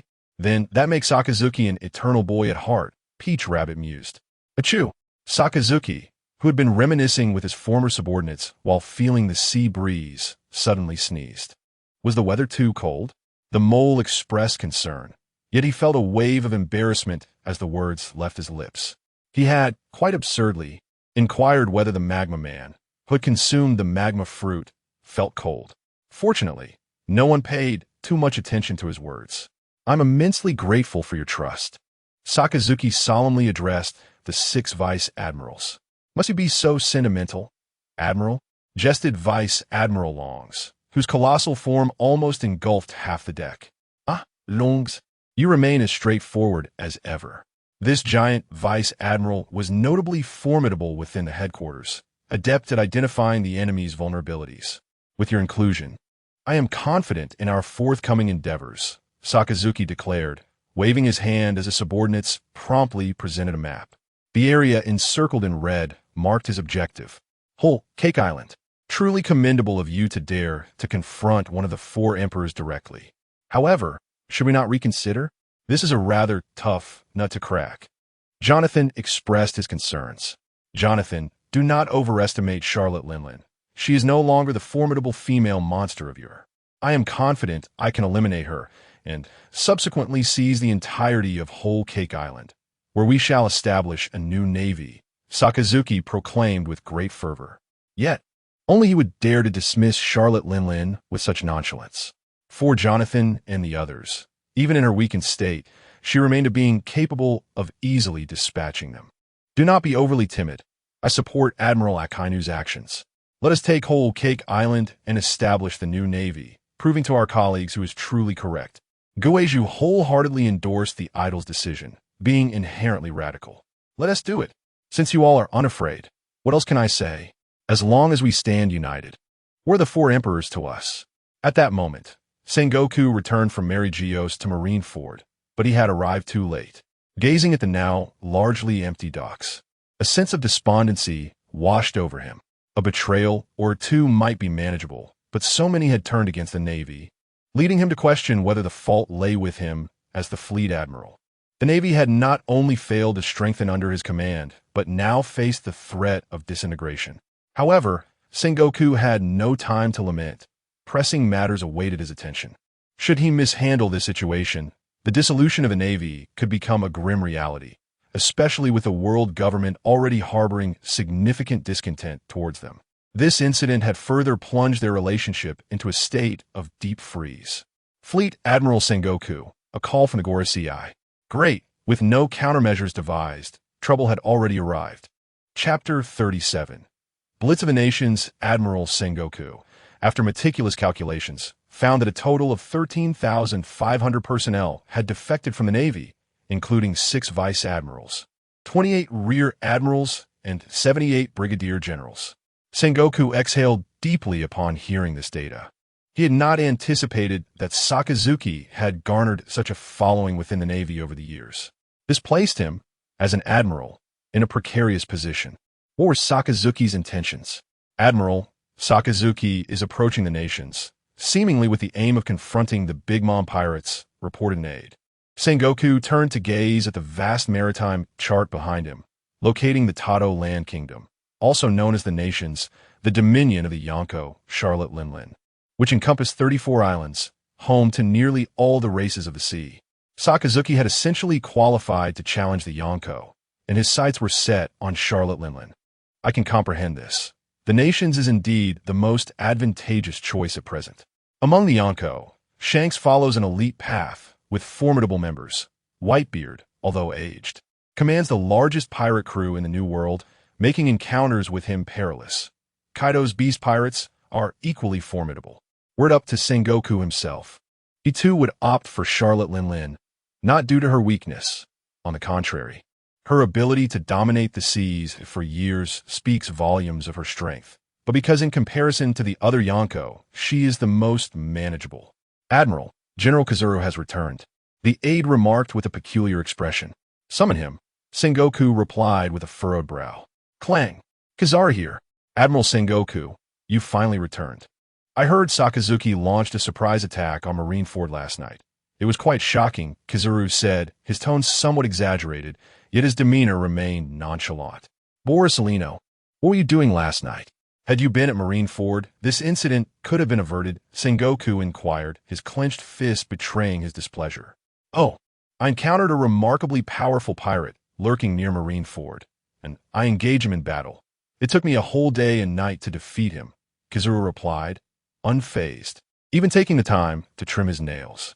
Sengoku fixed a penetrating gaze on Kizuru, yet Kizuru feigned ignorance, unabashedly dismissing the gravity of the situation. Observing Kizuru's aloofness, Sengoku could only feel a sense of resignation. Ultimately, despite being the admiral, enforcing discipline proved to be an insurmountable challenge. Admiral Sengoku, if there is nothing else, I shall take my leave to rest, Kizuru remarked, noticing Sengoku had no further comments, and stretched leisurely before sauntering out. He had, after all, pierced through several islands to create a fierce battleground the previous night. While Sengoku would undoubtedly be aware of this, appearances had to be maintained. Dignity was paramount. In the waters of the Nations, a fleet composed of dozens of ships sailed across the sea, cannon fire echoing, within a mere 2 days. While the Big Mom pirates were still reeling from the events, Sakazuki and his forces had already seized control of 8 islands.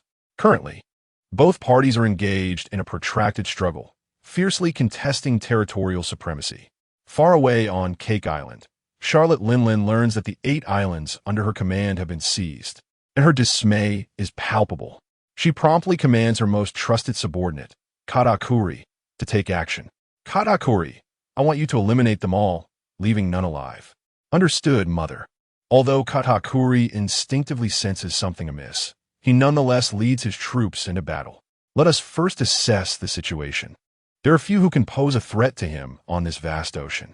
The Navy headquarters has not disclosed Sakazuki's nefarious deeds, resulting in the New World remaining unaware of a formidable new contender entering the fray. It is said that this operation is led by Katakuri, the second son of the Charlotte family, a being who has honed his observation Haki to an extraordinary level. A mole stands at the island's pinnacle, gripping a blood-stained blade. Ha! I'm eager to confront him and see if he lives up to the legends, he scoffs. Ha, mole. Just be careful not to end up lost and embarrassed in the fray, quips Rear Admiral Longs. TCH, the mole refrains from retorting, for he is well aware that he cannot best Katakuri. After all, he is the right-hand man of one of the 4 emperors. This marks their conquest of the 9th island, where all pirates of the Charlotte family encountered have been ruthlessly slain. On the opposite slope, hundreds of corpses dangle as a grim display. Particularly under Sakazuki's orders, 1/3 of the plunder treasures are confiscated, 1/3 returned to the civilians, and 1/3 allocated as personal rewards. The elite Marines under him resemble ravenous wolves, killing pirates and profiting. Where else could one find such a boon? Sakazuki, upon landing on the island. Sakazuki observes the fervent eyes of his Marines, the corners of his mouth curving slightly upward. Comrades, you have worked hard. Not at all. The crowd replies in unison. Admiral Sakazuki, you have arrived. The mole and his companions are brimming with enthusiasm, ready to assault the next island. You all stay here. I will personally lead the charge against the next island, Sakazuki declares. To his subordinates, Katakuri is a formidable adversary, and to minimize casualties, he decides to take matters into his own hands. Defeating Katakuri will inevitably lead to the downfall of Charlotte Linlin, causing the entire Big Mom Pirates to gradually disintegrate. Sakazuki's ambition is audacious, but he indeed possesses the merit to be so. When it comes to one-on-one confrontations, he fears no one. He is determined to claim victory. Chapter 38. The gentle Sakazuki Katakuri, what troubles you? Inquired Charlotte Daifuku, noting his furrowed brow, a sight she seldom witnessed. Daifuku, I cannot quite articulate it, but I sense that our adversaries this time differ significantly from the pirates we have previously encountered. Oven, with his fiery temperament, interjected with confusion, brother. You are giving those ruffians far too much credit. We are members of the Yonko, aside from the other Yonko crews, who in the New World could possibly rival us. Due to the relationship between Kaido and Charlotte Linlin, the beast pirates situated closest to them had not engaged in any significant confrontations, leading Oven and the other officers to dismiss other pirate crews as beneath their consideration. Perhaps it is merely an illusion, Katakuri mused, gazing at the tumultuous sea as he absently crushed the beans in his hand. His rigorous training had endowed him with the ability to glimpse fleeting moments of the future, coupled with a keen intuition. Yet, he understood that he must take a stand. He had to safeguard his family. After navigating the ocean for half a day, Katakuri and his crew encountered a naval vessel head-on. It is indeed a warship of the Marines. These fellows are undoubtedly part of the Navy. Or perhaps they have commandeered a Marine ship. Regardless, we shall simply sink them, Oven declared with a sinister grin, rushing forth to strike down the warship. As the user of the heat fruit, the notorious Charlotte Oven had a bounty of 300 million. The young Commodore aboard the warship, having accurately recited the information about his opponent, promptly stepped back in deference as a towering figure loomed over him. The Justice cloak gleamed conspicuously in the sunlight. This was the strongest man they had sworn to follow unto death. What is this? Oven, return at once. Katakuri's eyes flared with alarm as he witnessed a terrifying scene unfold, urgently shouting in fervor. Brother, just watch. These pirates are hardly a threat. Oven scoffed, his body radiating heat, resembling a miniature sun, intent on incinerating the warship in one decisive blow. However, as he approached the vessel, he finally comprehended why his beloved brother Katakuri had lost his composure. Magnum, the searing fist pierced through Oven's torso, and as he gazed upward at the magma-clad visage, he met the cold, unfeeling gaze before collapsing slowly to the ground. Foolish pirate, Sakazuki effortlessly tore through Charlotte, exhibiting no hesitation. His hands raised towards the clouds as molten fists erupted forth. What followed were massive flaming meteorites, volcanic meteor. Is this the reason the three admirals are dubbed as natural disasters? It is truly terrifying to develop a devil fruit to such an extent. Sakazuki is indeed a monstrous entity. The Commodore commanding the warship reflected with awe. Both he and Sakazuki had joined the Navy around the same time, yet Sakazuki had soared to unparalleled heights, becoming the pinnacle of the world government's military might. Meanwhile, he remained a mere Commodore, even surpassed by younger officers such as Ghost Spider, with a stark disparity in both strength and rank. One must occasionally concede that individuals are inherently different. Witnessing the descending magma meteorites, even Katakuri found himself powerless. Nevertheless, he bravely stepped forward, striving to minimize the impending devastation. Akainu, Katakuri glared with animosity at Sakazuki, who was plummeting from the sky. Defeating him would ensure that victory remained with the Big Mom Pirates. However, while such words are easily spoken, the reality is akin to scaling a mountain. Katakuri was all too aware that this adversary was of the same caliber as his mother. It was rumored that your observation Haki had reached its zenith. I wonder if it can withstand my fist. Sakazuki remarked coldly, his fist radiating scorching magma, rapidly melting the deck beneath. Katakuri resorted to his devil fruit awakening, transforming a significant portion of the ship into mochi, yet it proved futile, failing to impede the advance of the molten rock. Compared to the foes he had previously encountered, Sakazuki was nothing short of a monstrous overlord. If the mastery of a devil fruit were to be gauged, even an awakened Katakuri appeared as a mere novice in his presence. Aside from his Conqueror Haki, Sakazuki overwhelmingly outclassed Katakuri in every aspect. This was a battle devoid of fairness. Regrettably, Katakuri's Conqueror Haki lacked the requisite might to breach Sakazuki's defenses. With a sickening thud, Katakuri was sent reeling, fragments of memories flickering in his mind. He had not anticipated that his opponent's observation Haki would be equally formidable, nor had he ever witnessed such unyielding armament Haki. In merely 2 exchanges, Katakuri found himself incapacitated by 2 devastating blows, his body scorched, barely managing to remain upright. As his vision began to blur, the physique he had always taken pride in seemed to falter before Sakazuki. He could only watch as Sakazuki approached with deliberate strides. Sakazuki admired Katakuri's unwavering courage and thus resolved to grant him dignity in defeat, a mark of respect for a worthy adversary. Hellhound. In their final confrontation, Sakazuki's fist pierced through Katakuri's chest, transforming him into a grotesque silhouette, yet he refrained from incinerating him, leaving behind a complete corpse. A commendable warrior.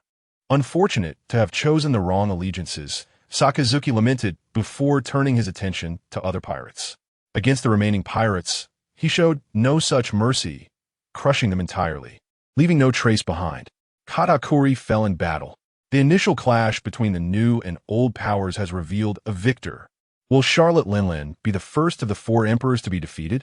The advancing Sakazuki, the invincible molten iron fist of the world. To learn what transpires next, please stay tuned to the World News Economic Agency. Ever since Sakazuki entered Whole Cake Island, Morgan's has been in a state of exhilaration, printing newspapers in excess. Yet demand still outstrips supply. The substantial profits flooding and left him grinning like a child weighing 300 pounds. Akainu has truly outdone himself. I must provide him with an additional piece of intelligence free of charge. Katakuri's demise will have a profound impact on the Big Mom Pirates, for his standing among many members likely eclipsed even that of Charlotte Linlin. The entire Cake Island has descended into a state of panic. In a fit of rage, Charlotte Linlin succumbed to her hunger pangs, devouring numerous pirates until she regained her composure. Akainu? Why has this fellow come to Tato land? Why does he oppose me? I shall kill him. Kill him. Charlotte Linlin roared towards the heavens. Katakuri, that useless wretch, has met his demise at his hands. Despite all the resources I invested in nurturing him, her words instilled fear and profound disappointment among her subordinates. Katakuri fought valiantly for the family, only to receive neither the respect he deserved nor to be spared such humiliation. It has been far too long since I last took action. It appears the outside world has forgotten my prowess. Let the blood of the Marine Admiral forge my new renown. Charlotte Linlin's sharp voice echoed through the skies. Has she formally declared war upon me? How laughable! Hasn't our battle already commenced? Inform her to prepare to become a donut. However, I shall not extend the mercy of leaving her intact. Upon hearing the report from the mole, Sakazuki could not suppress a scoff. Admiral, it seems a full-scale war is imminent. It has been ages since such scenes unfolded upon the seas. Surely it will plunge the entire new world into chaos. Let it be chaotic. The sea is inherently tumultuous. We shall ignite it completely. Sakazuki was indifferent to the turmoil. He had his sights set on the delectable prize that is Tato land, now only needing to remain vigilant against the beast pirates. Ensuring ample time for a one-on-one confrontation with Charlotte Linlin, Sakazuki was confident in his ability to slowly wear her down. Just because others cannot breach the defenses of the steel balloon does not mean he cannot. Such a remarkable talent squandered. Had Charlotte Linlin earnestly honed her skills, Sakazuki would have never sought trouble with her. Chapter 39. The warlord team in the New World, near a certain island, a colossal ship sailed across the vast ocean. In the fierce contest for the title of the 4 Emperors, Charlotte Linlin had indeed found herself in a precarious position, targeted by Akainu. The formidable Whitebeard, despite being hooked up to an 4, laughed heartily. Old man, do you have greater faith in Akainu? After all, Charlotte Linlin is from your generation, Marco remarked lazily. As the ship's doctor and second-in-command, he was particularly attuned to the affairs of the New World, thus possessing a clear understanding of Linlin's formidable strength. That woman, who revels in creating new races, undoubtedly stands as one of the ocean's apex warriors. It is precisely because she shares my era that I hold little hope for her. Even if she were 10 years younger, she might still not match the magma brat. I have been observing that lad for some time now. His heart is as hard as iron, and his methods are exceedingly ruthless, never granting his foes a second chance. Even back then, before he reached his current stature, to call him a monster would not be an exaggeration. Whitebeard reminisced, taking a swig from his drink, filled with sentiment. In the recent days, we must closely monitor the Navy's movements. I have a foreboding that Sengoku is concocting yet another scheme. And Marco, send Vista to retrieve Ace, if it proves too challenging. We must not concern ourselves with Blackbeard. At these words, even Marco was taken aback. Such uncharacteristic remarks from the world's strongest man, Whitebeard, were astonishing. In the past, under similar circumstances, Whitebeard would never have let Blackbeard escape retribution, no matter the cost. Father, enough. Marco, heed my words. Once Whitebeard closed his eyes slowly, Marco had no choice but to relent. He was acutely aware of the current situation. He resembled an aging whale, with all eyes waiting for his fall, eager to tear away a piece of him. When that day arrived, the entire Whitebeard pirates would face catastrophic repercussions. No one wished to see a new Whitebeard crew rise again, for they occupied the most prosperous territories. Neither the Navy nor the pirates, coveting the title of 4 emperors, would spare them. More than the hatred, he was deeply averse to the thought of Ace being slain by Blackbeard. If only I could regain my youthful vigor. Then I could continue to protect the children as they sail the seas. Whitebeard murmured, "Ha ha! Linlin has drawn attention. This will be quite the spectacle." Kaido, who had just returned to Onigashima, grinned widely upon hearing news from the land of Wano. "Mr. Kaido, should we involve ourselves?" asked Jin. "Patience, it is not yet time. Linlin is no ordinary foe. Let them weaken each other first, and then we shall seize her territory." Kaido took a hearty swig of his drink, speaking boldly. "And what of Doflamingo? What shall we do about him? Shall we continue to utilize his services?" "Of course we shall. Although we have lost Dressrosa, Doflamingo's underground network remains unaffected and can assist us in continuing arms trade. Inform him that the trade of artificial devil fruits must not be hindered. As long as he performs well, I shall eventually assist him in reclaiming Dressrosa." It is evident to discerning eyes that Kaido is merely spinning dreams, yet for Doflamingo, such dreams must be pursued, as he has no alternatives left, having become a stray dog. He is in dire need of a resurgence.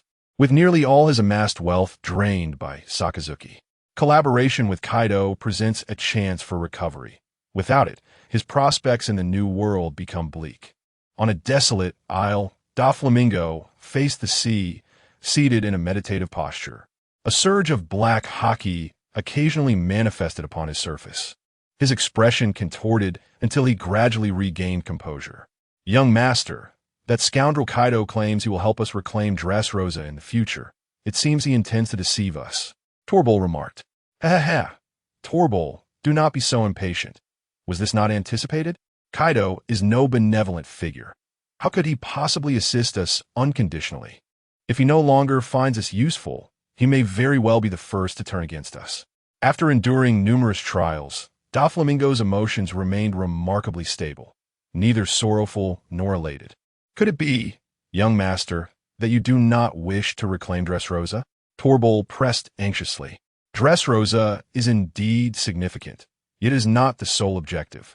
In this world, only power commands authority. If my fist surpasses Akainu's, Dressrosa shall not be seized by him. Once I transcend my current limits, I shall guide you back to a life of opulence," Doflamingo declared confidently, unleashing a formidable burst of Conqueror's Haki. Torbol and the cadre felt the overwhelming pressure, their excitement palpable as they willingly knelt. "Young master, has your Conqueror's Haki ascended?" "It is merely a stroke of fortune," Doflamingo replied with a light chuckle. During his imprisonment under Sakazuki, he had not remained stagnant. His Haki had grown immensely, and more importantly, he had gleaned profound insights from his experiences. No matter how great the force or wealth, true power demands reverence. Thus, Doflamingo embarked on a path of self-discipline, determined to prevail this time. He chronicled his training experiences during captivity in a manual titled Prisoner Fitness, intended for his family's edification. As the conflict for the title of Pirate Emperor loomed, directing its focus toward Big Mom and Sakazuki, Doflamingo smirked wickedly, stepping aboard a dilapidated vessel, ready to journey to his next destination. Wary of lingering in the territory of red-haired Shanks, Sakazuki was rapidly consolidating his newly acquired territory, expanding the navy and aggressively recruiting pirates from the seas. He had become universally acknowledged as a formidable contender for the pirate throne. Many sought to join his crew, unaware that Sakazuki had no intention of ascending to the status of a Yonko. All of this was orchestrated for Luffy. He merely required a master-esque guidance, disregarding titles and reputations. Had he valued such things, he would never have forsaken his position as an admiral and defected to the seas. General, although we have suffered considerable losses among our marines, it is unnecessary to recruit those scoundrel pirates. Goeiju displayed reluctance towards Sakazuki's decision, as his disdain for pirates is unchangeable. Goeiju, one must learn to be adaptable. These individuals could serve quite well as cannon fodder. Sakazuki reassured him, patting his shoulder. Cannon fodder? Upon hearing this term, Goeiju chuckled. If that were the case, he could indeed accept it. Issue a command to recruit the pirates outside as the vanguard, and immediately summon the elite troops to serve as the overseers, ensuring they fulfill their purpose. Remember, this matter must remain confidential. Sakazuki spoke coldly. Understood. Goeiju replied with enthusiasm. Chapter 40. The defeat of Ace. The pirate ships surged like a school of fish, recklessly charging towards the island of the world. However, under the enemy's fierce counterattack, the greedy and cowardly pirates began to falter, with many fleeing in panic. The enforcement team, having bided their time in the rear, sprang into action as the pirates retreated. At the forefront, the commander, Ghost Spider, struck down a pirate leader with a single blow, blood gushing forth like a fountain. Return. Those who flee shall be mercilessly slain. Ghost Spider roared, resembling a demon as he stood defiantly before them, instilling fear in the hearts of the pirates. Yet, it was not long before some dared to push back, attempting to disrupt the formation of the enforcement team. Unaware of their own demise, open fire, Ghost Spider cackled, gesturing grandly as countless flames erupted behind him. Oh, spare me, you despicable scoundrels. The guards of the world were taken aback, shocked to witness their enemies resorting to such brutality, even against their own. Having cleared the rabble, Ghost Spider personally led the charge, initiating a new wave of assault.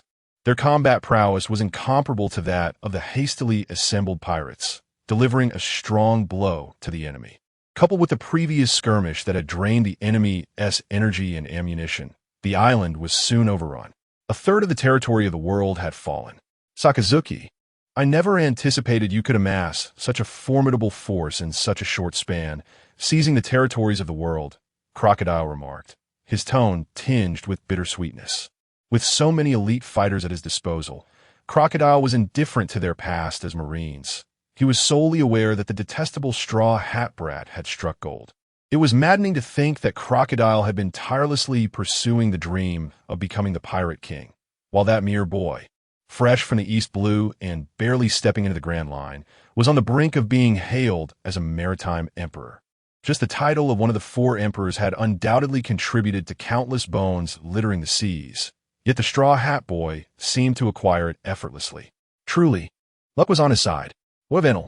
You seem to have gotten along well with him, Sakazuki inquired as he handed a stack of documents to his secretary. That big-eared thief is now utterly submissive to me. He quivers at the sight of me, Crocodile replied proudly. Along the way, Enel had attempted to resist. But Crocodile was no Luffy. He possessed ample means and strength to mold Enel to his will. Sakazuki cast a skeptical glance at Crocodile. If that's the case, bring him here. I am quite interested in him. Before long, Crocodile entered, leading Enel on a chain like a dog. Enel's eyes were vacant, staring blankly at Sakazuki. A silence enveloped the room as Sakazuki pondered what Crocodile had done to reduce Enel to such a state. Crocodile, I tasked you with training him, not incapacitating him. Sakazuki expressed his discontent. Rest assured, he has not been discarded. Rather, he has been made aware of the treacherous nature of society. This young man, accustomed to wielding power on Skypiea, exhibits a complete lack of decorum. In due time, he will recover. Crocodile forcefully knocked Enel to the ground, stepping on his face, reminiscent of how Akainu had once done the same. A dudite fut spectac. Enough. Once he regains his composure, you may bring him back. This fellow possesses immense potential and may very well become your ally in the future. Akainu waved his hand, signaling for Crocodile to take Enel away. After leading Enel out, Crocodile wore a smirk. He had not abandoned his ambitions. Since Enel harbored great potential, he would turn him into an ally. The throne of the four emperors has yet to be vacated, yet Crocodile has already devised plans to seize authority. However, even if Akainu were aware, he would remain indifferent. No matter how fiercely Crocodile leaped, he could never escape Akainu's grasp, unless, of course, he wished for his own demise. Bonero Island. Ace lay defeated, with Blackbeard emerging victorious. Blackbeard. Teach seized Ace, grinning with triumph. So Ace, what do you say? Care to join my crew? Stop dreaming, Teach, you treacherous scoundrel, Ace replied, begrudgingly. He had not anticipated that he would be no match for Teach, who had concealed his true nature far too well, never allowing others a glimpse into his intentions. A treacherous scoundrel? No, no. I merely aspire to pursue my dreams. Ace, to be frank, you have disappointed our father. He always wished to groom you as the Pirate King. Only you, foolish one, failed to notice, boldly seeking me out alone. You overestimate yourself. Teach's words left Ace momentarily speechless. He had never considered such notions. The title of Pirate King meant little to him. He merely sought to support Whitebeard in his quest for power, to repay his kindness. Reflecting on it now, Whitebeard had indeed taken many deliberate actions. Teach. The more he spoke, the angrier Ace became. He would never forgive the man who had slain his comrades. Captain Ace, your voice is too loud. Sit down. Teach seized Ace, forcefully slamming him to the ground, rendering him unconscious before hoisting him onto his shoulder. Lafitte, let us depart.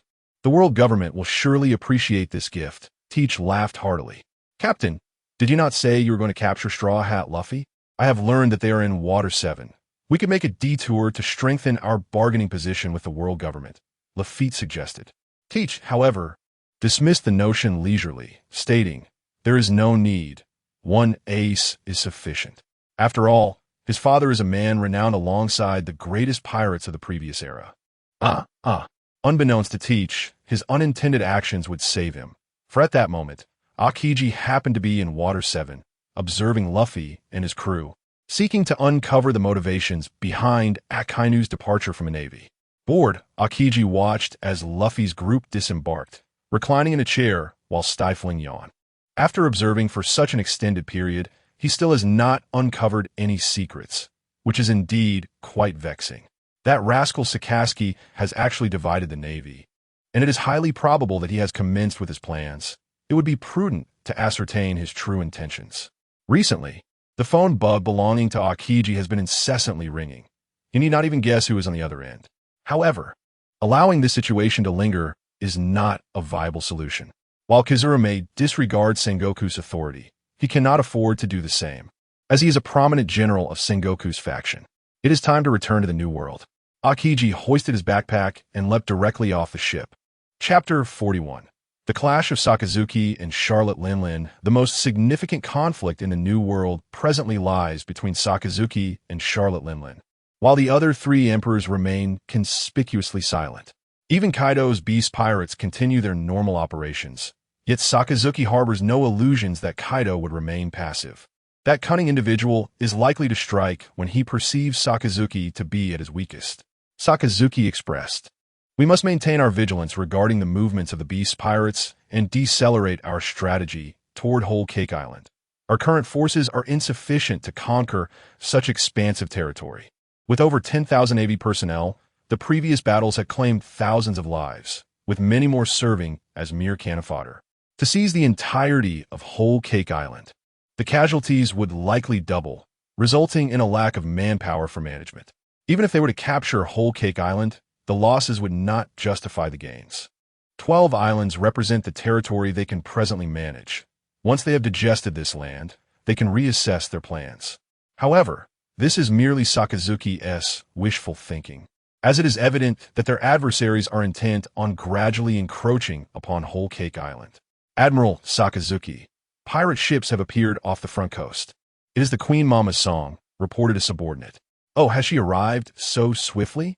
Sakazuki rose from his chair, his imposing stature exuding an aura of ferocity that instilled an inexplicable fear among the sailors. He was uncertain whether Charlotte Linlin had come alone or had already conspired with Kaido, with one operating in the light and the other in the shadows, plotting his demise. Yet, given the circumstances, retreat was not an option. Otherwise, the troop stationed here would face annihilation. Mom, Akainu is on the warship, announced a hefty giantess clad in a voluminous pink dress, her gaze fixated on Sakazuki at the bow of the ship. The fallen admiral dares to contest me for territory. Today, he shall meet his end, she declared disdainfully, yet she did not underestimate Sakazuki. Hey, Charlotte Linlin, wouldn't it be better to remain at Cake Island, where you could indulge in delicious desserts rather than come here to meet your demise? Sakazuki replied in a low voice. His provocative tone immediately incited the ire of Big Mom's children. Yet surprisingly, Big Mom herself did not react with anger. She restrained her restless offspring. Smiling, she scrutinized Sakazuki. Akainu, if you are willing to bear a child with me and join Whole Cake Island, I shall forgive your transgressions. Furthermore, I can entrust the territories you occupy to your management. Together, we could swiftly surpass Whitebeard's power and become the mightiest of the four emperors. Who would have thought that Charlotte Linlin would contemplate childbirth at such a moment? Regardless of whether her intentions were deliberate or inadvertent, it thoroughly disgusted Sakazuki. With a grim expression, Sakazuki found himself devoid of any desire for conversation. Open fire, he commanded, his cold gaze fixed on Big Mom, his murderous intent boiling within him. Both pirate crews displayed their firepower, yet Sakazuki and Charlotte Linlin tacitly refrained from engaging in combat. The surface of the sea would not permit them to unleash their full combat capabilities, and there was a risk of harming their own. Both possessed immense destructive power. It is likely that Charlotte Linlin shares similar thoughts. Charlotte Linlin, shall we settle our differences on the island ahead? If you manage to defeat me, I shall return all the territories I previously occupied, Sakazuki proclaimed loudly. Mother, I fear there may be treachery. Her eldest son, Perispero, cautioned. Treachery? And what of it? Do you think some underhanded schemes could pose a threat to me? You underestimate my strength, Charlotte Linlin responded, brimming with confidence in her abilities, disregarding Perispero's concerns entirely. Descending upon the island amidst thunderclouds were Hermes and Zeus. Observing this, Sakazuki revealed a subtle smile. With a deft step upon the air, he executed a remarkable moonwalk, allowing him brief aerial movement. Breaking news. This is monumental. Ha! Lord Morgans shall surely reward me handsomely for this. The accompanying journalist, witnessing the spectacle, was ecstatic, eagerly contacting Morgans to commence filming. Upon landing, Sakazuki spoke not a word, unleashing a magma fist toward Charlotte Linlin, igniting an intense battle. Conqueror's Haki clash? A greeting among top-tier warriors? Apologies, but not today. Canine bite of the Crimson Lotus. Sakazuki's armament Haki enveloped his hand as he grasped Napoleon's blade. Red magma, swirling around like a serpent. Feeling the searing heat of the magma, Charlotte Linlin was infuriated, unleashing a massive energy wave. This is the Spear of Elbaf, a true weapon of annihilation. Sakazuki's body was partially shattered into magma, yet he swiftly regenerated. However, at such close range, even he could not evade the force of the spear, leaving him momentarily dazed, a trickle of blood escaping his lips. Yet he smiled, for he sensed the scales of victory tilting in his favor. Charlotte Linlin's talents and fruit abilities were unparalleled, undeniably formidable. In terms of physical prowess, even Kaido, who had not consumed the azure dragon fruit, could not compare. Yet her shortcomings were equally evident. Her combat intelligence was lacking. As a premier user of natural abilities, most would avoid close combat with Sakazuki after witnessing his terrifying offensive power. For Charlotte Linlin, high mobility and attrition were the optimal strategies. However, perhaps due to her confidence in her physical strength and Haki, she chose to engage in her preferred method of overwhelming force. This was precisely what Sakazuki relished. I am no mere fish seeking to challenge you, Charlotte Linlin. A warrior who cannot adapt is not worthy of the title. Engaging in close combat on my home turf is the gravest mistake you shall ever make, Sakazuki taunted, as magma subtly transformed the entire island. Despite being at a disadvantage, she dared to boast, Charlotte Linlin's furious strike, a jet-black fist enveloped in Conqueror's Haki, barreled forth. Even the earth trembled under this display, a testament to the highest application of Conqueror's Haki. Sakazuki focused intently on every detail. Sometimes, adversaries transcend their roles as mere foes, emerging as the finest educators. Akainu, with a single arm enveloped in Haki and dense magma, withstood the onslaught, yet the ominous crack of bones revealed it was far from effortless. His forearm shattered. This strike pierced through both the magma and top-tier Haki defenses, defying all reason. Nonetheless, it was a price worth paying, as a momentary lapse allowed for Akainu's magma-enveloped fist to gather momentum. This distance was sufficient. Dark Dog. Instinctively, Charlotte Linlin sought to retreat, an overwhelming sense of dread surging within her at the prospect of that punch. Yet it was far too late. The deliberate opening Akainu had presented, the sacrifice of an arm, was not meant to permit her an easy escape. In truth, since her ascension to the ranks of the Yonko, she had not engaged with an equal in strength for far too long. Such a vulnerability would be swiftly perceived by the other Yonko. Only Charlotte Linlin would unwittingly step into it. Mom! Struck head-on by the Dark Dog, her fate was grim. She immediately lost consciousness, her eyes rolling back. The sight of her half-bloodied face was harrowing, the blood congealed, and even her flesh was ablaze. That she had not been decapitated was a considerable surprise to Akainu. Truly, she was the iron balloon, the first among those he had struck with full force to emerge with such relatively minor injuries. Charlotte Linlin's towering figure, nearly 9 meters tall, crashed to the ground, yet Akainu showed no hesitation. He leapt to deliver another blow to her head. The concept of sit-ups held no significance before him. He intended to twist her head off, leaving no room for error. Linlin. A mighty roar echoed from the clouds as a colossal azure dragon erupted from the sea of clouds, transforming into a savage, brutish dragon man. Wielding a massive spiked club and exuding an aura of ferocity, he charged towards Akainu. Chapter 42. The future of war, should that strike land firmly.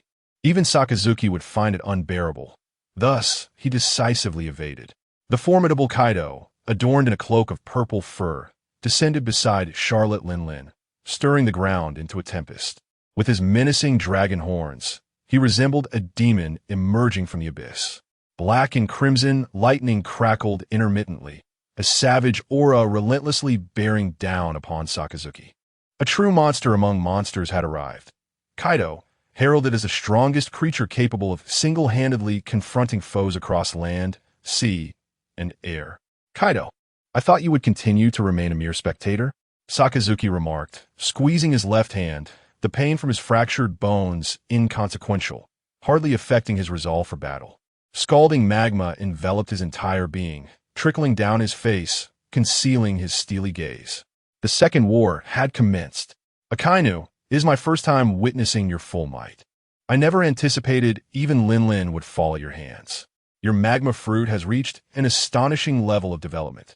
Kaido cast a glance at Charlotte Linlin, swiftly seizing her.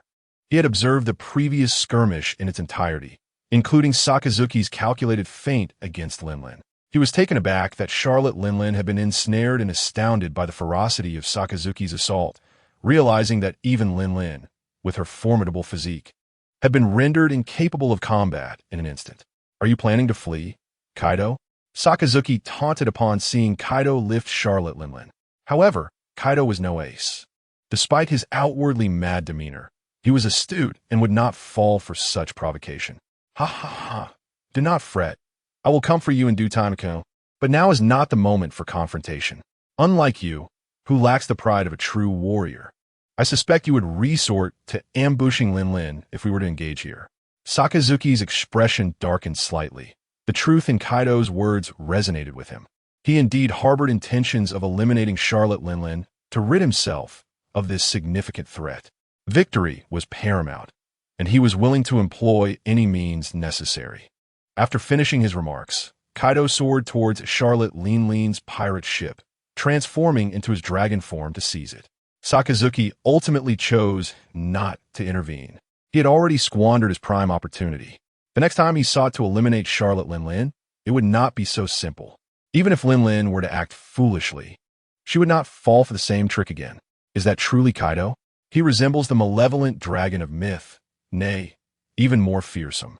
Rear Admiral Mole observed Kaido's colossal form eclipsing the sun, his effortless grasp of the massive ship leaving him in awe. Rumor has it that this monster was defeated by the Whitebeard pirates and cast into the sea not long ago, Jonathan mused. Whether Kaido or Whitebeard, these titans of the world were beyond their reach. What are you lamenting for? I firmly believe that as long as we follow Admiral Sakazuki, we shall inevitably send these pirates to the depths of the ocean. Did not the Empress of the Sea, Charlotte Lin, almost perish at Admiral Sakazuki's hands? The ghostly spider asserted with conviction. The mole and Jonathan exchanged a knowing smile. Whenever the topic of pirates arose, none were as animated as the ghost spider, who seemed as though he had materialized in this world solely to hunt them down. Monkey D. Luffy, you are truly an infuriating figure. Unlike the naval commanders who ponder the pirates with differing opinions, Crocodile seethed internally, his teeth clenched in frustration. Defeating Charlotte Lin signified that Whole Cake Island would soon fall under their dominion. With this, both influence and territory would justify Luffy's ascension to the status of an emperor, a fate that was now all but sealed. How could Crocodile, who had been bested by Luffy and remained aggrieved, not be filled with resentment? If it were anyone else who possessed such fortune, Crocodile would merely scoff at their luck. But this individual was right beside him, the very person he loathed the most. It would be unbearable for anyone in his position. Following the defeat of Charlotte Lin, Akainu acted decisively, overturning previous plans and conscripting forces across various islands to tighten control. In just 5 days, he swiftly brought the remaining islands under their banner, with the Big Mom pirates either slain or captured. The balance of power in the New World had irrevocably shifted, the news sweeping across the seas like a tempest. However, this was soon eclipsed by another monumental event. Was the bloodline of the Pirate King, Gold, Roger, still alive? Impossible. That man had actually left descendants. Portgas d'Ace, the commander of Whitebeard's 2nd Division, was revealed to be the son of the Pirate King. The seas roared.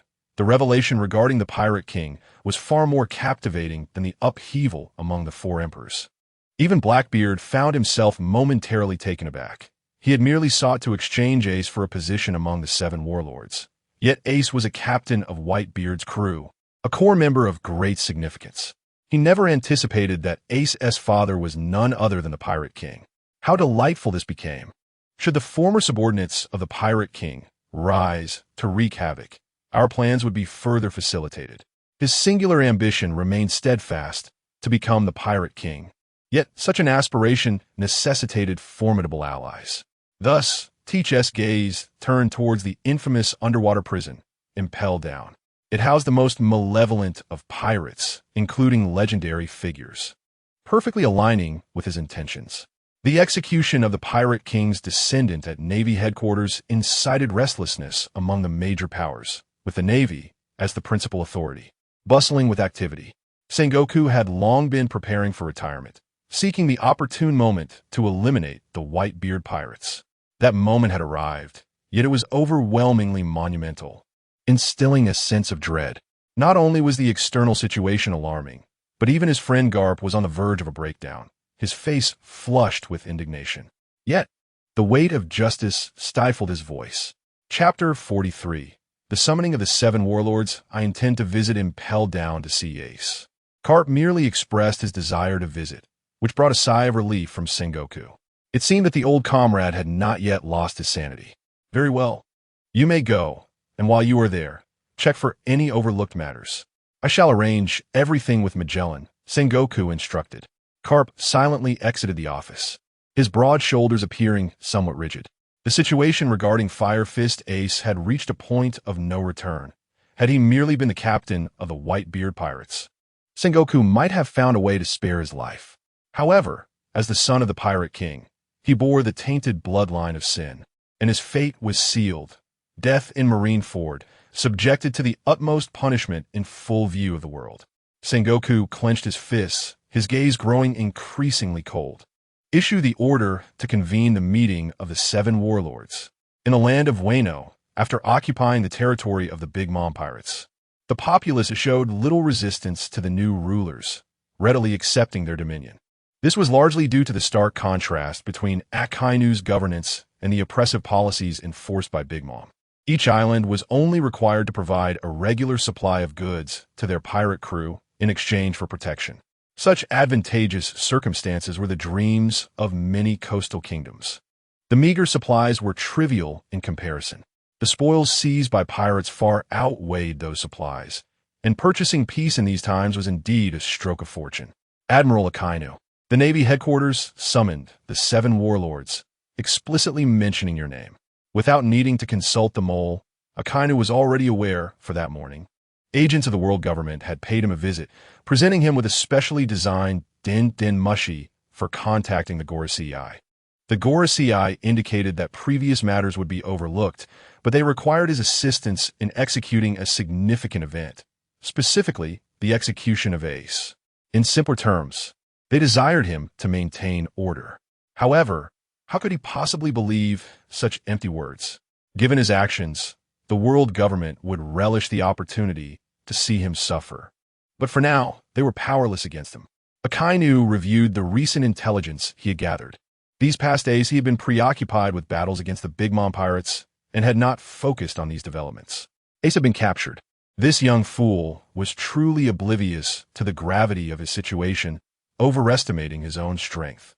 Relay the command to enter a state of alert. Apprehend all suspicious individuals and detain them. Temporarily sever trade with the outside world and urge the islanders to stockpile essential supplies, he ordered. Tomorrow, you and the Spider Demon shall accompany me. We will pay a visit to Whitebeard's territory. Akainu donned his admiral's cloak and casually tore away the bandages from his left arm. The bones that had been shattered by Big Mom's Conqueror's Haki and armament Haki had since healed. The mole watched in astonishment. Admiral, what is our purpose in going to Whitebeard's territory at this time? It is easy to be ambushed, and even you could find yourself encircled. Akainu understood the mole's concerns well and replied with a smile. This is precisely the right time to go. Under ordinary circumstances, we would indeed clash with the Whitebeard Pirates. The mole did not comprehend the meaning behind Sakazuki's words. Yet since such statements were made by a general, there must be some rationale. As a subordinate, to inquire once is deemed normal, but to do so a second time would be considered impolite. In a quaint town of the New World, the flamboyant Don Quixote da Flamingo emerged from a tavern, followed by his spirited and ambitious subordinates.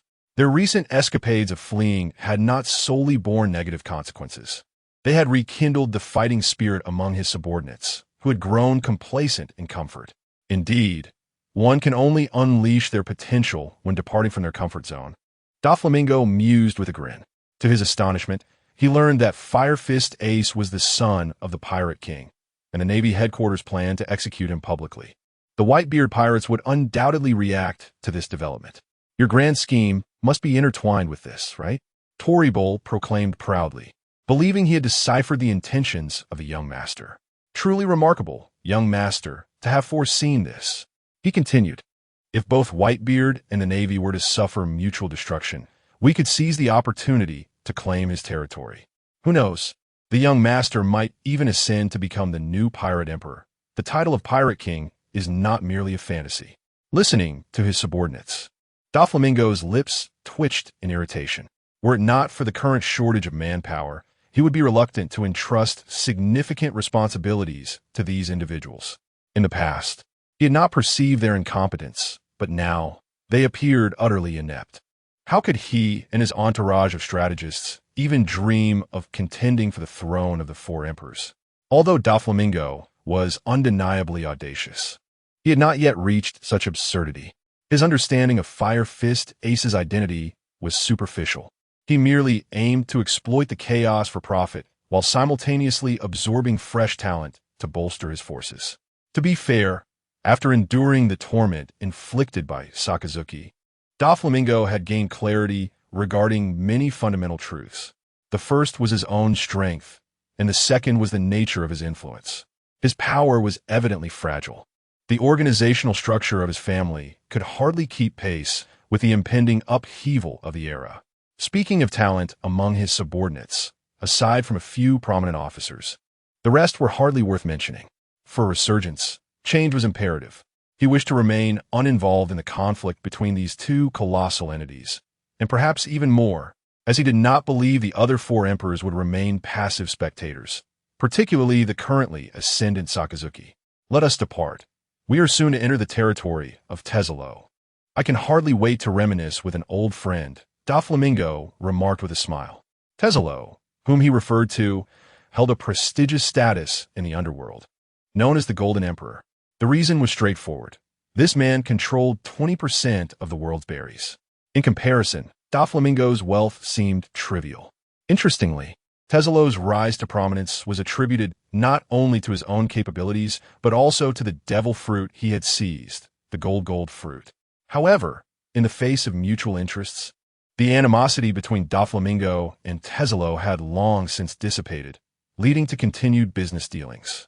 This visit was primarily to seek further collaboration, though the possibility of ulterior motives lingered in the shadows. Indeed, it is indisputable that a partner represents a veritable treasure trove. How could Doflamingo possibly remain unperturbed? However, despite his envy, he dares not engage in reckless behavior, for the influence of Tesalo is formidable and intricately woven, even entwining with the celestial dragons. While his opponent may not pose a direct threat, the seas are rife with formidable figures willing to act for exorbitant rewards. The infamous reputation of the Night Demon may intimidate lesser pirates, yet the true scourges of the ocean will not be swayed by mere bravado. Chapter 44. Come aboard my ship, Whitebeard Uncle. Has Ace really been captured? Luffy inquired urgently, clutching a din mushy while sailing across the seas. Yes. He is set to be executed at the Navy headquarters in a month. His situation is dire, heavily guarded by the world government and the Marine forces, making it nearly impossible for anyone to approach him. I cannot fathom how you received this news so swiftly. You've been a nuisance calling me early in the morning. Does the old man not deserve to rest amidst his overwhelming duties? Uncle, you must help me. I am determined to rescue Ace. We will soon arrive at Sabaody Archipelago. How shall we rendezvous? Sabaody? Weren't you just departing from Water 7? Sakazuki mused, unnerved by Luffy's rapid movements, sensing something amiss. Speaking of which, Uncle, I encountered one of your friends here. Kazuru kindly gave us a ride. It was he who informed me about Ace's predicament. He is truly a good man. Sakazuki slowly set down the din mushy, his expression grave. As for Akiji, what is Kazuru up to? The twilight over the sea radiated exquisite beauty, with waves and breezes caressing one's face. Yet Marco wore a troubled expression. He understood well Ace's significance to their father. He was undoubtedly the next successor. Their conflict with the Navy was now unavoidable, and the fleets scattered across various islands and kingdoms were rapidly converging. Casting a glance back at their father, who was receiving in foredrip, Marco slowly bowed his head. Marco, my son, what troubles you? Whitebeard opened his eyes, laughing heartily. Father, Marco said solemnly, do not worry, I will soon bring Ace back. We have more adventures to pursue upon the seas, Whitebeard reassured, waving his hand dismissively. Not just Ace. If any of you were to be captured, I would not hesitate for a moment. Anyone daring to harm you shall face my wrath, Whitebeard proclaimed, his voice resonating powerfully, shattering the clouds above with his Conqueror-esque Haki, his eyes gleaming like a fierce beast awakening from slumber. This display instantly ignited the crew's fighting spirit. Father, Akainu is approaching our ship, Diamond Jozu reported briskly, interrupting their conversation. Oh, Akainu? How many men does he bring to dare intrude upon my territory? Does he truly consider me to be Charlotte Linlin? Given the previous incident where Morgan's reporter recorded the entire event, Whitebeard's crew had acquired pertinent intelligence. He had witnessed the entire battle, and Akainu's ferocity in combat had genuinely astonished him. However, to cause chaos within the Whitebeard pirates was an absurd notion. Not to mention Whitebeard himself. Even the commanders and crew aboard the Moby Dick were elite fighters in the New World. Once surrounded, even the most skilled would find themselves at a disadvantage. Father, Akainu has only brought 2 men, and they approached us from the sea, Jozu clarified. Jaws, have you been drinking counterfeit liquor today? How could Akainu, a devil fruit user, possibly swim in the sea? Marco teased, assuming it was merely a slip of the tongue from Jaws. I'm not joking, Marco. Akainu truly swam over here, Jaws insisted. His resolve firm despite the absurdity of a devil fruit user swimming in the ocean, for he had witnessed it with his own eyes. Clang! Sakazuki landed on the deck, naturally shedding his coat and suit, wringing out the moisture. It seems I've arrived at a rather inconvenient time. Whitebeard, are you in a meeting? Sakazuki remarked with a smile, his gaze landing on the imposing figure of the giant, with a crescent-shaped mustache seated at the center. Whitebeard, the uncrowned king of the previous era, despite his advanced age and frailty, exuded an aura that commanded respect. Akainu, you possess extraordinary audacity to venture alone into my territory, Whitebeard stated coldly. I may not have many virtues, but I possess a considerable amount of courage. Fear is a foreign concept to me, Sakazuki replied boldly, striding closer to Whitebeard, eliciting intense reactions from the surrounding commanders, some even drawing their swords, ready to charge at any moment. Ha ha, you have guts. Among the 3 admirals, you intrigue me the most. It's hard to believe someone like you hails from the Navy. Come, share a barrel with me. Noticing Akainu's unwavering demeanor, Whitebeard's anger transformed into delight as he tossed a barrel of liquor toward him. Gulp, gulp, gulp. Sakazuki caught the massive barrel with one hand, tilting it back and drinking deeply, the sweet liquor sliding down his throat, finishing it in no time with a satisfied exclamation. Now, tell me, Akainu, what brings you here? You can't possibly just be here for the drinks. Whitebeard inquired, his unwavering gaze fixed on Sakazuki, aware that a slight misstep could lead to a violent confrontation. Fire Fist Ace has been captured, and it is precisely this matter that brings me here, Sakazuki stated, surveying the surroundings before smiling nonchalantly. Oh, I will be quite keen to know what this has to do with you. Are you seeking to assist me in attacking the Marine headquarters? Whitebeard jested. To his surprise, Sakazuki's next words were beyond his expectations. That is indeed my intention. Are you mocking me, you magma brat? Whitebeard roared, seizing the Tsongyun Chia resting against the barrel and striking down with a blade shimmering with white shockwaves. Sakazuki showed no signs of retreat, stepping on the legendary sword, and the two engaged in a fierce contest of strength. Old man, stand down. Marco and the others attempted to intervene, but were rebuffed by Whitebeard's icy glare directed at the spirited Sakazuki, hands tucked into his pockets. This fellow is truly formidable. Magma brat, are you seeking death here? Faced with Whitebeard's intimidation, Sakazuki ceased his pretense, grinning wickedly. Don't you desire a lavish funeral, Whitebeard? If you wish, I can promptly send you and your sons to meet Roger. Akainu, do not become too complacent. Do you truly believe you can exit the Moby Dick unscathed? Marco manifested fiery wings, watchfully eyeing Sakazuki. Ha! I am not so arrogant as to challenge the entire Whitebeard pirates alone. Yet melting this vessel in an instant is a task most effortless, Sakazuki declared, his arms enveloped in heavy, flowing magma, rapidly dripping and igniting the deck. Now, Whitebeard, will you accept my proposal? I assure you, my intentions are sincere. Of course, this assistance comes at a price. You must agree to one condition. What condition? Whitebeard inquired. Furrowing his brow, he began to comprehend that Sakazuki had made it clear from the outset that he was unlike ordinary wielders of power. Consequently, in this maritime confrontation, the true disadvantage lay solely with them. As for why Sakazuki feared not the curse of the sea, That was a concern Whitebeard need not entertain at present. At this moment, Sakazuki had already posed a significant threat to them. Become my ally, Whitebeard. Sakazuki spoke slowly. Chapter 45. The Worrying Uncle. Haha. Magma Demon. You truly have a knack for humor. The Whitebeard laughed heartily. What if I told you I have a means to restore your youth? Sakazuki said, his tone calm and collected. Even surrounded by formidable members of Yonko crew, he remained unperturbed, a demeanor that elicited admiration from Whitebeard. Whitebeard withdrew his sword, Song Yun Xie, and declared, I will rescue my son myself. I do not require your assistance, nor will I sacrifice my family's freedom for Ace's sake. Indeed, Akainu. Do you think such tricks could sway the old man? How naive. He is the strongest pirate, he scoffed. Sakazuki reigned in his aura, magma swiftly retracting to his form. He had long surmised that a man like Whitebeard would never bow to others for the sake of reclaiming his youth. If it were so, he would not be worthy of standing alongside Roger. Consider this potion as your payment for my hospitality. Consuming it will alleviate your physical burdens. Sakazuki continued. Once again, should you choose to join my Straw Hat Pirates, I will assist you in regaining your youth in the near future with no side effects. He produced a vial from his pocket and placed it on the deck, preparing to depart, only to find himself encircled by the division commanders. Akainu, who knows your true intentions?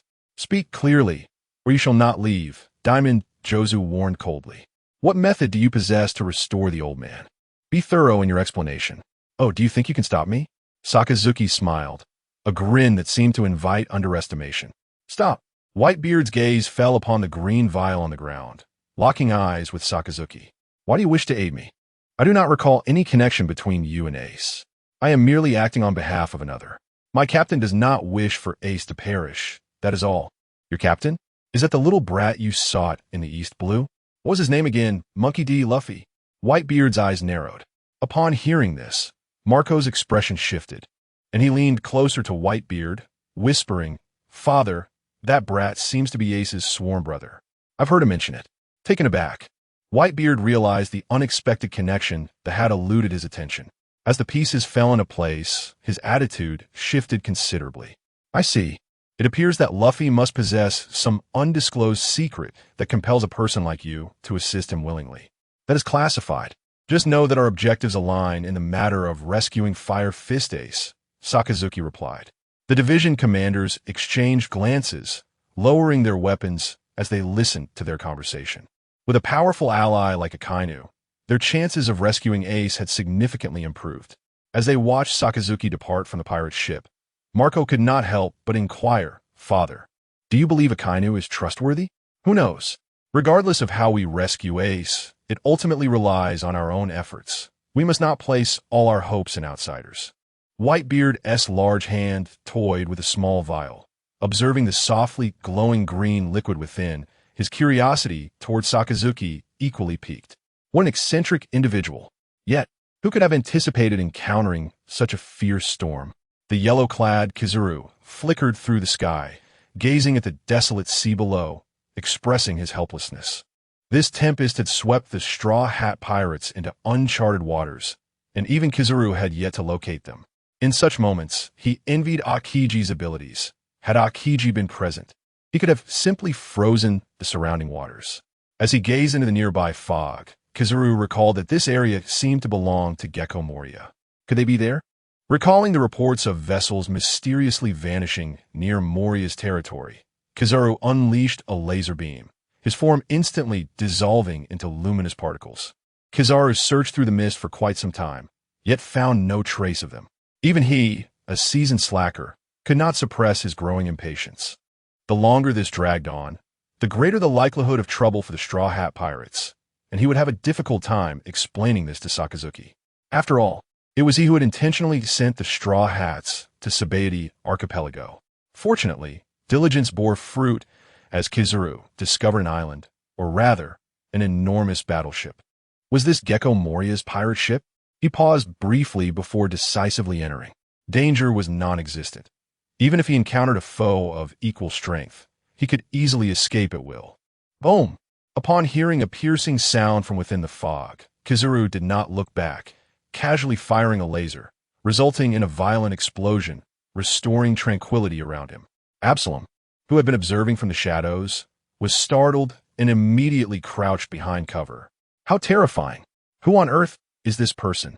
No, wait. I am a user of the transparent fruit. He shouldn't be able to see me. If I just play it stealthily, I can surely defeat him, and then Lord Moria will undoubtedly commend me. Reinvigorated, Absalom summoned his zombie army to stealthily approach Kizuru, while he himself remained invisible, seeking an opportunity to ambush. Kizuru halted, displeased as he regarded the zombies encroaching upon him. He had no desire to engage. Why must they trouble him? Could they not refrain from adding to his workload? The task of locating Luffy's crew already weighed heavily upon Kizuru, and now, these clueless individuals were further complicating matters. Jata no Kagami, a sky filled with laser beams erupted, incessantly firing in all directions as if there were no end. Each laser struck its mark with unerring precision, and Absalom's proud zombie army was swiftly eliminated. He himself lay on the ground, lamenting as his limbs were severed by the lasers. Kizaru approached him step by step. So, it turns out he is a user of the transparent fruit. Absalom gazed fearfully at the towering figure of Kizaru. Alas, his luck was unfortunate. Under normal circumstances, Kizaru would not have bothered to engage with him. Is your grandfather also a marine, like Garp? Kizaru inquired with a wicked sense of humor, his expression betraying considerable displeasure.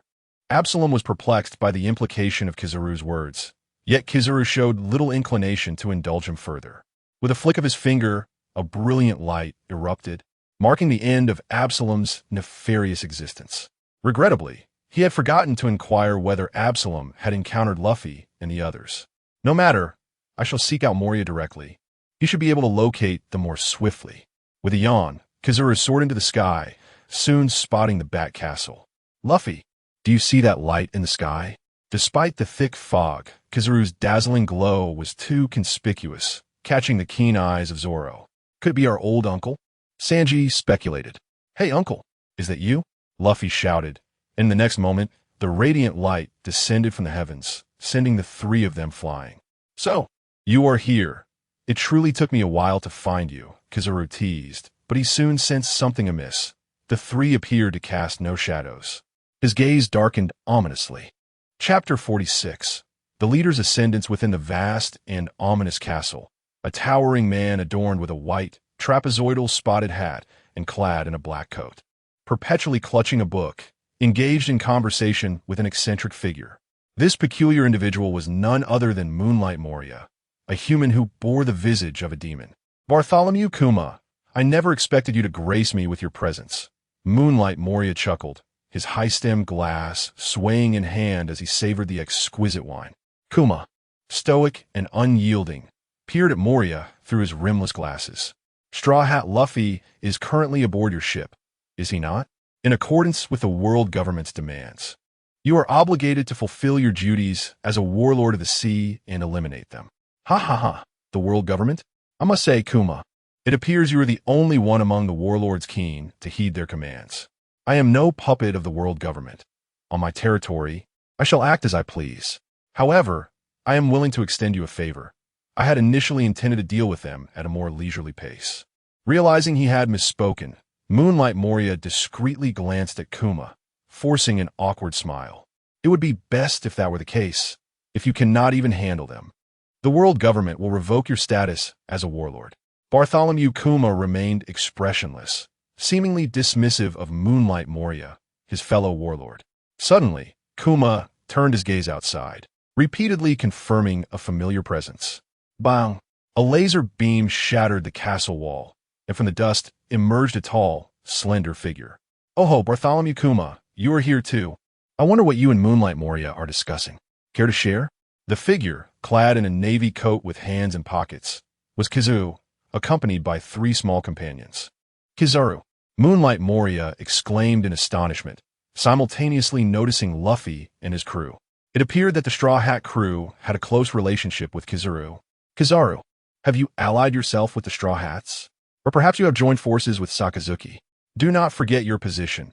You are the pinnacle of the world government's might. Bartholomew Kuma stood like an iron fortress before Kizaru. Careful now, Bartholomew Kuma, I might just accuse you of slander, Kizuru replied, adjusting his glasses nonchalantly while turning his attention to Moonlight Moria. Moonlight Moria, what did you see? Under Kizuru's scrutinizing gaze, Moonlight Moria found himself swallowing hard. Glancing back at Bartholomew Kuma, torn between offending an admiral and confronting a fellow warlord, Moria chose to side with Kuma, believing that all warlords possess comparable strength. However, admirals were an entirely different breed, akin to monstrous beings like Kaido. If he provoked Kizuru, the horrific events of the past could very well repeat aboard this ship. I did not see anything. My apologies, Kuma. Truly, you are deserving of your status as a warlord. I have always favored the astute, Kizuru remarked. Now, release all the shadows you have gathered thus far. Let this matter rest.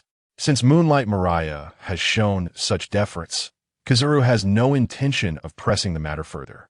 After all, this organization is under the aegis of the world government, and it is prudent to leave some leeway. It is quite impressive that the old man has managed to instill such fear in the leader of the transparent beings, Luffy said boisterously, drawing Mariah's ire. But his gaze quickly shifted upon seeing Kizuru. Kizuru, I cannot acquiesce to that demand. These shadows are the fruits of my labor, the very essence of my battles. I am willing to return the shadows of those three little brats. Mariah, with a darkened expression, refused, as if one sentence could render his years of effort into nothing. It appears the world government is poised to select new Shichibukai once more. Bartholomew Kuma, what say you? Kizaru lazily stretched, his focus remaining solely on Kuma, for he was the only one present who could command his attention. As for Moonlight Moria, he was of no consequence, akin to a mere dog by the roadside. Kizuru had already extended an opportunity. Initially, one might have expected Kuma to maintain his earlier resolve, yet he simply turned his neck and bypassed Kizuru, departing the castle. This action stunned Mariah. What happened to your previously assertive demeanor, my friend? Mariah had hoped Kuma would stand up for him, or at the very least, that they could unite. It seems only Mariah harbors grievances against me. Very well, I shall oblige. By the way, have you ever been kicked at the speed of light? With that, Kizuru's foot shone with a golden light, and a sudden flash kick landed squarely on Moonlight Mariah's head, sending him flying out of the castle. Leaving no room for explanation. Before he could hit the ground, Kizuru had already appeared before him again, delivering yet another kick that drove his body into the earth, rendering him immobile. He then grasped a golden sword of light that had coalesced in his hands. Stop! Mariah felt as if every bone in his body had shattered. His face smeared with blood as he gazed up at Kizuru from below, terror evident in his voice. It was too late to plead for mercy now. Bathed in golden light, Kizuru's gaze was chillingly cold. Though he often appeared languid, sometimes even abandoning pursuits to capture pirates out of sheer laziness, should he bear a grudge. What awaited his foes would be merciless slaughter. Having played alongside Akainu and being scorned by the merciless Zifa, Kizaru was no soft-hearted soul. Old man, witnessing the usually gentle Kizuru commit murder for the first time left Luffy and his companions utterly astounded. After all, their impression of him in recent days had been that of a kindly figure. Ah, this fellow is truly terrifying. It frightened me into hastily laying him down, Kizuru complained as he disposed of Mariah's corpse with ease. Old man, I didn't expect you to wield a sword. Please let us spar, Zoro earnestly requested. Green algae head. Cease making such impudent demands, Sanji retorted, his tone shifting as he turned away. Uncle, your kicking technique was truly impressive just now. You must teach me. You youngsters certainly know how to put people to work, Huang Yuan lamented.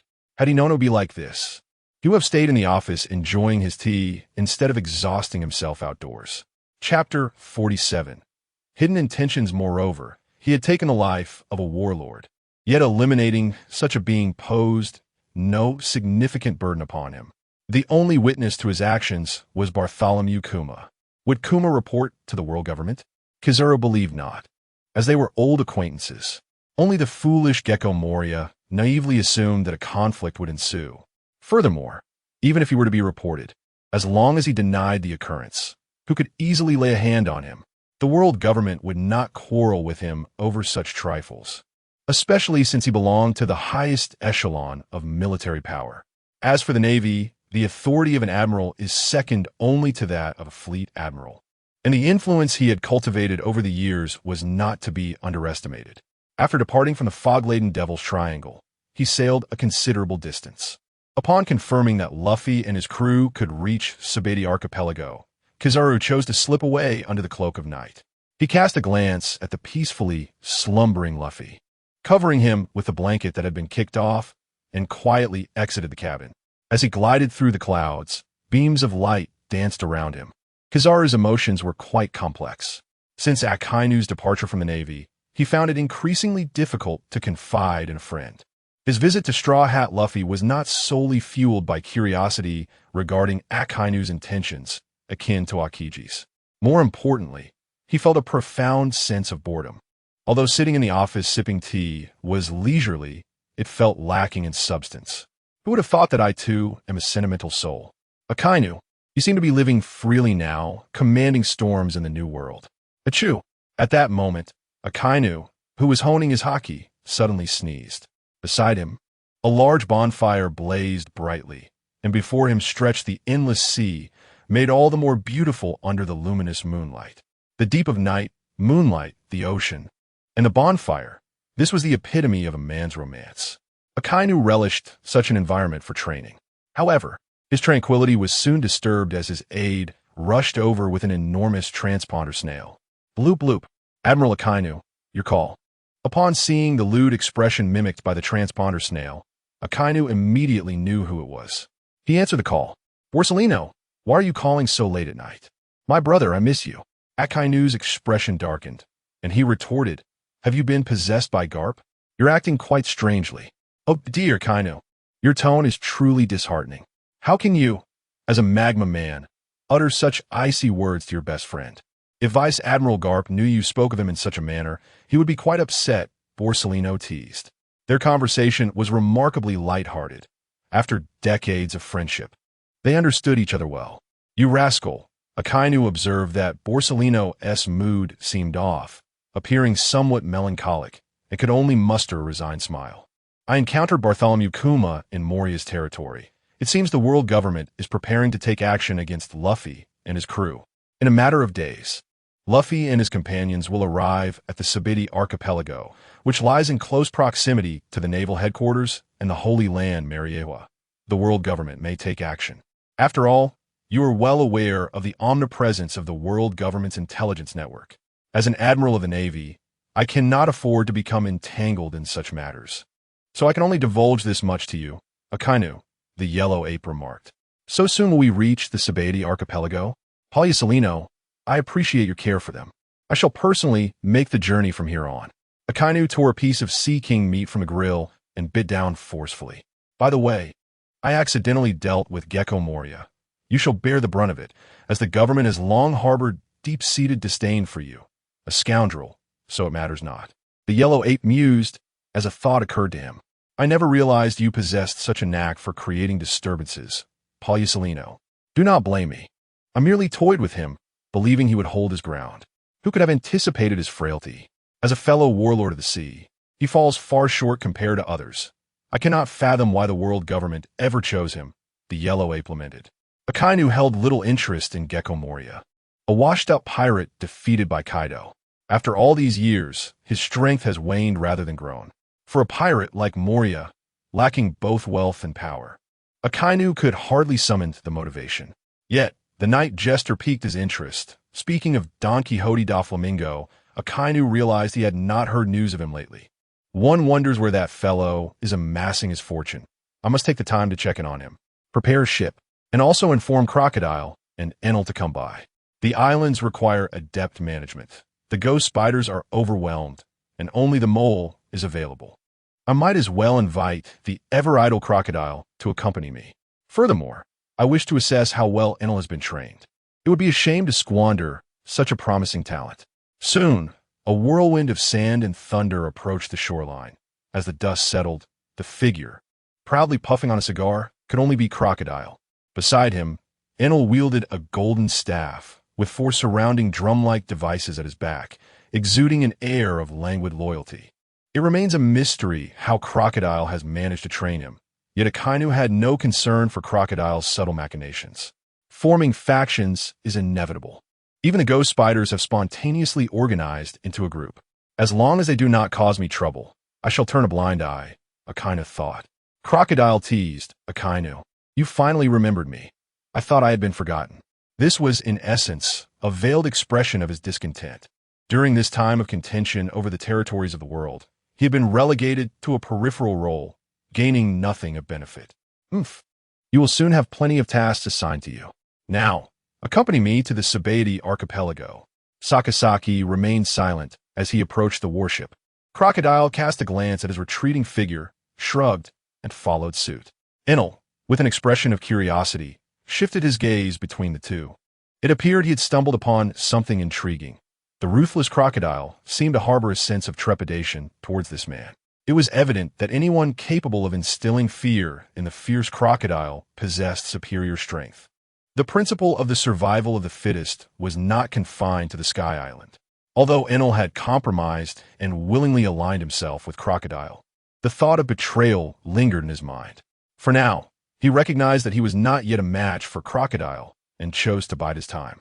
Recently, he had been diligently honing his Haki, having suffered a significant defeat during his initial encounter with Crocodile due to this very technique. Enel, what are you daydreaming about? Crocodile turned back, casting a discontented glance at Enel. Ha!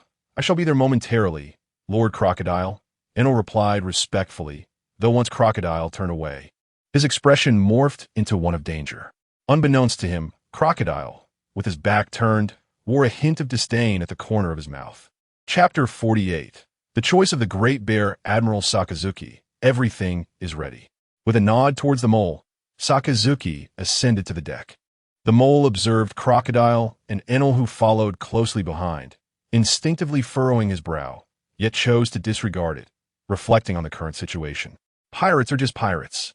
Everything is for the future of the Navy, the mole consoled himself.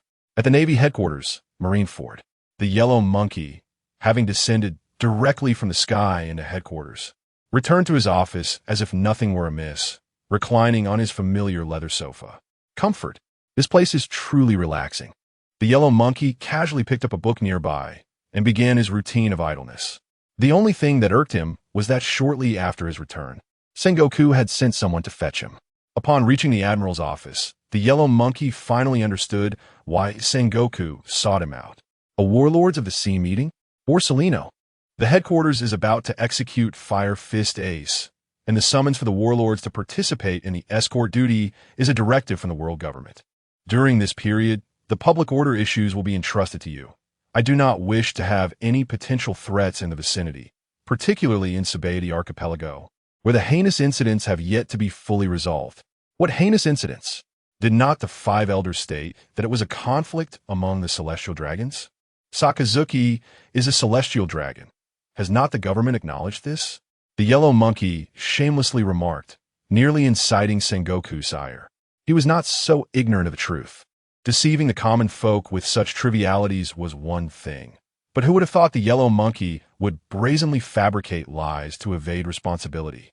Borsellino, I have no time for your nonsense. You are an admiral, and this is a crucial moment for the Navy's rise and fall.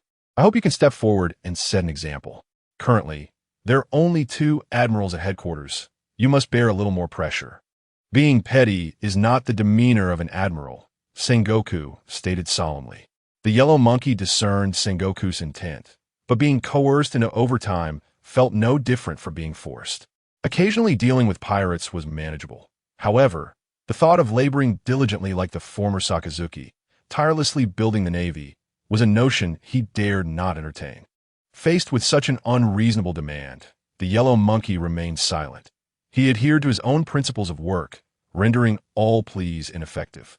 Observing this, Sengoku realized that appealing to emotions was futile and had to resort to gradually increasing the yellow monkey's workload.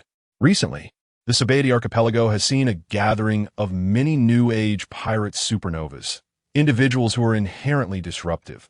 You should personally make the trip. Understood, Admiral Sengoku. The yellow monkey observed Sengoku's tone and expression, further confirming that he had not discovered his movements.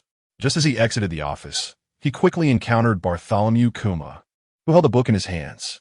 The two exchanged glances, offering no further dialogue. As they were about to pass each other, the yellow monkey spoke. Do you truly not wish to reconsider? There may be alternative methods. Initially, he did not wish to involve himself in this matter, as it pertained to the 5 elders and Saint Satan. However, Bartholomew Kuma did not expose him, which made Kizuru reluctant to watch him tread a path of darkness. I had no choice, Kuma stated with an impassive expression. Initially, he merely sought to participate in Vegapunk's cloning soldier project to secure the exorbitant costs for Bonnie's treatment. Unfortunately, this matter was overheard by Saint Satan. The latter used Bonnie as leverage, coercing him into becoming a warlord of the sea and undergo modifications. Confronted with the pinnacle of global power, Kuma was compelled to accept the deal. Moreover, he harbored aspirations of gaining greater strength through Vegapunk's enhancements, enabling him to protect Bonnie from the threats posed by the celestial dragons. Ultimately, it stemmed from his inadequacy in strength. If that is the case, let it be as if I never spoke, he mused. You are as obstinate as Sakazuki, yet your approaches to injustice are entirely disparate. Kizuru cast a sidelong glance at Kuma and refrained from further comment. Kuma hesitated momentarily, fully aware that Kizuru was hinting that Sakazuki could offer him protection. But the world government was not an adversary to be taken lightly. Only by truly comprehending this colossal entity could one grasp why they were the rulers of the world. He could neither afford nor dare to gamble. Kuma's resolute demeanor profoundly affected Kizuru, leaving him inexplicably melancholic. Alas, I merely wished to leisurely clock in and out of work. Sabaody Archipelago. Luffy and his crew finally reached the last island of the first half of the Grand Line. Recent maneuvers by the Navy and the Yonko had rendered the seas unusually tumultuous. Ambitious new pirates, seizing this opportunity, were eager to venture into the new world, seeing it as the prime chance to claim treasures and territories. Unbeknownst to them, a massacre was slowly beckoning them. The Sabaody Archipelago is comprised of the world's largest tree, the Yarkaman red tree, whose resin produces bubbles, leading to a thriving bubble culture throughout the island. Presently, the island is teeming with pirates, the most notorious being the Straw Hat Pirates. News of the New World had long spread, as Luffy, who had yet to set foot in it. His first mate had already defeated the Yonko Charlotte Linlin and seized the entirety of Whole Cake Island. One could only imagine the chaos that would ensue should he enter the New World, potentially leading to an unassailable advantage, rendering others obsolete. Therefore, many envious pirates conspired to prevent this formidable rival from leaving. Just as numerous pirate crews united to ambush the Straw Hat Pirates, a warship quietly docked on the island. Sakazuki disembarked, followed by Crocodile, the Mole, and Enel. The other two were no strangers to this place, their expressions unfazed. The Grand Line was filled with peculiar locales, and they had grown accustomed to it. However, Enel was different. His curiosity piqued as he surveyed the island. This island is entirely composed of trees. It's simply unbelievable, Enel exclaimed. Although he had not reached the infinite land to govern a broader world, he had truly begun to perceive the vastness of the outside world. Enel's desires were wholly ignited. Were it not for the presence of restraint, he could scarcely contain his ambition to claim dominion over the island. This world was simply magnificent. Sakazuki and his two companions regarded Enel, who was embracing a colossal tree and babbling incoherently, with expressions of incredulity, struggling to fathom what could possibly excite him so. Chapter 49. The Supernova's Enel, what do you think? This island is entirely different from the Sky Island you once inhabited. Isn't it? There are countless such wondrous islands along the Grand Line, Crocodile remarked. Indeed, the Grand Line is truly beyond imagination, Enel replied with a smile. Well, I did not bring you here for idle chatter. We shall separate and proceed in 4 different directions. Luffy and the others should have already arrived, Akainu interjected, interrupting their banter with a stern tone, due to Kizuru's departure with the transponder snail. Akainu found himself temporarily unable to contact the Straw Hat crew and had to search for them gradually. I knew it would take the Straw Hat kid to draw you out personally, Crocodile said, wearing an expression that suggested he had anticipated this. Crocodile's intent in meeting Luffy was primarily to thwart any potential mischief from the world government, while also making his way to Mariehua for the Shichibukai conference. The mole added coldly, casting a disdainful glance at Crocodile.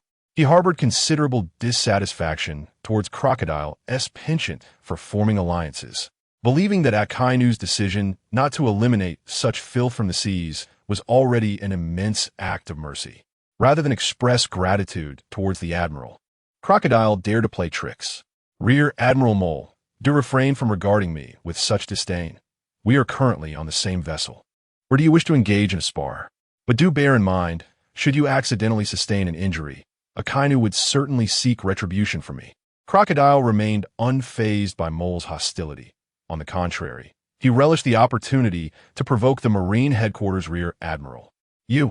Mole's eyes gleamed with malice as he drew his sword, eager to challenge Crocodile to a duel. However, the rapidly rising temperature around them extinguished their fighting spirit. Have you finished your antics? Akainu's expression was icy, magma slowly seeping from his body. I apologize, Admiral. I was too impulsive. Mole lowered his head in contrition, sheathing his sword and choosing to disregard Crocodile. Crocodile shrugged in annoyance, as provoking Akainu was not in his best interest. Let us proceed. Akainu, already weary of his troublesome subordinates, was reluctant to say more. His temperament was naturally volatile, and he possessed little patience for guidance.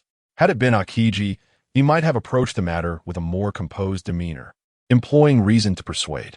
But Akainu, in his current state, was already showing remarkable restraint by not summoning a meteor to strike. Not long after they had split up, Akainu detected the presence of CP spies lurking about. This was hardly surprising, as Sabiti Archipelago lay at the foot of the Holy Land. Should any harm befall the celestial dragons, their existence would be rendered meaningless. Disregarding the hidden operatives, Akainu expanded his observation Haki like an expansive net. The vastness of Sabiti Archipelago made it impractical for him to cover the area entirely with his Haki, as it would excessively drain his mental and physical energy. Even with his Haki having reached its pinnacle, such a reckless expenditure was unwise. That Akainu. How could he be here in Sabiti Archipelago? Quick, report to the higher-ups. After the unfortunate incident involving the brutal murder of St. Charlos, the five elders placed great emphasis on such matters, and news swiftly reached their ears. What could that enigmatic Sakazuki possibly seek upon venturing to the Sabiti Archipelago? Regardless of his intentions, we must remain vigilant. Although the celestial dragons are currently absent from the island, we cannot afford to be complacent. Fear not, for the Navy headquarters has dispatched Kizaru to the Sabiti Archipelago. Let us hope that a great conflict does not erupt at this critical juncture, providing the Whitebeard pirates with an opportunity to take advantage. That damn Sakazuki. Once I deal with Whitebeard, I should make him understand the grave consequences of opposing the world government. Saint Satan seethed. At that moment, Kizaru aboard the warship received orders from Sengoku and the five elders, reluctantly rising from his reclined position. Truly, they treat me like a mere beast of burden. Smoothing the creases of his suit, Kizaru languidly remarked, "Fire the shells towards the Sabiti Archipelago."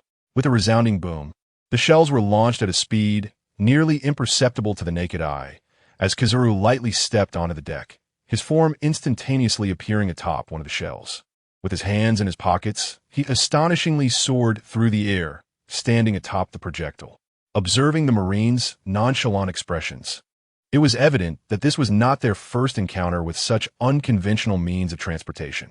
In Area 25, a band of ruthless pirates was mercilessly slaughtering their rivals, led by a red-haired man who exuded an aura of royalty. Wherever he tread, enemies either faced utter defeat or fled in terror. Eustace Kidd, hailing from the South Blue, was a notorious pirate with a bounty of 315 million berries even before entering the New World, second only to Monkey D. Luffy among the supernovas. Alas, Luffy's captain, being exceedingly formidable, had caused his bounty to soar to an astounding 600 million berries. Kidd, the magician Hawkins, is nearby. The speaker was his loyal right-hand man, Killer, adorned with a blue-striped mask. Hawkins, that guy inexplicably infuriates me. I would relish the chance to thrash him, but for now, Dealing with the Straw Hat Pirates is our priority, Kid retorted, irritably wiping the blood from his cloak. To be frank, we have no direct conflict of interest with the Straw Hat Pirates. If we were to engage in mutual destruction, it would only serve to allow others to capitalize on the situation. You are mistaken. My conflict with Monkey D. Luffy is profound. Huh? Killer responded, bewildered, as he could not recall any prior interaction with the Straw Hat crew. They hailed from the South Blue, while the Straw Hats originated from the East Blue. There seemed to be no connection whatsoever. I, Eustace Kid, will not permit such a formidable presence to exist upon the seas, Kid declared, visibly displeased. Killer grasped the situation. It appeared that their captain was unwilling to let his glory be overshadowed by another. Captain Kidd, the Navy has suddenly appeared in Area 38. The Drake pirates have been annihilated, and Captain Drake's fate remains uncertain. At that moment, a crew member hurried over, his face a mask of tension, to relay the news he had received. What? Are you jesting? What Navy could possibly defeat Drake in such a short span of time? Kidd regarded the reporting pirate with suspicion. Drake, renowned among the supernovas, was also a user of a Zoan-type devil fruit. The Admiral. It was the Marine Admiral Kazuru who had taken action. Under Kidd's fierce and menacing gaze, the young pirate trembled as he attempted to explain. Damn, just say it all at once, you fool, Kidd exclaimed in frustration, kicking his subordinate aside before turning to join the fray. The Marine Admiral. Despite Kidd's inherently fierce nature, he had no desire to be the first to venture into peril. Did he not see that even the ruthless Drake could not withstand the onslaught and was utterly annihilated? Chapter 50. Will the Hound of Hell not avoid you? With a flash of brilliance, Kizuru delivered a powerful kick that sent the ferocious, extraordinary dragon, the size of a house, reeling and spitting blood, causing Drake to revert to his original form. Goodness, have mercy, old man, he exclaimed, frantically waving his hands, signaling that another strike would surely spell his doom. This was not how one performed in a play. Didn't you say that acting requires a full commitment, Major Drake? Kizuru teased, observing Drake's hesitance to speak. Old man, you still strike me so hard when no one is around, Drake lamented, wiping the blood from the corner of his mouth. He was the captain of the Navy's Special Forces, tasked primarily with infiltrating pirate ranks to gather intelligence. Kizaru, his former superior, had unexpectedly descended near Drake's pirate crew. To avoid arousing suspicion, Drake had no choice but to engage in this charade with Kizaru. However, today, Kizaru was in a particularly foul mood, inadvertently applying excessive force. My apologies, Drake. I didn't anticipate your fragility. I must attend to other troublesome individuals. Let us share a drink another time, Kizaru said, acknowledging his miscalculation with an awkward wave of his hand before vanishing in a burst of light. Meanwhile, Kid had successfully distanced himself from Drake's vicinity, making his way toward Zone 1. Kizaru's unexpected appearance had disrupted Kid's plans, rendering it unrealistic to confront Straw Hat Luffy. All he now desired was to board the pirate ship he had long concealed and depart from Sabaody. Let them cause a ruckus. It would be best to catch them all in one fell swoop. Kid chuckled maliciously. Kid, the captain, had effortlessly dealt with numerous rivals without expending any effort, truly deserving of his ambition to surpass the four emperors. Indeed, with Captain Kid's prowess, he would undoubtedly emerge as a dominant force in the New World. His crew, well-versed in reading the atmosphere, promptly showered him with praise. Kid, there seems to be someone ahead. I feel I've seen him somewhere before, Killer warned. Kid lifted his gaze, spotting a man draped in a white cloak, clad in a dark red suit and wearing black gloves. The man's physique was imposing, exuding a menacing aura. Kid's expression soured significantly as he halted abruptly. Akainu, Killer inhaled sharply, drawing his weapon and assuming a combat stance. Sakazuki had been standing there for a while, having foreseen the approach of pirates, thus taking his position. Eustace Kid, it appears your journey ends here, Sakazuki remarked, striding forward, magma dripping from his right hand, each step quickening Kid's breath. Just moments ago, Kid had felt fortunate to evade Kizaru's pursuit. Now, he would rather face Kizuru than Sakazuki. At this juncture, words held no value. Only a desperate struggle could afford him a chance at survival. In the face of despair, Kid unexpectedly ignited an unprecedented fighting spirit, enhancing his mastery over his powers. With a fierce countenance, he resembled a demon from the depths of hell, his eyes ablaze with unwavering combat resolve. Magnetism. The violet electric sparks shimmered in his hands, while the weapons held by his subordinates were drawn together by magnetic force, coalescing into a colossal iron fist. Shall we engage in a direct confrontation? For now, I shall commend your courage. Seeing that Kid did not flee, Sakazuki chose to face him head-on, expressing his admiration. Then let us unleash our full strength. I do not withhold respect for those who exhibit true bravery. Cerberus. The iron fist, forged by magnetism, was melted and molten lava surged forth, illuminating Kid's face with a crimson glow. In that moment, he reflected upon his past, setting sail with dreams, becoming a pirate, and battling his way out of the South Blue to arrive at this juncture. He was undeniably a nightmare for the Navy and civilians alike, until he encountered a true demon. In an instant, Kid was consumed, leaving behind only a tattered cloak. Kid, how could this happen? You are destined to surpass the 4 emperors and become the Pirate King. This is unforgivable. Kira roared as he charged toward Sakazuki, only to meet the onslaught of a searing fist. Thud! His punch was too slow, and neither are you an exception. Sakazuki withdrew his fist, and Kira, now resembling a donut, fell helplessly into the lava.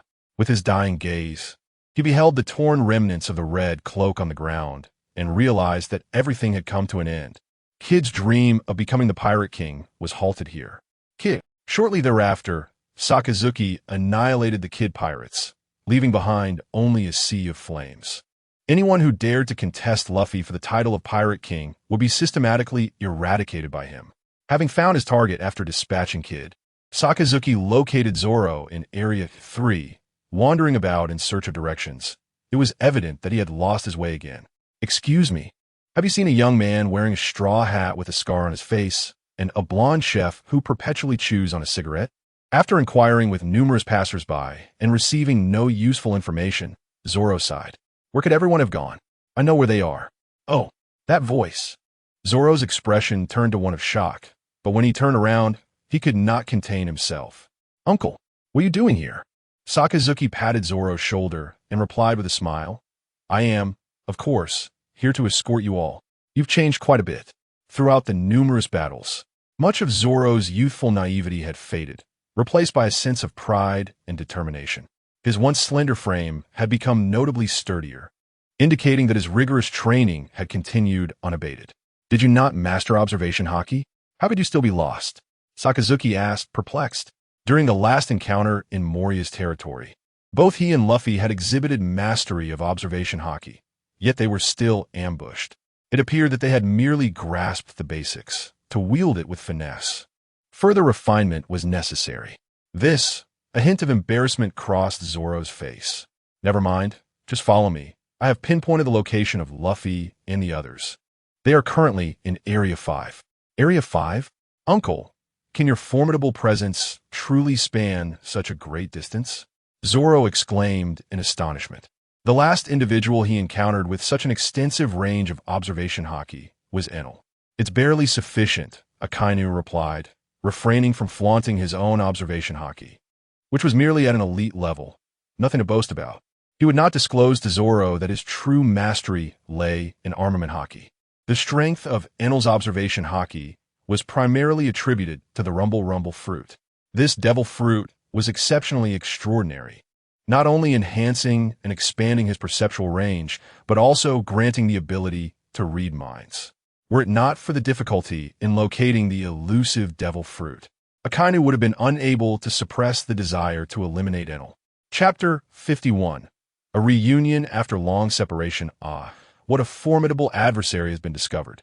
On the opposite side of the street, the yellow monkey emerged from around the corner, his face adorned with an exaggerated grin as he gazed at Sakazuki, holding a bloodied and unconscious pirate in his hand. Why is old man here? Zoro was somewhat bewildered. The last time the yellow monkey had abruptly departed, he had taken their transponder snail, and now they unexpectedly crossed paths once more. Do not mind him. Let us proceed, Sakazuki responded coolly. Passing by the yellow monkey, as if he were invisible. Sakazuki, what is your true intention? Do you wish to reenact the grand incident at Sabaody Archipelago? The voice of the yellow monkey turned suddenly frosty, a brilliant light emanating from his hand as a colossal lightsaber pointed menacingly at Sakazuki. Strange. It does bear a resemblance to a confrontation, Sakazuki mused, casting an exasperated glance at the theatrics of the yellow monkey. With an impassive expression, he turned away. Use your magma fist on me, Sakazuki. Otherwise, I shall have difficulty explaining myself to Sengoku, the yellow monkey urged softly. What magma fist? Borsalino. Do not arbitrarily name my techniques. Sakazuki retorted with discontent as fiery magma erupted, his iron fist crashing towards the yellow monkey. Underworld dog. Although Zoro was curious as to why the two were embroiled in conflict, his focus was solely on the yellow monkey, the embodiment of martial prowess. Armed with a lightsaber, the yellow monkey displayed exceptional agility, matching Sakazuki blow for blow.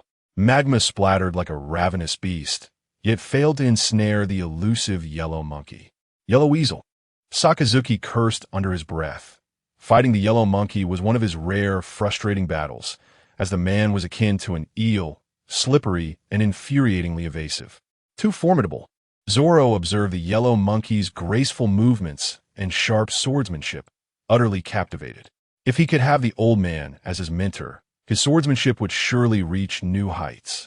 To isolate oneself in a closed environment is a foolish endeavor. Aspiring to be the world's greatest swordsman necessitates seizing every opportunity to strengthen oneself.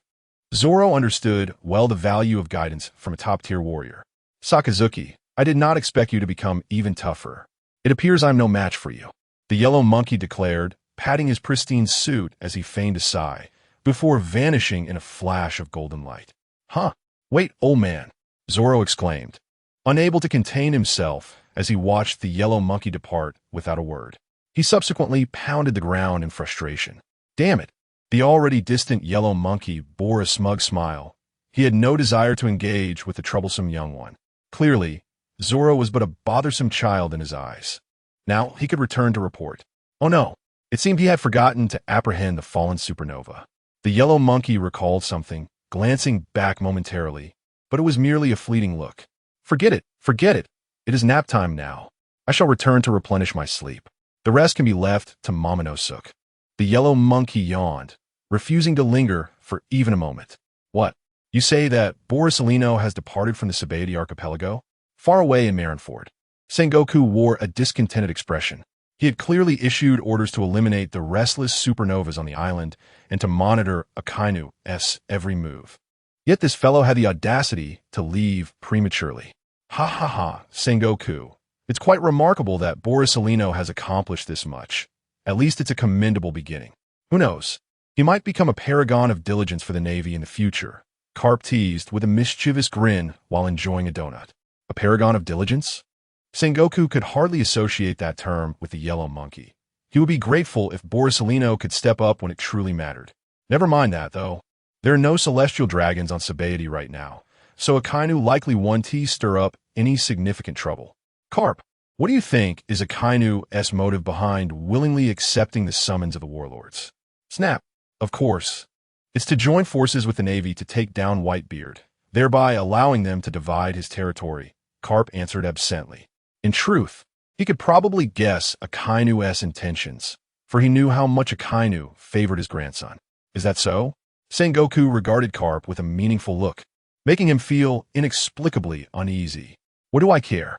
I am not a fleet admiral, Carp retorted, unable to withstand Sengoku's gaze, and stormed out of the office, giving him the finger in passing. Sigh. Seeing Carp like this, Sengoku understood that his old companion was likely no longer dependable. Their relationship had certainly been strained due to Ace's predicament. At Sabaody, the Straw Hat Pirates had finally gathered in full. That guy has such impressive muscles. Is this the uncle that Luffy and the others have been yearning for? Frankie marveled at the excited crowd, then turned to the imposing figure of Akainu approaching them, his physique reminiscent of an iron tower. Uncle, long time no see. As Akainu drew near, Luffy stretched out his arms and embraced him. Luffy, you all have finally arrived. Akainu smiled. Yes, After we rescue Ace, we will head to the new world together, Luffy grinned. However, this battle is not one you can involve yourselves in. I will have someone escort you to the new world. As for Ace, I assure you, I will rescue him, Akainu said, ruffling Luffy's hair. This war is not solely directed at Whitebeard. Akainu suspected that the 5 elders might have set a trap for him. To be on the safe side, he decided to keep Luffy behind. Uncle, that one do. I must rescue Ace myself. Besides, if I always stand behind you, it will be difficult for me to grow stronger. Though Luffy usually exuded an easygoing demeanor, once he set his mind on something, no one could sway him. Akainu looked into his resolute eyes. I understand. Hey, Uncle, Frankie interjected. How could such a grand stage lack his presence? However, his audacity did not earn him Sakazuki's approval. Only the brutal force of a fist. Frankie cried out in pain, the agony overwhelming him. What was he thinking? Mischief must have its limits. The place was on the brink of becoming a battlefield for fierce combat among maritime powerhouses, with each one seemingly rushing towards their demise. Then, Sakazuki unleashed a blow imbued with armament Haki towards Luffy. Luffy attempted to evade, but escape was futile. The merciless iron fist rendered him unconscious. After tossing Luffy to Zoro, Sakazuki spoke gravely. Though my words may be harsh, this is not a battlefield you are equipped to tread upon. Zoro, Sanji, Nami, Robin, Usopp, Chopper, Brook, and you, Frankie, you shall temporarily retreat to the new world. The ensuing battle is mine to bear. Brook felt an odd sensation at this declaration. Wasn't this reminiscent of words once spoken by his former captain to Laboon? Oh dear, could this man be? How remarkably tender, Sakazuki. Crocodile mused as he emerged from the shadows, observing Luffy cradled in Zoro's arms with a peculiar grin. Behind him, Enel approached slowly, polishing his bloodied golden staff. A look of satisfaction etched upon his face. Regrettably, the CP agents lurking in the shadows had all fallen victim to Enel's cruelty, serving merely as instruments for his venting of rage. The cries of these little mice are truly delightful. Chapter 52. Naval Headquarters. Enel gazed at Luffy, his face contorted with animosity. Had it not been for this brat's venture to Skypiea, he would not have faced the subsequent tribulations. Were it not for the ferocity of the man clad in a crimson suit, Enel would have acted long ago. Come on, you must do your best. Nami mustered her courage and gently embraced Sakazuki. I will, Sakazuki replied with a smile, then turned his attention to Robin, whose complexion appeared rather unnatural. It seemed she still struggled with her fears. Sakazuki felt a sense of helplessness. After all, his past actions were indeed frightening, especially to a young girl. Following this, Sakazuki instructed the warship to assist with the coding, guiding the Straw Hat Pirates as they prepared to traverse the Red Line and enter the New World. It is not the number of soldiers that matters, but their prowess. Even an abundance of ordinary sailors would not alter the situation. To reach Marineford, apart from himself, only Crocodile, Enel, and the Mole accompanied him. They commandeered a pirate ship at the shore, setting sail towards Marineford. Marineford, a strikingly extravagant large pirate vessel, slowly approached the port.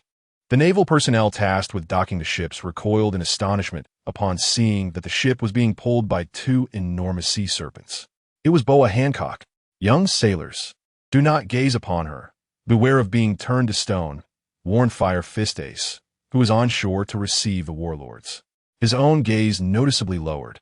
The infamous beauty of the pirate empress was well known, yet she was undeniably a rose with thorns, proud, disdainful, and possessing a notoriously foul temperament.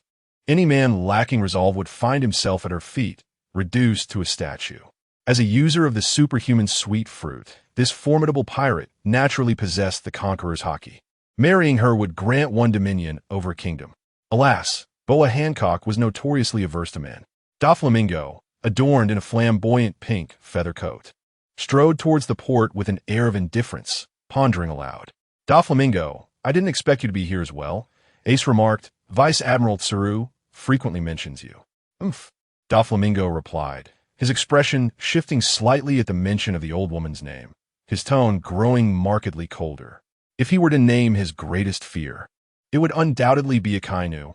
Yet before Akainu, Vice Admiral Tsuru had instilled a deep sense of dread within him. Dracula Mihawk has also arrived, Ace teasingly remarked about Doflamingo, before his attention was drawn to a small boat approaching. Standing atop, it was a robust man with a gaze sharp as a blade, the renowned Black Blade Knight. The world's greatest swordsman, Dracula Mihawk. Though they were all warlords, Doflamingo was acutely aware of the vast chasm separating them, an absurdly great disparity. Mihawk surveyed the gathered assembly, then leisurely disembarked.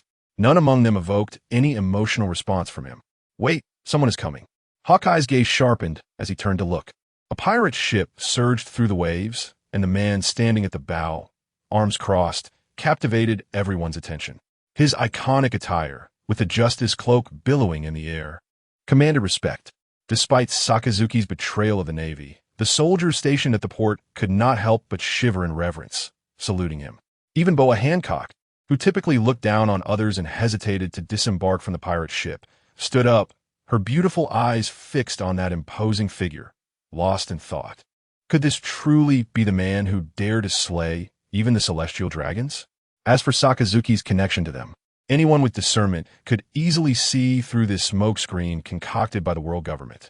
To think he had returned so soon, the mole raised his head proudly, gripping his knife tightly.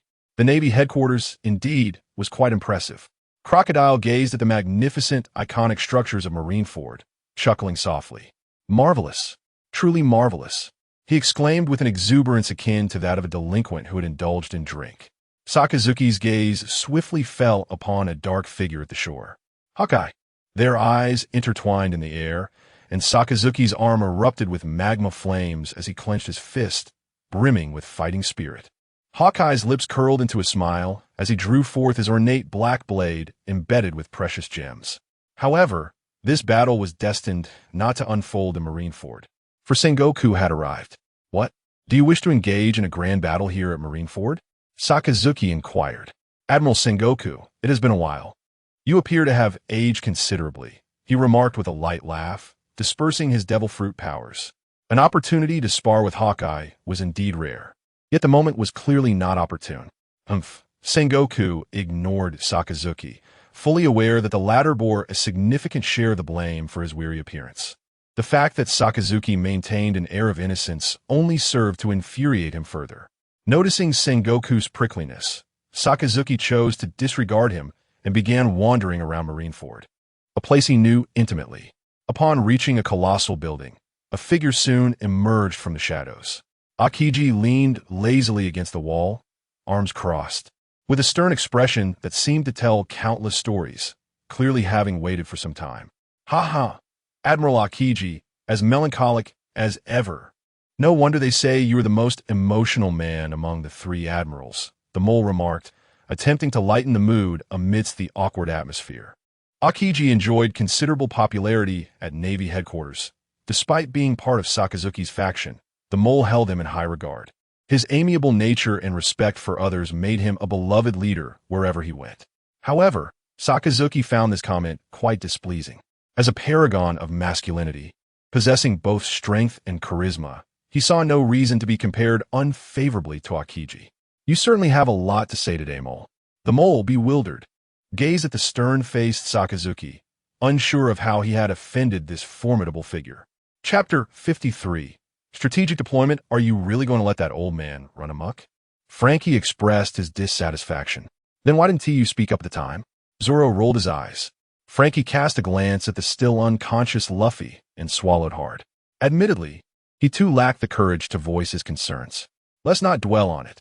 The disparity in strength between us and the world's pinnacle is far too vast. Our presence would only complicate matters, Zoro stated. Although he longed to partake in such a war, he recognized that their crew had yet to fully master Haki. If their involvement would jeopardize their companions, he would prefer to abstain. Sanji silently lamented, aware that while Zoro appeared emotionless on the surface, this situation profoundly affected him. The meeting of the 7 warlords of the sea commenced, but unexpectedly, it was not Sengoku who presided over the gathering. Instead, it was Saint Saturn, one of the highest authorities of the world government. No one anticipated the appearance of this old rascal. Akainu's position was directly opposite to Saturn's. and their gazes met in the air, instantly thickening the atmosphere with tension. The nearby CP-0 agents involuntarily focused their attention on Akainu. After all, their superior was present, and any oversight could lead to dire consequences. Ah, Akainu, it pleases me to see you here, contributing to the elimination of Whitebeard, Saint Saturn remarked with a congenial smile. Though those who knew him understood the malice lurking beneath his facade. Haha, indeed, we are allies. I am quite grateful to the government for granting me the privileges of the warlords. Akainu responded with a veneer of politeness that belied his true feelings. Now, everyone, the Navy headquarters requires your full support for the operation against Whitebeard. The government has bestowed upon you the right to legally plunder. And it is time for you to reciprocate, Saturn stated, his tone measured as he surveyed the assembly. Of course, my identity as a warlord remains significant to me. However, I currently lack territory and require a solid base to expand my influence. I wonder if the world government could. Doflamingo declared with audacious laughter. As long as you distinguish yourself in this conflict, I shall assist you in securing a suitable territory in the New World. Once Whitebeard and his crew are vanquished, numerous islands will become available, Saturn replied, a smile gracing his lips. For him, making grand promises was child's play. The world government's control over the New World was nearly non-existent. Even if Doflamingo sought to claim territory from the Yonko, Saturn would readily acquiesce, as it was not his to lose. I will observe the situation closely before taking action, Doflamingo replied nonchalantly. Empty promises held no sway over him to motivate him. Genuine incentives were necessary. The subsequent military plans were entrusted to Sengoku's leadership. Saturn listened attentively, silent beside him. Sengoku's capabilities were commendable, leaving him quite satisfied, though the only source of discontent stemmed from the incident involving Akainu during his tenure. Indeed, Satan Shung harbors a profound curiosity regarding Sakazuki's curious decision to abandon the esteemed position of an admiral in the Navy to pursue a life of piracy. He is neither a member of the D clan, nor is he an ambitious seeker of the ultimate treasure. Remaining within the Navy would undoubtedly serve him better. So why choose the path of betrayal? It is evident to Satan Shung that a monumental secret lies beneath the surface, yet he cannot uncover even the slightest hint of it. The overall strategy is straightforward.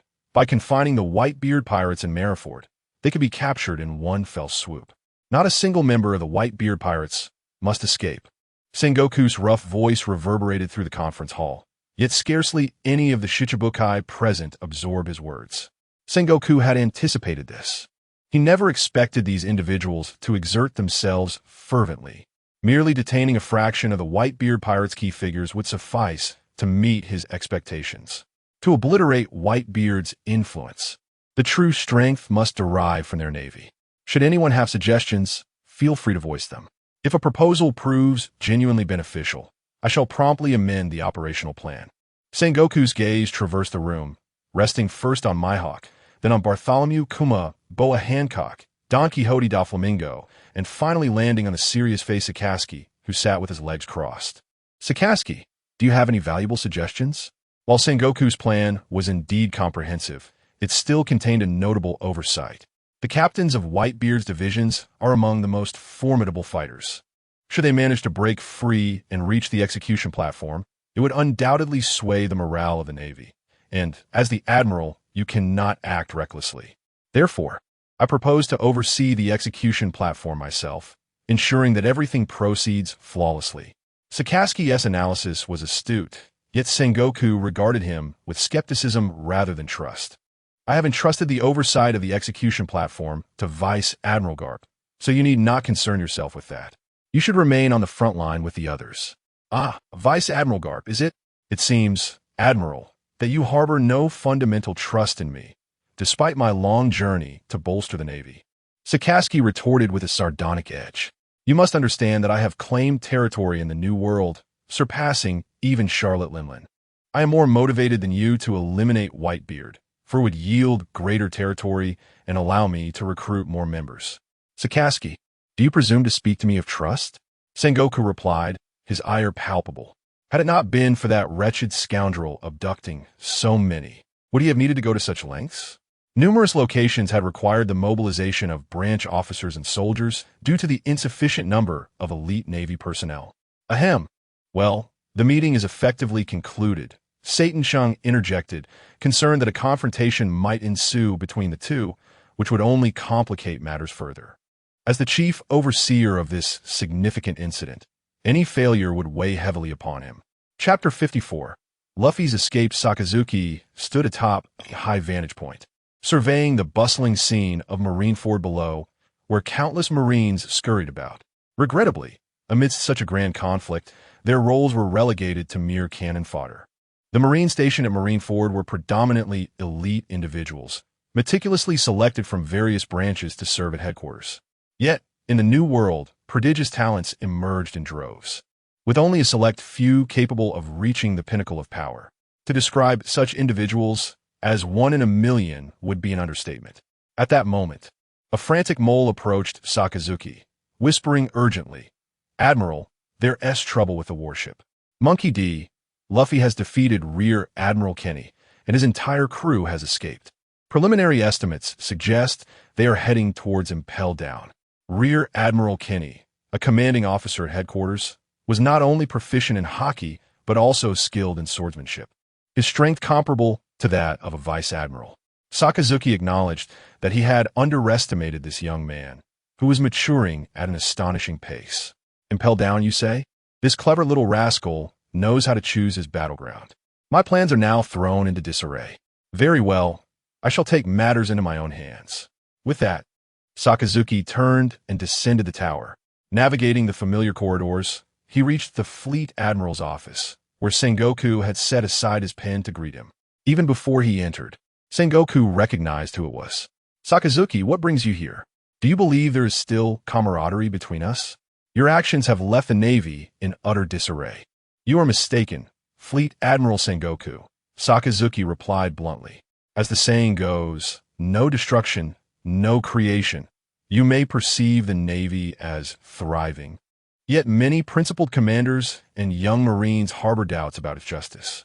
I believe the Navy should not be the domain of a single individual, nor should it serve as an accomplice to the malevolence of the world's aristocracy."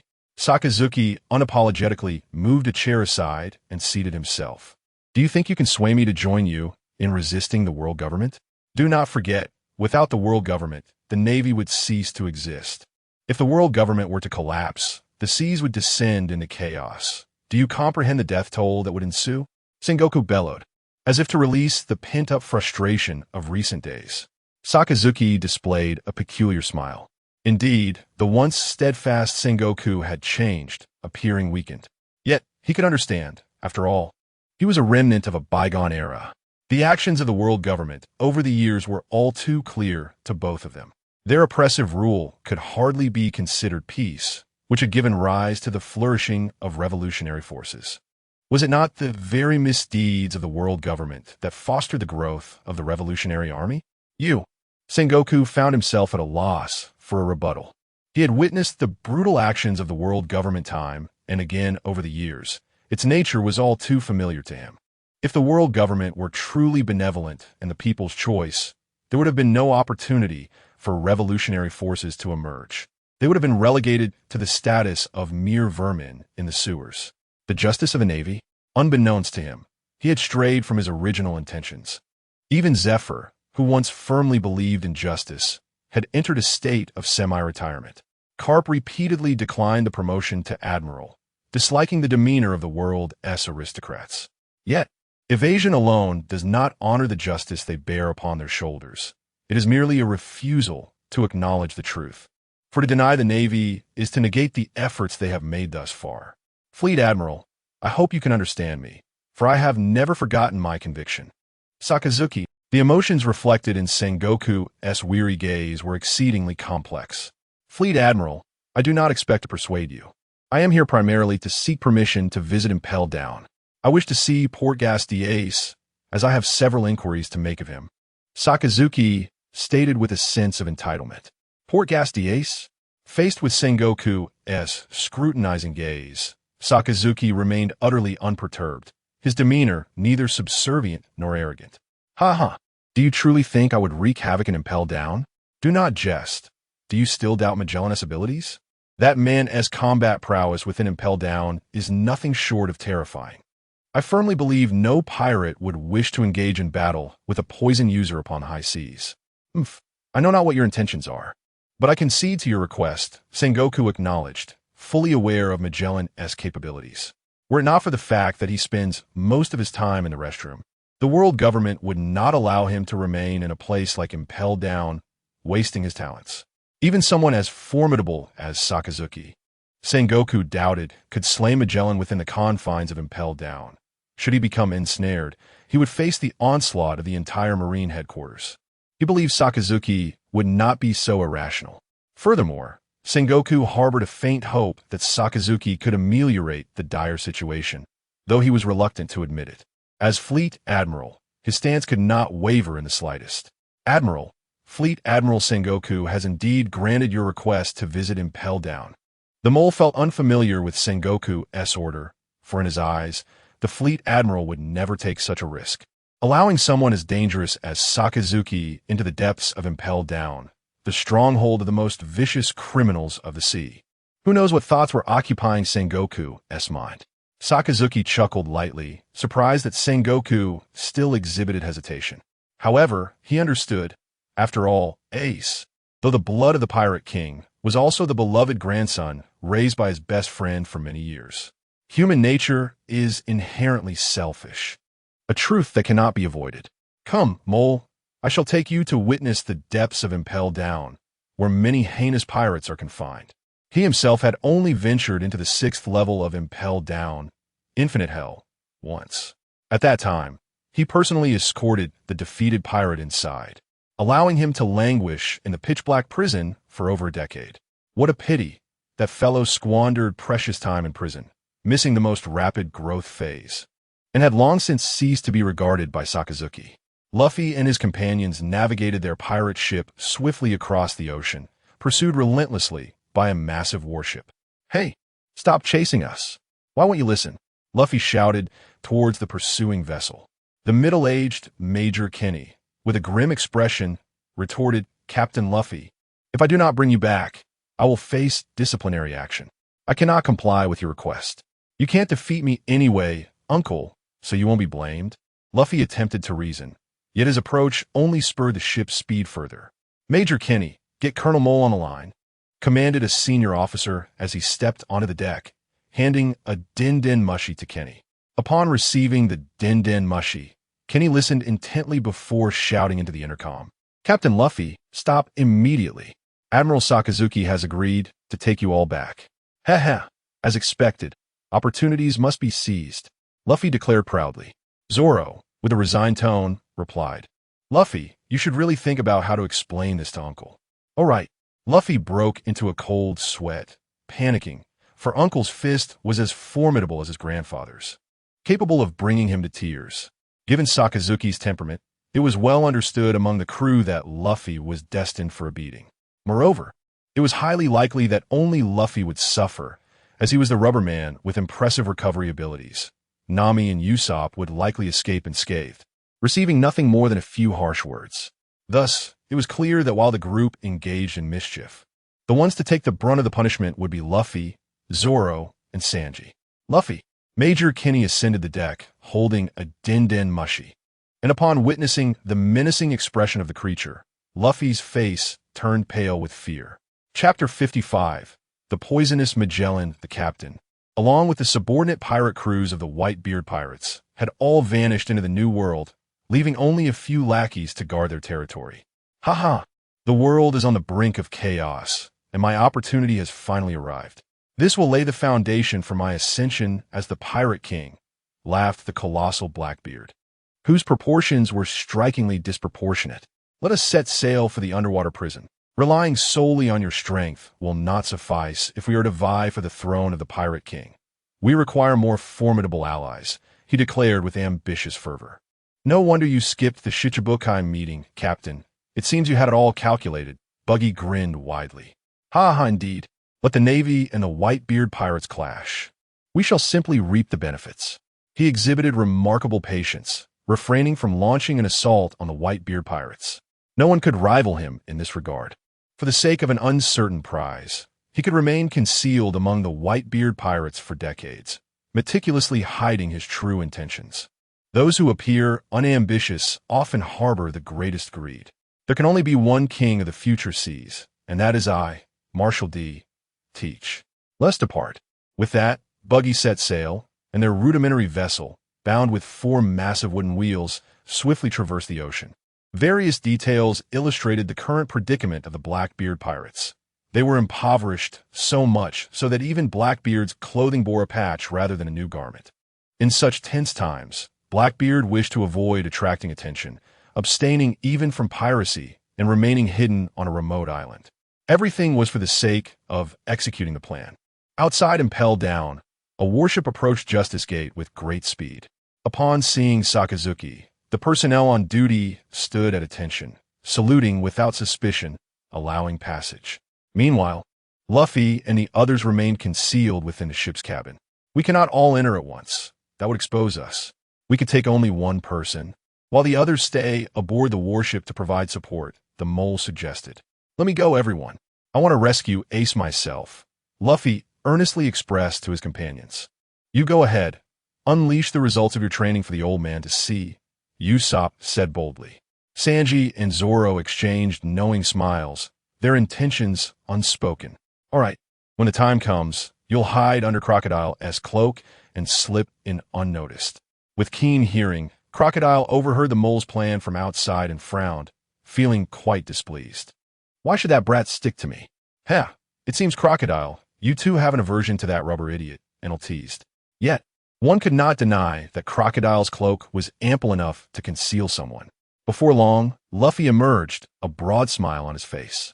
Crocodile warned, I advise you, Straw Hat. If you dare to act recklessly, I will not spare you. Rest assured, I will remain still and cooperate, Luffy assured him. Upon finishing his words, Luffy swiftly slipped beneath Crocodile's cloak. Ugh, the stench of smoke is unbearable, he remarked, displaying a rather disdainful expression. However, Crocodile had no time to heed him, for from the inspection port emerged a colossal figure. Dressed in a manner reminiscent of a demon, adorned with black wings, his demeanor exuded an icy ruthlessness. His gaze was fixated solely on one man, Akainu. Akainu, I have heard whispers of your betrayal against the Navy, having vanquished Charlotte Linlin in the New World, seizing whole Cake Island, and now elevated to the position of Warlord of the Sea, the figure proclaimed. Ah, Magellan, it has been quite some time since we last met. I trust you are well, Akainu replied, his tone reminiscent of an old friend reminiscing. I never anticipated that a man like you would forsake his convictions. As Akainu disembarked from his ship, he regarded Magellan with a solemn expression. Let us conduct our business. I wish to see Port Gas Ace. Very well, but you may enter alone. With the execution only a day away, we must consider the security of the prison, Magellan stated, casting a glance at Crocodile. His implication was clear. Entry was permissible, but only for Akainu. I, too, wish to accompany him. I have unfinished business with Fire Fist Ace that deserves resolution, Crocodile interjected. Magellan, Impel Down is your domain. Do you truly fear I would cause a disturbance here? I have no desire for such folly, Akainu asserted. Magellan remained silent, observing the two men before shifting his gaze to the warships upon the sea. Very well, follow me, Magellan ultimately acquiesced to Akainu's request, evidently unconvinced that Akainu would resort to violence within Impel Down, and he possessed unwavering confidence. Even as an admiral, he held no fear of the prison's layout. A smirk played upon Crocodile's lips as he watched Magellan's retreating figure, a glimmer of intrigue in his eyes. Let's proceed directly to the 4th level. Fire Fist Ace is confined in the 6th level of Infinite Hell, where the most notorious pirates, those who have significantly impacted the world, are held. Magellan guided Akainu to an elevator that would take them directly to the scorching depths of hell. It is remarkable how much Impel Down has transformed over the years. He mused. Of course, considering you last visited as a rear admiral, your duties as an admiral have kept you preoccupied, leaving little opportunity to personally escort notorious pirates. Magellan reflected on the time when Akainu, as a rear admiral, had defeated the Pirate King's crew member, the infamous Douglas Bullet. What had caused such a drastic change in him, transforming him into a pirate? After what felt like an eternity of descent, the elevator came to a halt, revealing a sight dominated by pools of boiling blood and raging flames. This was where Magellan's office resided. He spent much of his day in the restroom, suffering from digestive distress, opting to establish his office on the 4th level for constant surveillance over the prison. Only you could endure such a life, Magellan, Akainu remarked, unable to suppress a chuckle. "Haha, one grows accustomed to it," Magellan replied. "After all, you are aware of my fruit ability, which is fundamentally ill-suited for naval combat. Have you ever encountered a general who could endure 20 hours on a toilet in a single day? Otherwise, I might have joined your navy long ago," Magellan chuckled. "This is merely one facet. The more significant issue is that his poison is exceedingly domineering, posing a high risk of accidentally harming allies and potentially contaminating vast stretches of the sea. It is far more appropriate for him to remain stationed at the underwater prison." Traversing through the searing inferno, they arrived at the 5th layer of the frigid abyss, where the chilling temperatures instilled a sense of despair, even causing Crocodile to furrow his brow. Only someone like Sakazuki, a being of magma, could entirely disregard the cold. Magellan casually dispatched a few of the military wolves under his care and began to explain, "Do not underestimate these creatures. They are a nightmarish presence in this realm. The inmates here are all pirates with bounties exceeding 100 million. Yet in such an environment, shackled with sea stone, they become mere prey for the military wolves. Even pure martial arts masters would not be exempt from this fate over time." "That is indeed quite cruel," Crocodile remarked. "Cruelty? Crocodile, you must understand the devastation that pirates of your caliber can wreak upon the seas. My duty is to ensure that pirates like you remain eternally tormented within impelled down, ultimately reduced to mere remnants," Magellan replied coldly. "Only if you possess the capability to capture me will that be the case," Crocodile retorted defiantly. He feared neither Whitebeard nor anyone else, so how could he possibly be intimidated by Magellan? Chapter 56. The most secure man. As they advanced to the 6th level of impelled down, the infinite hell, it became apparent that this entire underwater prison had been constructed primarily for the notorious pirates of legend, regardless of their formidable prowess. If they could not surmount the formidable Magellan, escaping would be futile. Outside the prison lay countless colossal sea kings, rendering any flight an exercise in futility. The world government had invested tremendous effort to contain these criminals. The moment the gates swung open, an overwhelming aura of menace flooded in, causing an instinctive trepidation within one's very being. Luffy, unaccustomed to such an imposing atmosphere, caught a glimpse of Akainu's formidable silhouette through a narrow crevice, inexplicably finding solace in his presence. "You worthless scum of the sea, if you're tired of living, I'll gladly feed you to the magma," Akainu declared, magma coursing through his arm, instantly inciting chaos. From within a massive cell, a figure emerged from the shadows, a towering presence resembling a walking mass of muscle. "Akainu, is that you?" "Akainu," Douglas Barrett roared, frantically shaking the bars of his cell, his Conqueror's Haki surging forth. Under the suppression of sea stone, his vitality remained astonishing. Indeed, he was a monster among monsters, Magellan mused. "Oh, what is this, Barrett? Still so rabid like a stray dog? It seems my earlier strike was too lenient, failing to make you grasp the chasm between us," Akainu mocked, stepping up to the cell door. "Let me out, and we shall engage in a one-on-one duel. A battle to the death." Barrett's visage twisted in rage, his emotions boiling over. Ever since his defeat at Akainu's hands, even in this desolate place, he had relentlessly honed his body, yearning for the day they would clash once more. He longed to tear apart this formidable rival with his own hands.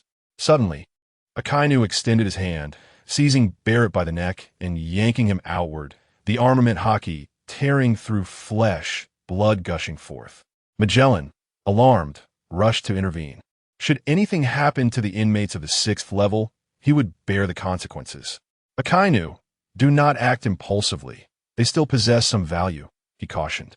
"I will let you off this time, but your fate inevitably leads to a burial beneath the sea. Akainu released Barrett with a cold smirk. Cough, cough.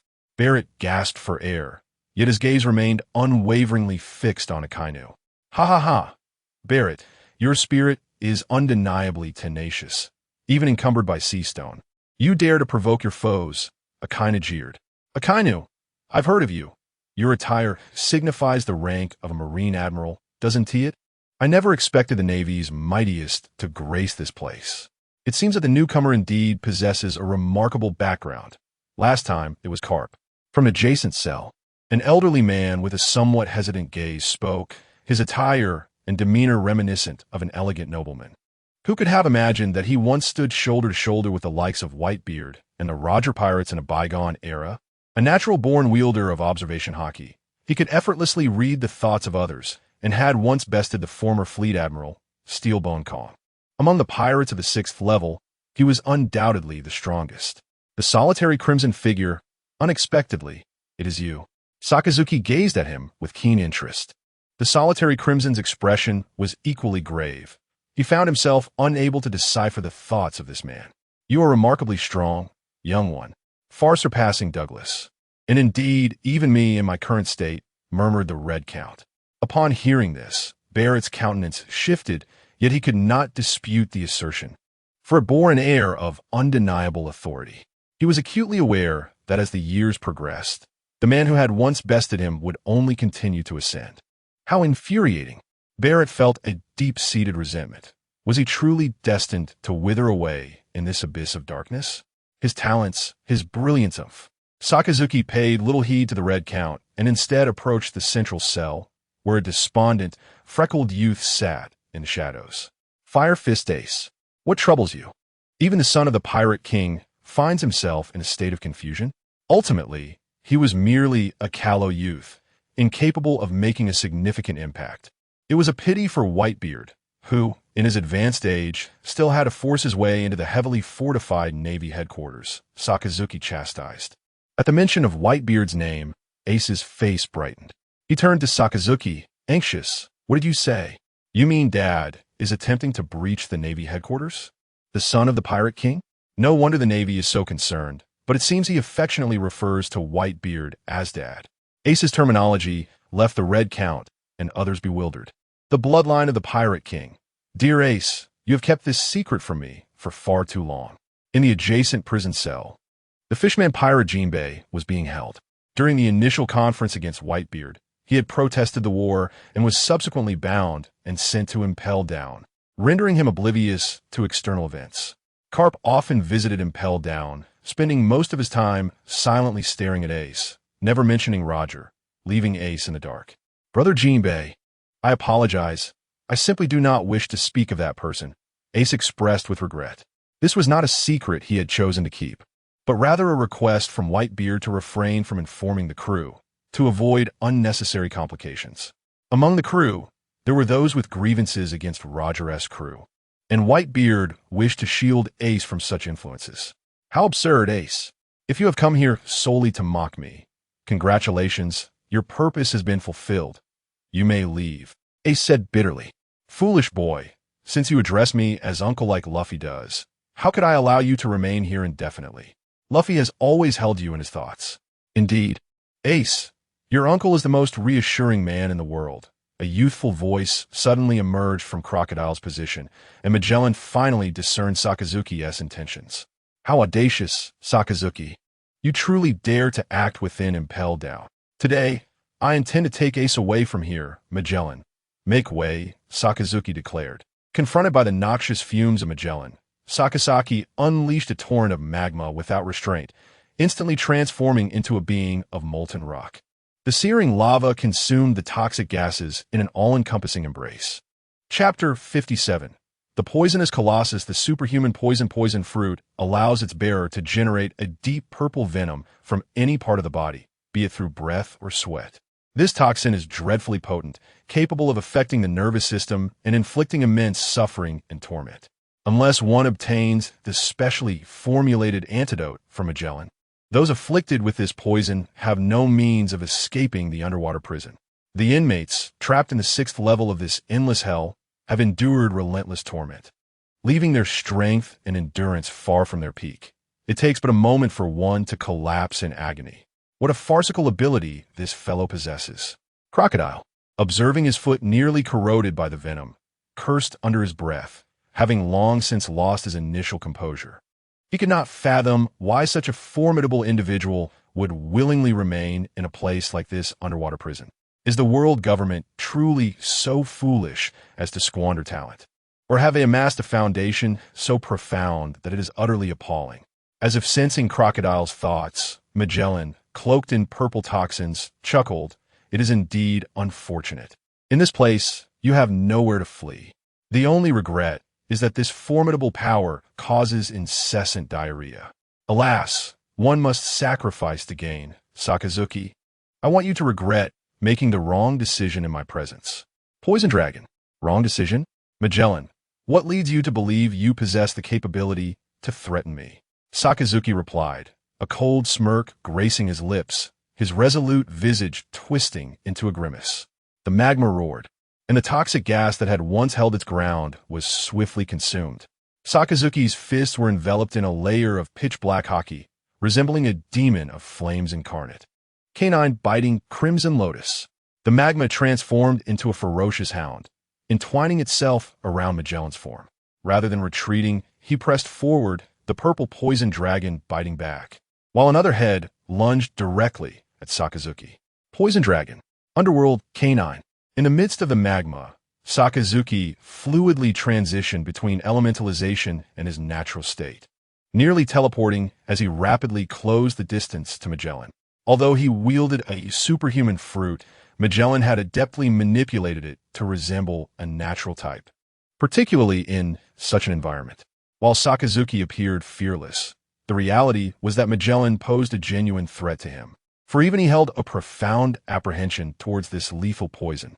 The Red Count furrowed his brow, his body adhering to the wall in an uncanny manner, climbing higher as the entire endless hell was nearly submerged in magma. Madman, this lunatic, Straw Hat Kid, quickly embrace your brother. We must leave this place at once. Crocodile shouted as he surveyed the corrosive surroundings. Upon hearing this, Luffy extended his arms, reaching out to grasp Ace and pull him toward safety, infuriating Crocodile to the point where he felt compelled to sever him with his desert sword. "Do you not see the chains binding his feet, you fool?" Crocodile exclaimed, swiftly slicing through the chains and grasping Ace's shoulder, floating towards the exit. "Wait, bring Jinbei as well." Ace called out, "What a nuisance." Though Crocodile expressed his disdain, he nonetheless shattered the prison door and pulled Jinbei along, single-handedly carrying 3 individuals to safety. No way. Upon witnessing this, Magellan unleashed a torrent of toxic clouds, only for them to be diluted by a surge of magma, slowly descending through the air. Engaging in battle while remaining distracted, Magellan, Sakazuki's iron fist struck him, instantly altering his countenance. The terrifying Haki penetrated his toxic defenses, causing his body to convulse violently. Ugh! Magellan spat out a mouthful of blood and raised his hand to summon a venomous dragon, forcing Sakazuki back. His gaze was particularly fierce as he focused on the towering figure ahead. If this continued, it was only a matter of time before Fire Fist Ace made his escape. Besides himself, there were no formidable opponents within impelled down capable of hindering Crocodile. Moreover, the notorious pirates imprisoned in the infinite hell. Should even one of them manage to escape, the repercussions on the world would be monumental. Sakazuki, are you truly prepared to incite another upheaval across the seas? Have you completely forsaken your own beliefs? Magellan bellowed. No need for your reminders. Once I have subdued you, I shall incinerate every pirate here, Sakazuki sneered. Ha ha, let me witness the true prowess of an admiral. For my comrades claim that this generation's admirals are the strongest in history. Prepare to face the ultimate judgment. The Colossus of Poison, ultimate judgment. Upon hearing Sakazuki's resolve, Magellan laughed heartily, no longer holding back. Given that the 6th level was destined to fall, he decided to create a grand uproar. His years in Impel Down had been rather solitary. Did these two intend to eliminate everyone here? This situation was perilous. Barrett, Red Count, you must devise a plan. Some pirates began to panic. Although life in the 6th level was bleak, at least they could survive. It was a far better fate than being poisoned or incinerated by magma. Devise a plan? You overestimate my capabilities. The Red Count's face darkened. His physical strength and condition were no longer at their peak, and he bore the weight of sturdy, specially crafted shackles. Continuing in this manner would lead to a fate no different from the other pirates. The adversary was one to be cautious of even at their prime.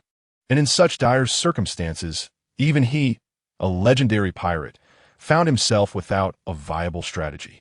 Barrett's expression soured, merely because Sakazuki's strength surpassed his comprehension. It was akin to facing an enraged Roger. Undoubtedly, the man who had once bested him now stood atop the maritime pinnacle. Damn it, even now, he had not abandoned the notion of challenging Sakazuki to a duel, beginning to move his body. Martial enthusiast. The Red Count was speechless. It was his first encounter with someone so resolutely fixated. Was it merely a lost battle? To harbor a grudge for so many years was truly remarkable. He looked up to see the World Destroyer, Bonnie Waldo, the colossal warship, and Jot, all formidable pirates, yet none could assist him.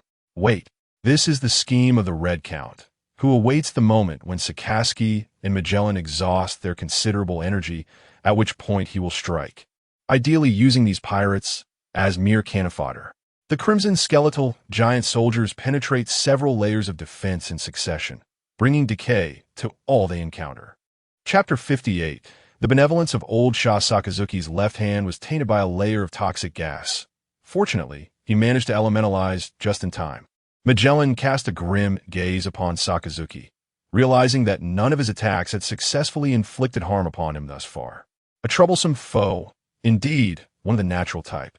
With unparalleled dual Haki and a physique as formidable as a beast, endowed with the most suitable top-tier devil fruit. This was the foundation upon which Admiral Akainu commanded the seas. It is not merely the possession of Conqueror's Haki that elevates one to the pinnacle of the world, but rather the true strength of an individual that allows them to ascend to the highest peak. Simultaneously, Magellan observed that the surrounding environment had been completely transformed into magma, indicating that Sakazuki was now entirely in his element. All signs suggested that Sakazuki was unlike other well-known natural-type devil fruit users. Your fruit has awakened, hasn't it, Sakazuki? Magellan remarked darkly. A rather unique existence among the Paramecia. Yet it is a pity you still lack a slight degree of awakening. Sakazuki chuckled. Just as Magellan was poised to launch another offensive, his stomach audibly growled, causing his face to flush with embarrassment. Not now of all times. What a joke. He cursed. Nevertheless, his strong sense of responsibility kept him rooted in place. He could not abandon this spot. Gurgle, gurgle, observing Magellan clutching his abdomen in apparent agony. Sakazuki quickly surmised that the side effects of his abilities had manifested. Do you wish to take a moment for the restroom, old man? I shall await you here. I have no interest in such cowardly tactics. This would be a perfect opportunity to deal with these ruffians, as they are rather agitated, Sakazuki stated earnestly. Very well, Magellan, perceiving sincerity in Sakazuki's expression, turned to exit. He instinctively used his observation Haki to sense Sakazuki's position and noticed he had not moved, finally feeling a sense of relief. However, he failed to notice the magma beneath his feet subtly quivering. 1 step, 2 steps, 3 steps. Now was the moment. Hellhound! Sakazuki unleashed a magma-infused fist, hurtling toward Magellan. Suddenly, 2 columns of fire erupted beneath his feet, striking him directly. You, despicable! Sakazuki kicked Magellan away. A blow that would likely fracture several bones, though it was far preferable to allowing him to swim in magma. Do not blame me, Magellan. There is no time for frivolities now. Sakazuki then turned his attention to the freed pirates, confronting them alone yet without a trace of fear, his cloak billowing in the wind. Shall we engage together, you scoundrels? Kill him, and we can once again sail the seas, plundering riches, status, or women at our whim. The impassioned Pizarro, caught off guard, found his head meeting Sakazuki's magma fist at close range. With one strike, he incapacitated a pirate with a bounty exceeding 100 million, instantly instilling fear among the others. Yet, after a moment's hesitation, they began to close in. Without defeating Sakazuki, there is no escape for them. The longer the delay, the more detrimental it becomes for them. Sakazuki. The first to strike was Barrett, delivering a powerful punch that pierced through his body. Seizing the opportunity, the Red Count emerged from the shadows, his claws lunging towards Sakazuki. Sakazuki was brutally severed, yet the sensation startled the Red Count, who swiftly recoiled, narrowly avoiding disaster. However, his partner Barrett was not so fortunate. The formidable Hellhound retaliated, obliterating Barrett's head in an instant, leaving the once mighty giant incapacitated and sinking into the magma. The renowned combat genius of the seas met his demise within the confines of Impelled Down, unnoticed by anyone. Did you foresee the future and preemptively elementalize using observation Haki? Such profound mastery of observation Haki you possess, no wonder I cannot decipher your thoughts, the Red Count remarked, his murderous intent igniting his spirit. He was, astonishingly, reveling in the battle. Red Count, in the end, you are merely a relic of a bygone era. You dare to speak boldly, young one. When I single-handedly dealt with that old fool, you were still in your infancy. The Red Count scoffed. A mere former Marine admiral. How brazen of you to boast. If you possess the capability, come and face me. Let me witness your true prowess, Sakazuki replied, his demeanor serious. This assembly of adversaries is indeed troublesome. I expended considerable energy dealing with Magellan earlier. Provocation holds no sway over me. If you continue to watch idly, Barrett's fate will be yours as well. Without my restraint, do you truly believe you can contend with this monster? To reap the rewards of a fishery, one must first consider their worthiness. The Red Count admonished the observing pirates. Of course not. We simply have faith in you, Red Count. To slay a Marine admiral, who would have thought such an opportune moment would arise? Consider it the first step of vengeance against the Marines. Katarina Devon chuckled wickedly. Indeed, we harbor a deep-seated hatred for the Marines. In a desperate bid for survival and to escape the dark confines of our prison, the pirates of Infinite Hell fervently assaulted Sakazuki. The injuries he sustained multiplied, yet he remained unfazed, relentlessly swinging his fists. Each strike from the Hellhound elicited cries from the pirates. Sakazuki's adrenaline surged. Outside Impelled Down, Crocodile, who had managed to reach the upper levels, was ambushed by a green-haired man wearing sunglasses. Is this the first assignment? Fire Fist Ace. It seems the concerns of the Gorosei were well-founded. I never imagined you would come so close to escaping. Former Shichibukai Crocodile, if you relinquish Fire Fist Ace now, I shall spare your life. What do you say? Crocodile, seeing this audacious individual daring to speak so freely, wasted no time as a sand blade surged forth. This was initiated by you, with a mere display of skill. The green-haired man exuded an aura of terror that immediately alerted Crocodile to the peculiar nature of his presence. This individual was indeed unsettling. Straw Hat, swiftly take your brother and that blue chubby fellow away. I shall hold him back, Crocodile urged. What are you hesitating for? Get out of here at once. Crocodile, noticing Luffy's stunned expression and his revolting gaze, could not suppress his ire. Such sentimentality, Crocodile, as a ruthless pirate, who would have imagined you'd exhibit such benevolence? Green Bull jested, his hands casually tucked in his pockets, displaying an air of nonchalance and ease. It was evident that he regarded Crocodile with utter disdain. However, he possessed a certain pride, for he was a talent unearthed by the world government, invited by the elders to join the ranks of the most formidable beings within it. He was essentially poised to become a future admiral of the Navy. Enough of your prattle, Crocodile scoffed, positioning himself as a barrier against Luffy's escape. Chapter 59. Fierce Assault. Crocodile, do you really believe you can obstruct me? A peculiar smile crept upon Green Bull's face as tender saplings began to sprout rapidly around him, as if he were enveloped in a lush green forest. How can one know without trying? Crocodile retorted with a cold chuckle, his intentions unmistakably clear. If one wished to pass him, the only path was through his defeat.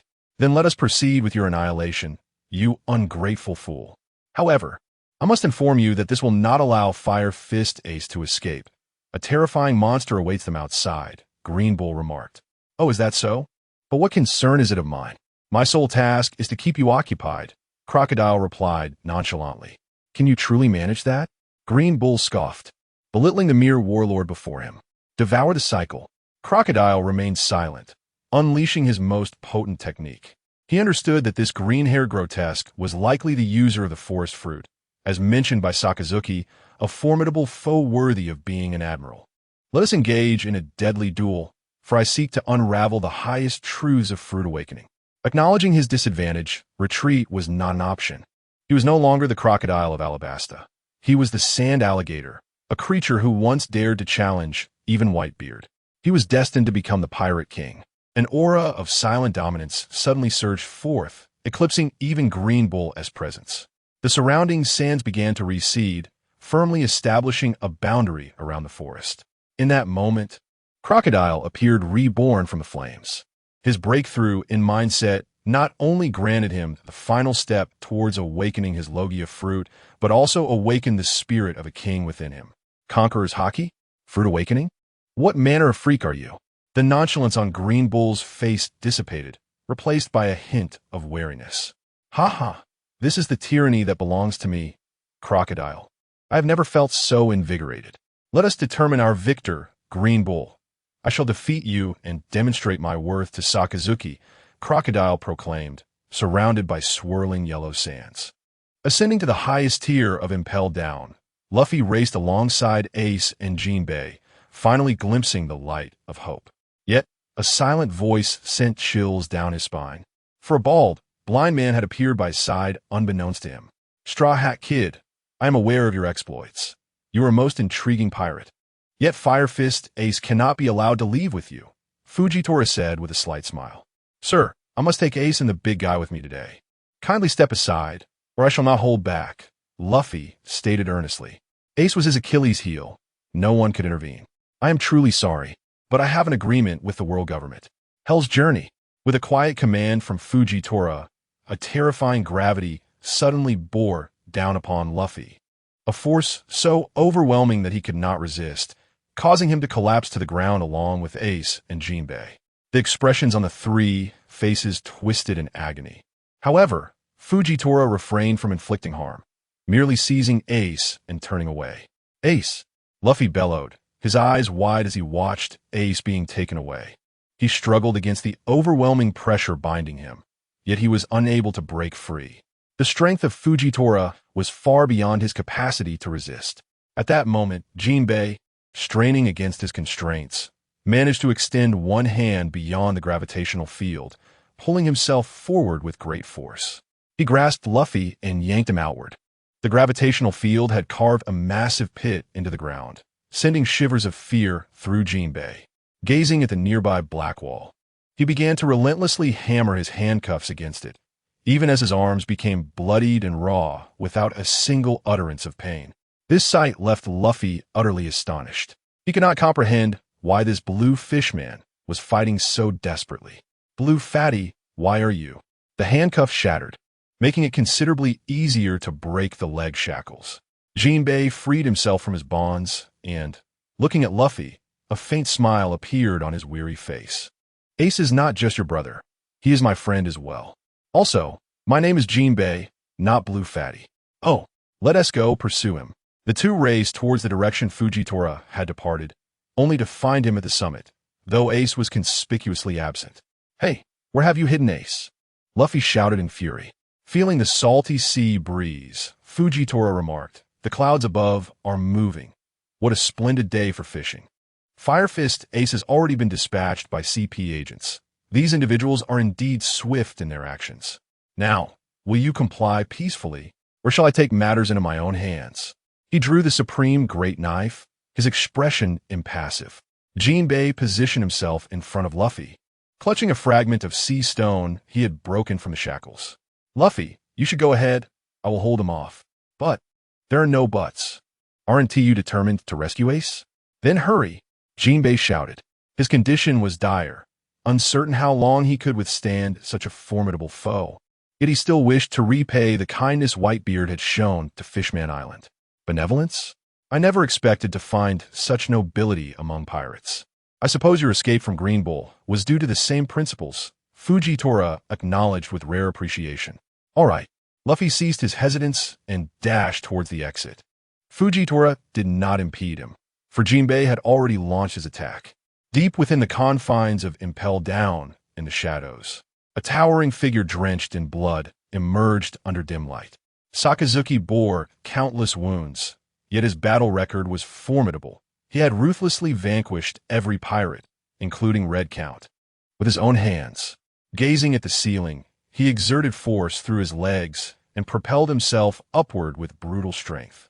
On the first level, the swirling winds and sands gradually calmed under the presence of a colossal tree, as Green Bull transformed into a treeman, with Crocodile lying at his feet, barely clinging to life. A single strike would suffice to eliminate him with ease. However, Crocodile exhibited no fear. On the contrary, he wore a triumphant expression. Feeling the scorching heat of the floor, Crocodile let out a maniacal laugh. So close, so very close, Green Bull. You are almost victorious. What nonsense are you uttering? I could kill you with the utmost ease, Green Bull replied in a low voice. Would you care to glance behind you, fool? Crocodile leisurely extracted a cigar from his pocket and lit it. Behind me? Green Bull hesitated, but the moment the words escaped Crocodile's lips, an extreme sense of crisis surged within him. Behind him stood Akainu, enveloped in flames of magma, his face contorted into a grotesque, devilish grin. Akainu had succumbed to madness. Upon spotting Green Bull, his immediate reaction was one of exhilaration, an unparalleled thrill coursing through him. Dark Dog. Green Bull raised his hand in defense. Yet he could not escape the inevitable sluggishness that ensued. The Dark Dog struck him squarely in the chest. Had he not activated his Haki and abilities beforehand, the force of that blow would have left him with nothing but a donut for a fate. However, this was merely the beginning. As Akainu unleashed a relentless barrage of attacks, Green Bull was forced to retreat continuously, the massive trunk of his body engulfed in flames. Chapter 60.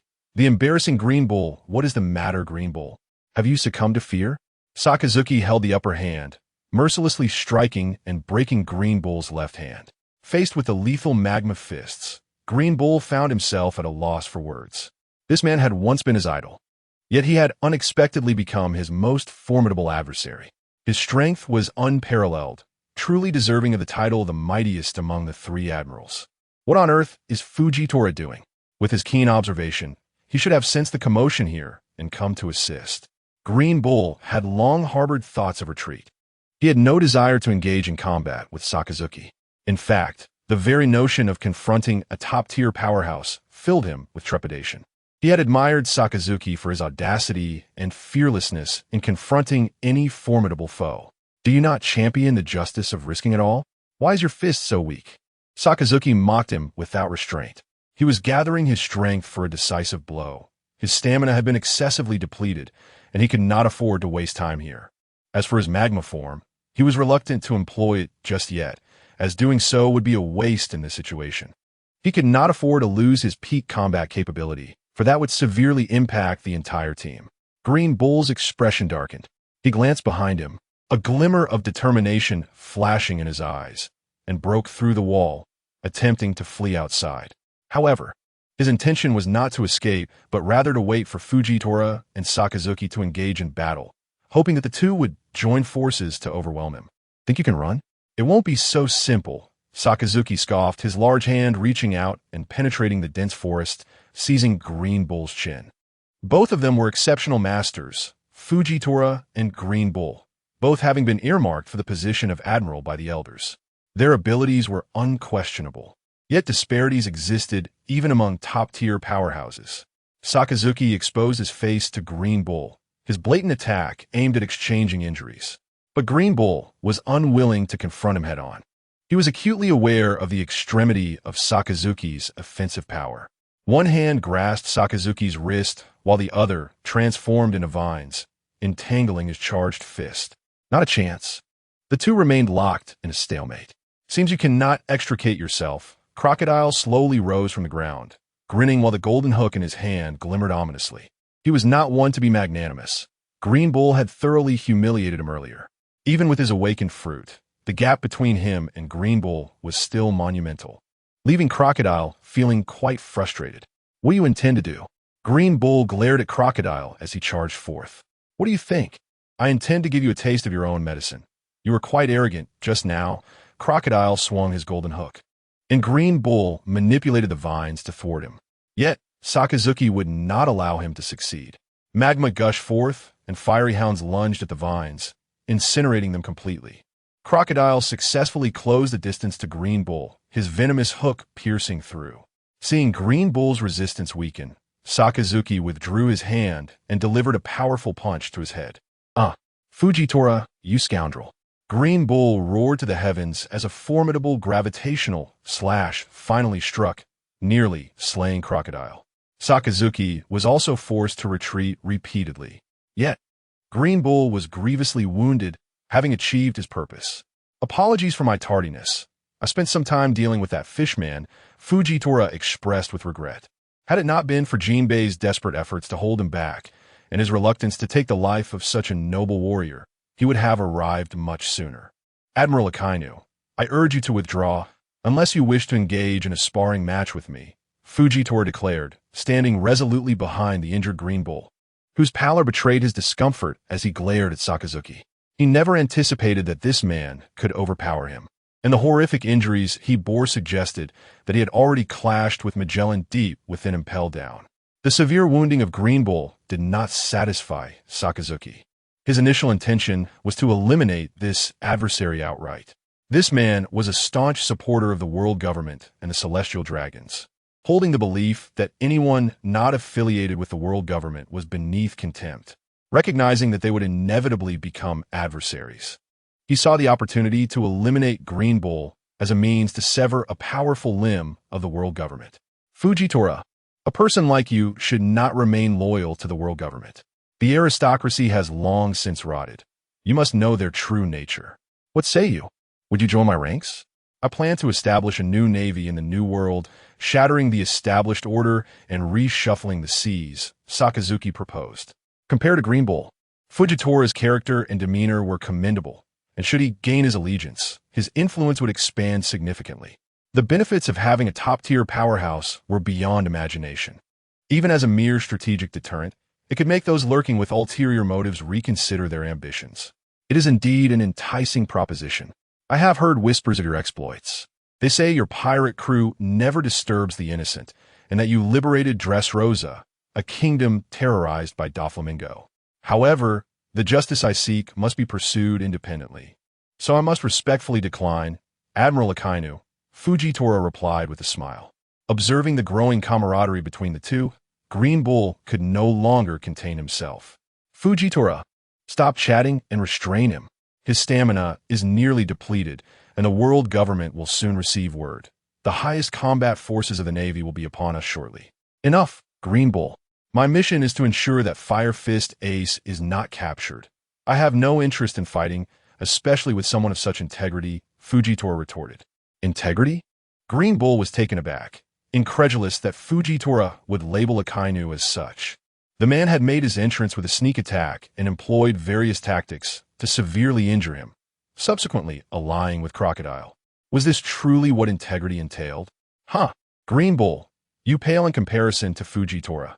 You must refine your skills and not tarnish the reputation of an admiral. Sakazuki mocked as he hoisted Crocodile and exited through the door. Chapter 61. Blackbeard Uncle, this time it's entirely my fault for not protecting Ace well enough, Luffy lamented, his head hanging low. He could only watch helplessly as Fujitora effortlessly snatched Ace away from him, the impact of this failure weighing heavily on Luffy's spirit. However, his resilient nature shone through. Perhaps he simply did not dwell on the defeat, for he did not allow a single setback to extinguish his confidence. If you can handle Fujitora, you will be free to roam the seas as you wish. That man stands at the pinnacle of the ocean alongside the 4 emperors of the New World. Even I cannot guarantee his defeat, Akainu consoled him. He had witnessed Luffy's remarkable growth, evolving from a clumsy fighter into one who adeptly wielded the 3 types of Haki. Such progress was indeed commendable. At Luffy's age, Akainu himself might not have been as formidable. We must leave now. The Marines and the world government will be here shortly. Engaging them here would be detrimental for us. Akainu urged, not just detrimental. With a multitude of skilled fighters congregated in Marineford, being surrounded would likely result in our swift demise.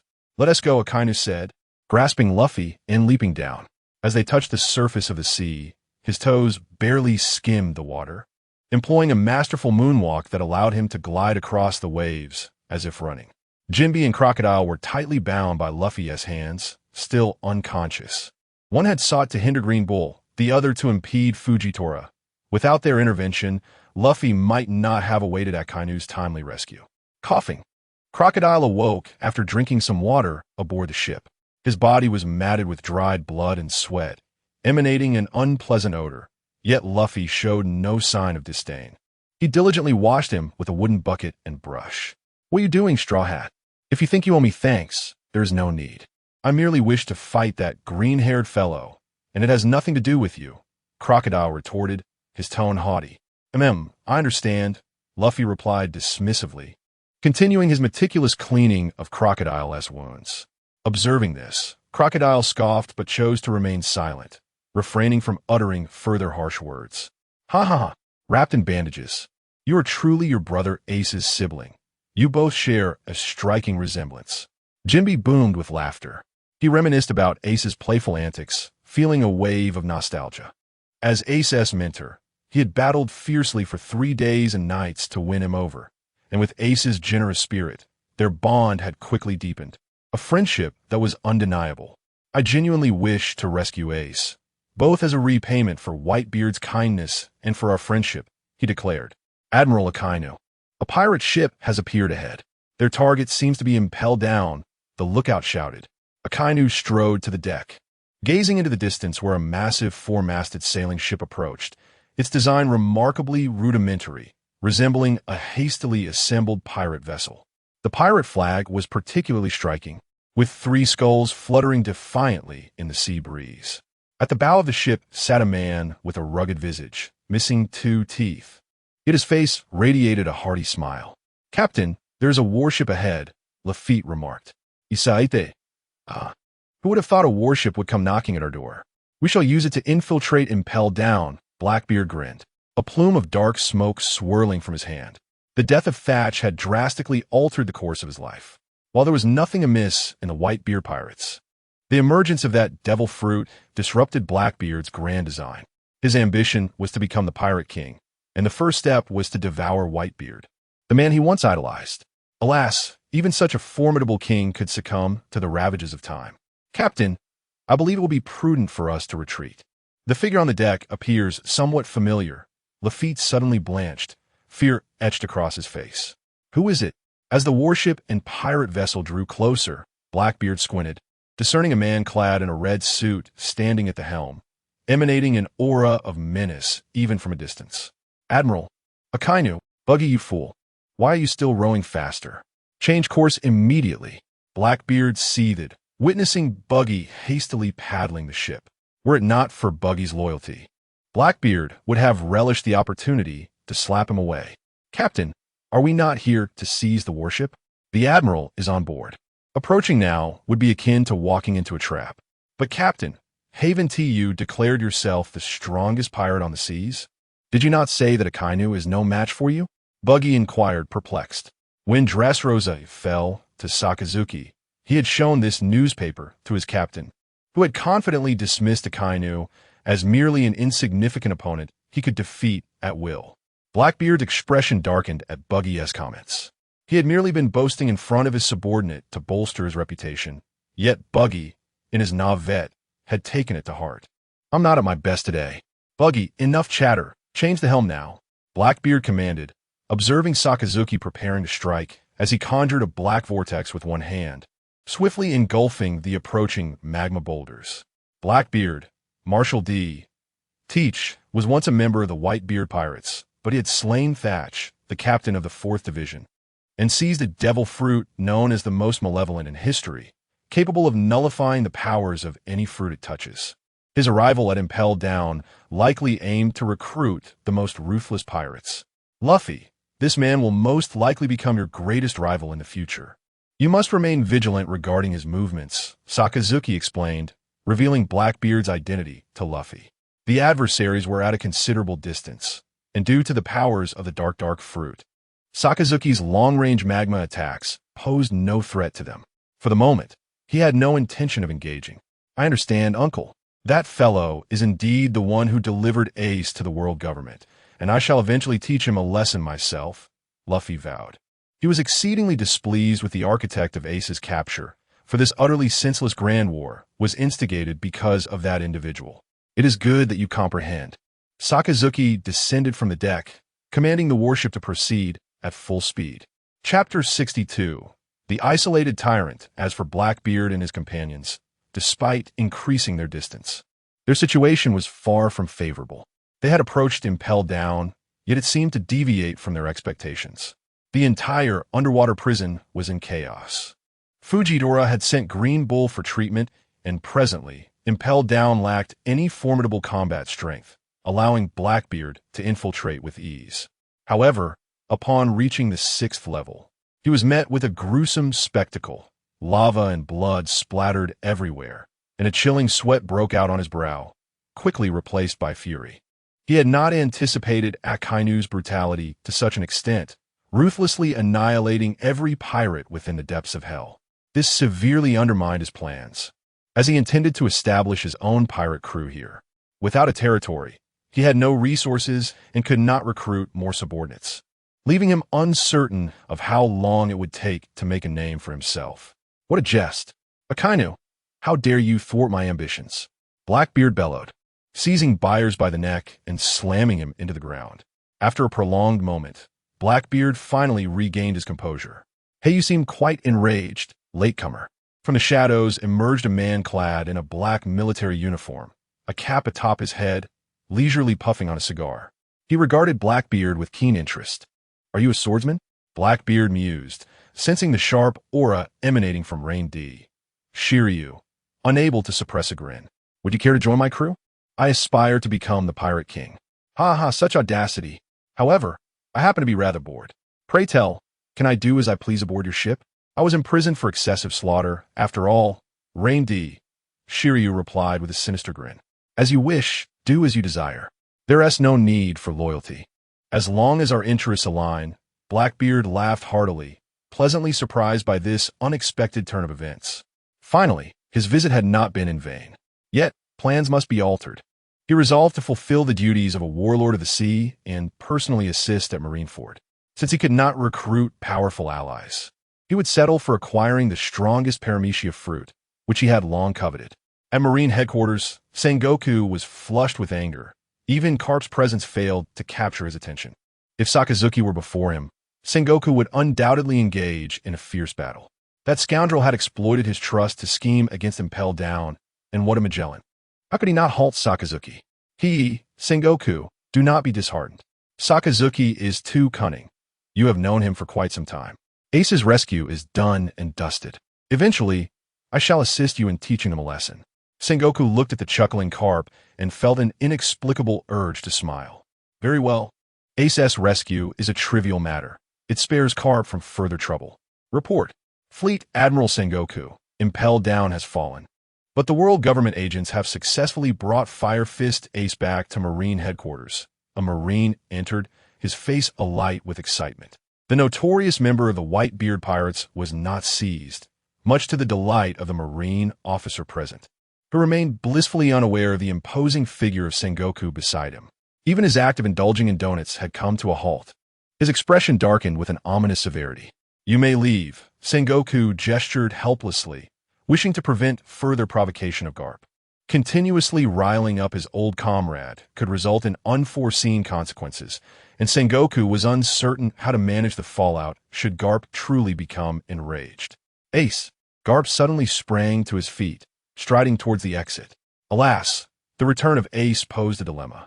Rescuing him would jeopardize the extensive strategic plans devised by the Navy and the government, leaving Sengoku caught in a quandary. Tomorrow, the battle between the Navy headquarters and Whitebeard was set to commence, and to his surprise, Akainu had launched an assault on Impel Down, nearly liberating the Fire Fist Ace. Such a formidable adversary, indeed.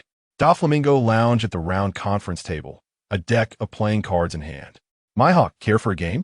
After all, idleness can be quite tedious, he proposed, glancing at the stoic figure of Hawkeye, who remained oblivious, his eyes shut in contemplation, fingers tapping rhythmically against his palm.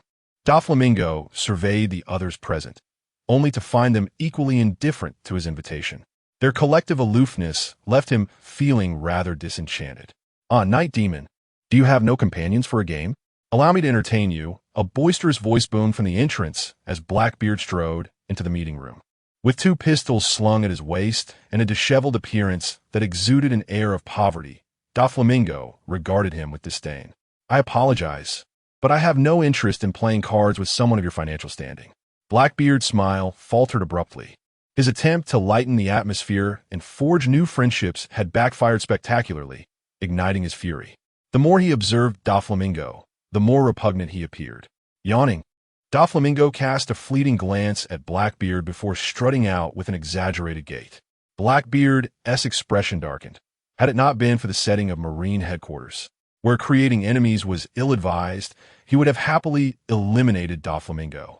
After all, what right did a coward, frightened by Akainu to the point of abandoning his territory, have to look down upon him?